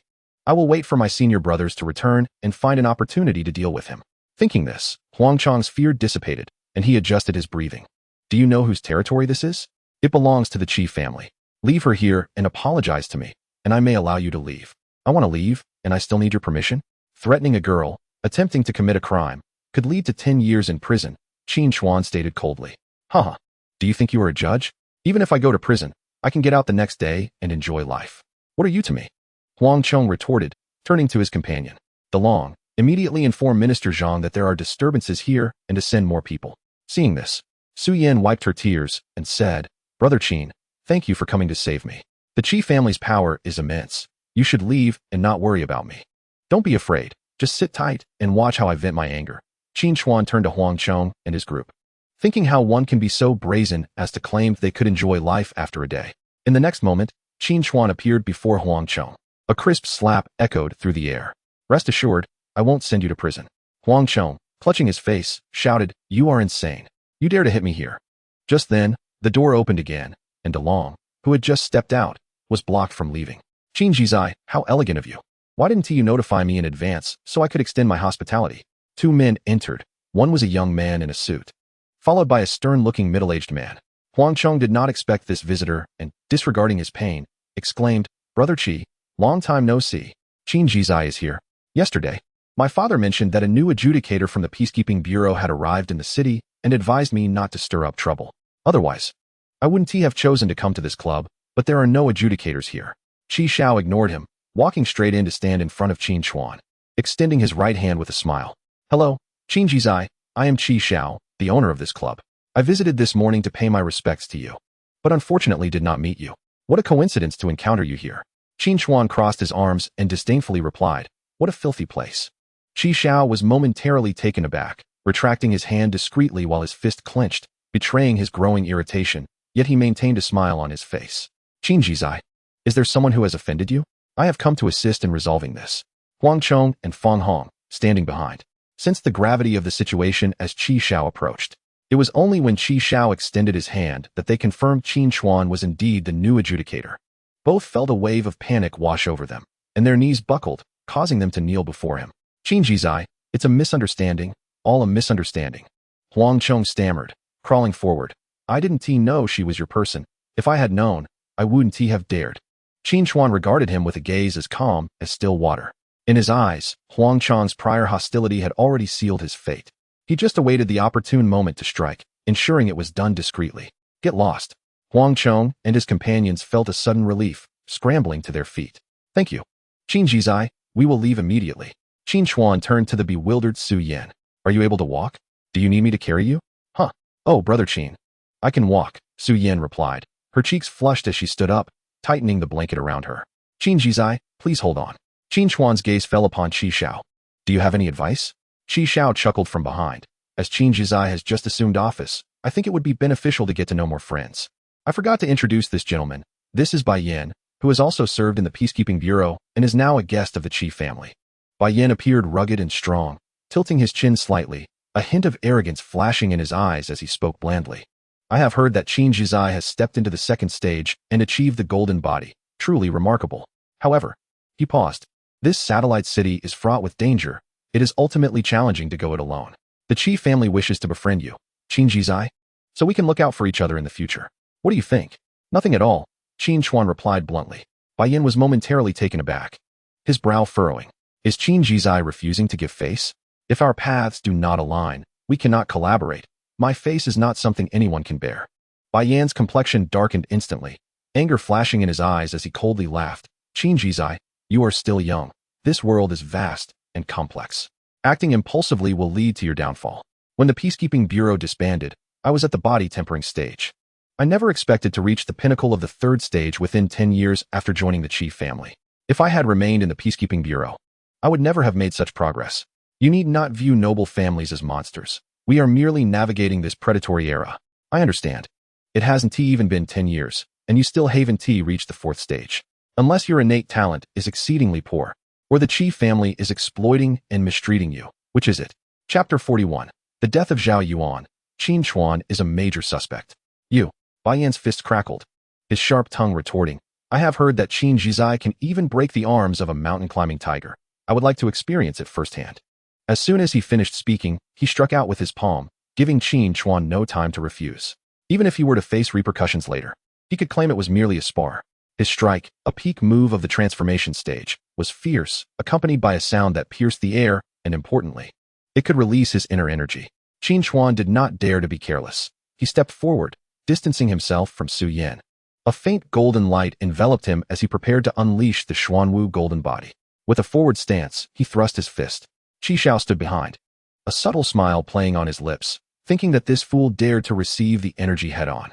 Bai Yan's palm collided with Qin Chuan's fist, akin to crashing into a mountain. To his astonishment, the energy from his palm began to shatter and dissipate. How could this be? Bai Yan's face changed dramatically, astonishment flashing in his eyes. He was at the peak of the transformation stage, yet the opponent was merely at the mid-stage of body tempering. How could this be? His blood surged within, attempting to retract his palm, but it was too late. "Ah!"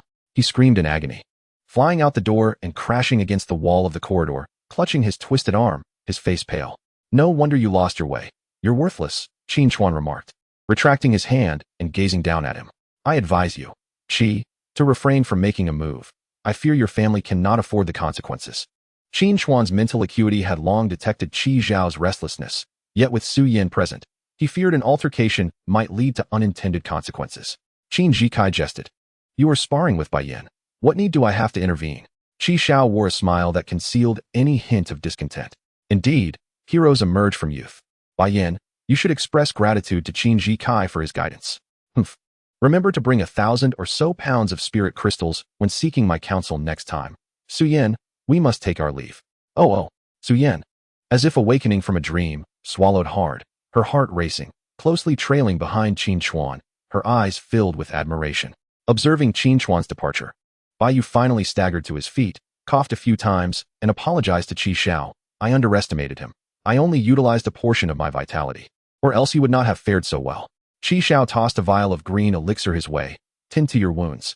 At least it reveals his attitude. He has indeed achieved the golden body and even employed golden body techniques. He is an anomaly. However, he is uncontrollable, and I fear. Qi Xiao raised a hand to interrupt him, his eyes shadowed with intensity. It matters not. Inform my father that Qin Chuan is a primary suspect in Zhao Yuan's demise.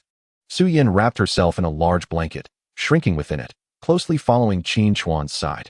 We shall return to the association first, change our attire, and then visit Auntie at the hospital. Qin Chuan's voice was low, imbued with a sense of reassurance. Su Yin nodded, her response barely a whisper, thank you. Qin Degu. Upon exiting the hall, Qin Chuan's flying vehicle awaited them at the entrance. The two swiftly boarded. And just as Qin Chuan was about to close the door, a voice called out his name. It's Qin Chuan. P.S. At the door. A group of over 20 individuals turned their attention toward him. Qin Chuan glanced over, realizing it was his good classmates still searching for him. As the door closed with a whoosh, the vehicle soared into the air. Wow, what was that look he gave just now? He dared to slip away. Zhang Haoyu was the first to leap forward. Pang Xiao. He clearly saw you, and didn't he even acknowledge you? Wearing a contemptuous expression, Pang Jin's face turned ashen. Teeth clenched, his eyes sparking with fury.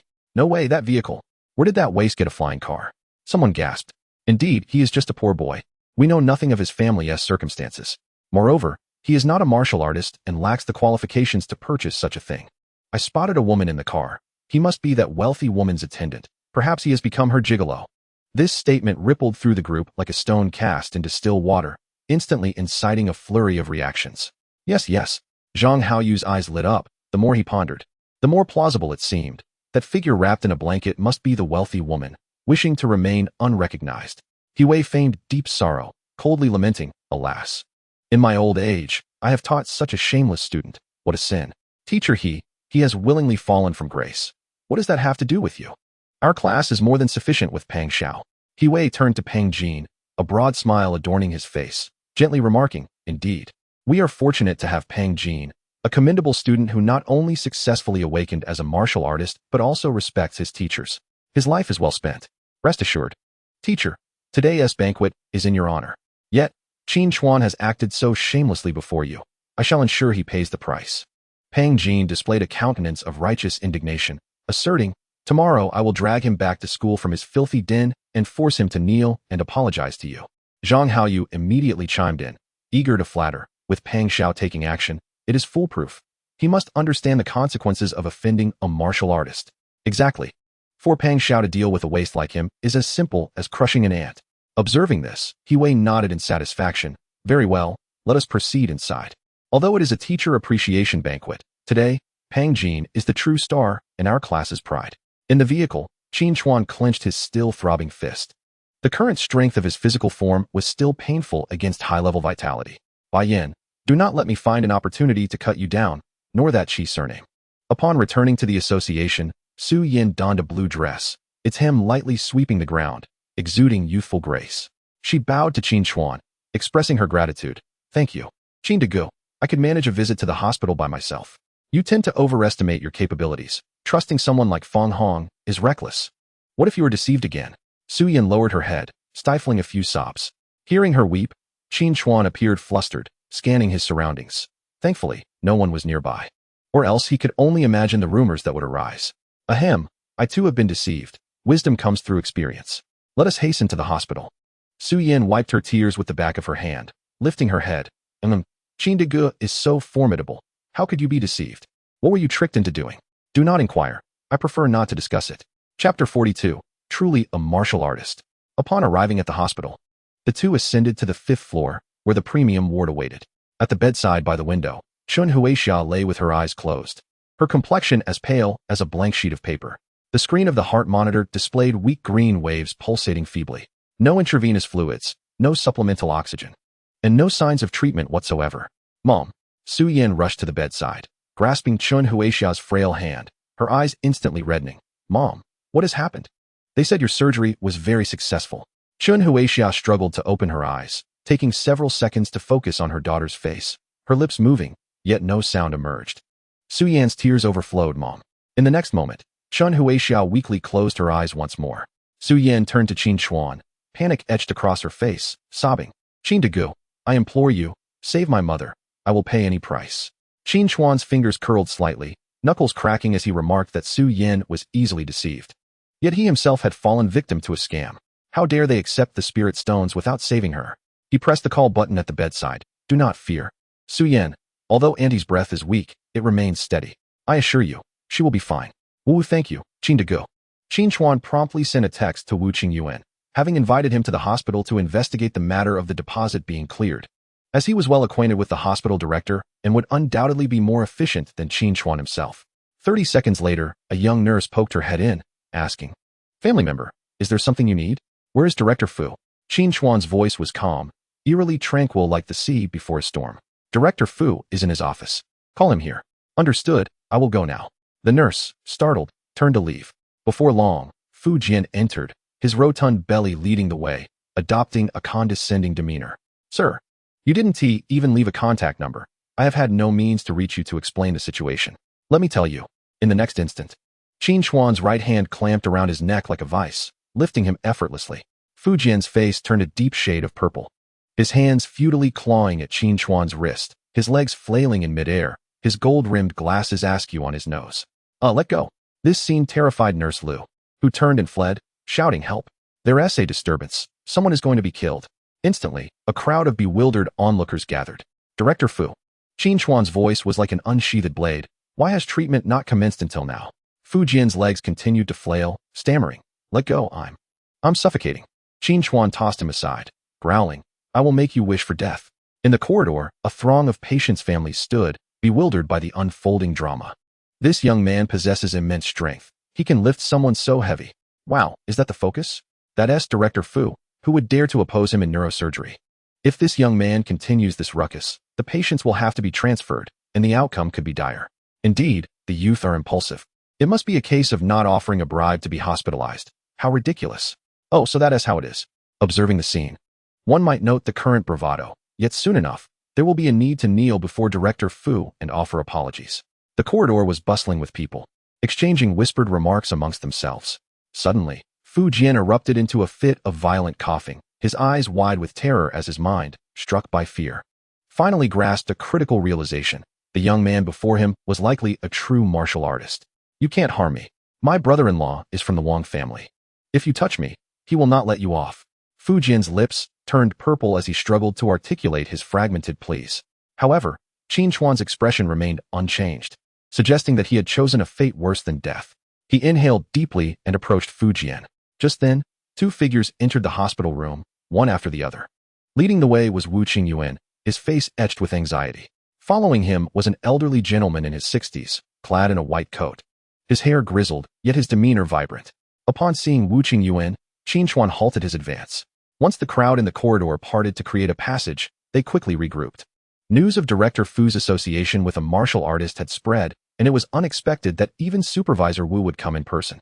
It appeared that Director Fu's backing was more formidable than anticipated. Some individuals gazed at Qin Chuan with a mix of pity and concern. Upon seeing the newcomers, Fu Jian's face was streaked with tears and snot as he crawled towards the elderly man.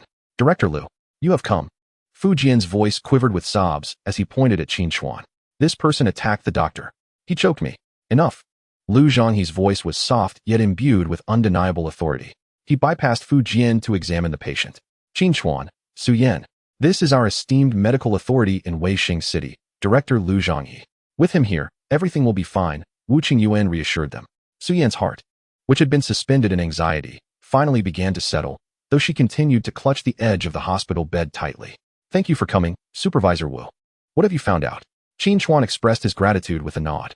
It's a minor issue. It was Fang Hong who transferred some money into Chun Huixia's account. And the next day, he conspired with a doctor named Fu Jian to clear the account. Upon hearing his name, Fu Jian trembled, realizing that it was Wu Qingyuan who was speaking of him. Remembering the rumors surrounding this man, Fu Jian felt utterly defeated and lost. Fortunately, we arrived in time. Lu Zhonghe sighed.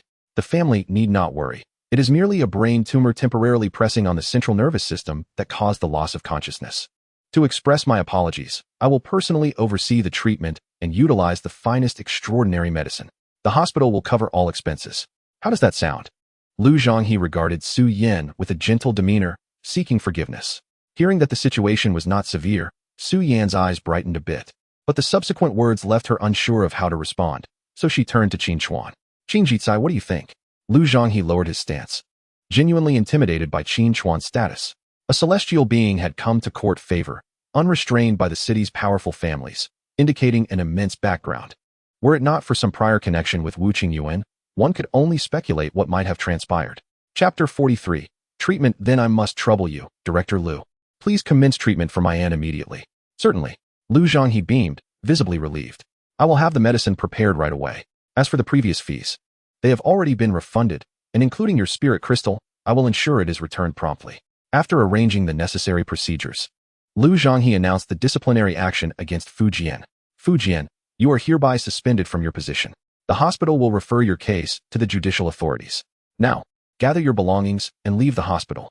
Fu Jian collapsed onto the floor, resembling a snake stripped of its bones. He lifted his head, attempting to speak. But upon meeting Qin Chuan's eerily calm gaze, all words became lodged in his throat. He suddenly understood that the young man before him was far more than an ordinary martial artist. What kind of identity could compel the director of the Martial Arts Association to take such personal action?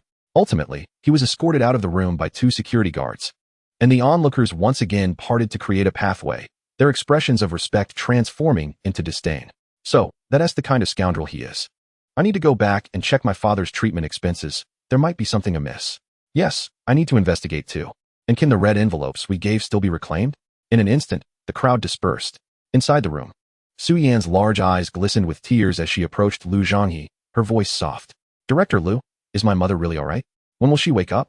Rest assured, with the extraordinary medicine, she will recover within an hour, and there will be no need for hospitalization. That must be very expensive, Su Yan thought. Aware that extraordinary medicine came at an exorbitant price, unaffordable for ordinary people. Lu Zhonghe waved his hand dismissively, his expression kind. The hospital bears the initial fault. We will take responsibility. You need not worry. The surgery was highly successful, and within half an hour, Chun Huixia was returned to her room. Upon seeing the rosy complexion of Chun Huixia, Qin Chuan said to Su Yan, it's all fine now. Go in. Your mother will surely want to see you first upon waking. Su Yan's face lit up with joy as she nodded vigorously and followed the bed into the room. Meanwhile, Qin Chuan and Wu Qingyuan found a quiet corner together. Supervisor Wu, thank you for everything today. Huh, why be so polite with me? You've certainly received a substantial sum from the Wang family's compensation. This little favor is nothing. Wu Qingyuan laughed heartily. I have one more matter to trouble you with. Supervisor Wu, feel free to speak. I would like Su Yan to attempt awakening. I request that you oversee it personally. Wu Qingyuan pondered for a moment. Su Yan was indeed an appealing child, but even with his supervision, the success rate would not change significantly, so he cautioned Qin Chuan against having overly high expectations. I have looked into it. If we add the Tianyin Awakening Array, along with the Bailing Body Refinement Liquid and Iris Grass, the success rate could be dramatically increased.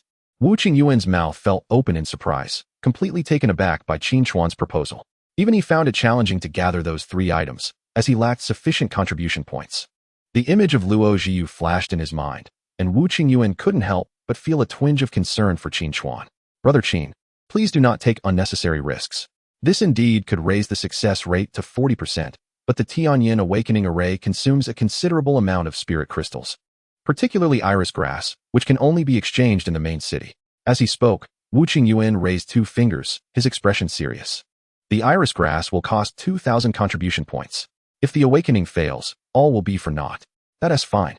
Qin Chuan's expression remained relaxed as he produced a purple card and a vibrant little plant. I have Iris Grass, and the card contains 2,800 contribution points. Is Supervisor Wu willing to assist? 2008? And you have Iris Grass? Wu Qingyuan's eyes nearly bulged out of their sockets. I have never been this wealthy. It was evident that this was not a gift from the vice president, for such a sum was unimaginable. However, was Qin Chuan not afraid of inciting the vice president's wrath by so openly seeking awakening for another woman? Today's youth are truly impressive. Vice President, please do not hold it against me. Wu Qingyuan squinted his eyes, a sincere admiration gracing his features as he accepted the items. Consider it a small favor. Your matters are my matters as well. What is life if not to accompany a gentleman? Qin Chuan furrowed his brows, momentarily bewildered. It's merely awakening. No need for such dramatics. Truly remarkable, Wu Qingyuan declared, giving him a thumbs up. I will prepare it right away. Just let me know when you need it, and I will be ready. Watching Wu Qingyuan's retreating figure, Qin Chuan felt a bit dazed. Well, I should go inform Su Yan. He knocked on the hospital room door. Su Yan, it's me. Is it convenient for me to come in? Su Yan's eyes brightened. Mom, it's Qin Dage. Quickly, go open the door. We must properly thank him. Upon hearing the day's events from her daughter, Su's mother's face was filled with respect. Qin Dage, please come in. My mother wishes to speak with you. Her smile was pure and relaxed, devoid of any previous restraint. Auntie, judging by your complexion, you seem to be recovering well. Is there anywhere that still troubles you? Su Mu rose from her bed, her complexion radiant. Mr. Qin, if it were not for you, Yin Yin and I would have undoubtedly faced dire consequences. We shall forever be grateful for your kindness. Auntie, you are being overly polite. Su Yan and I are good friends. You may call me Qin Chuan. She has assisted me greatly, so it is only right that I return the favor. Mother, I have told you that Brother Qin is truly a wonderful person, Su Yan remarked, turning to Qin Chuan. Brother Qin, your kindness is immense. I would be willing to serve you for a lifetime, even to the extent of giving my life. Why are you being so serious? I haven't contributed a single penny. There is no need for you to feel indebted. Qin Chuan smiled slightly. There is something I wish to discuss with you and Andy. Brother Qin, whatever it is, I will agree to it, Su Yan replied without hesitation. Yet, in the next moment, her face flushed a deep crimson, and she hurriedly lowered her head. Su Mu observed her daughter's expression, understanding everything in her heart. She gently caressed Su Yan's hair. Qin Chuan, please speak. Well, Auntie, I would like Su Yan to attempt awakening, Qin Chuan stated plainly. The atmosphere in the hospital room seemed to freeze, both mother and daughter rendered momentarily speechless. Su Yan's chaotic thoughts vanished instantly. She stared wide-eyed at Qin Chuan, her lips slightly parted in confusion. Su Mu's face was filled with disbelief. What did you say? She questioned, fearing she had misheard. Awakening, Qin Chuan repeated, his tone still calm. I wish for Su Yan to try it, and I will cover all expenses. Su Yan fixed her gaze on him for a full 5 seconds. Brother Qin, I am merely an ordinary person. It is quite difficult to awaken. It would be a waste of Ling Jing and not worth it. Her voice was soft, her eyes glistening with unshed tears as she looked at Qin Chuan. Su Mu remained silent, her expression torn. She understood how precious this opportunity was, yet felt an overwhelming sense of indebtedness. Who among those who awaken was not an ordinary person? You need not feel such pressure, Qin Chuan reassured her. Have you forgotten? I am now adjudicator. If I were to get busy, I cannot oversee everything personally. I do not know many people and believe you are suitable. Qin Chuan paused momentarily, gazing earnestly at Su Yan. Do you not wish to assist me?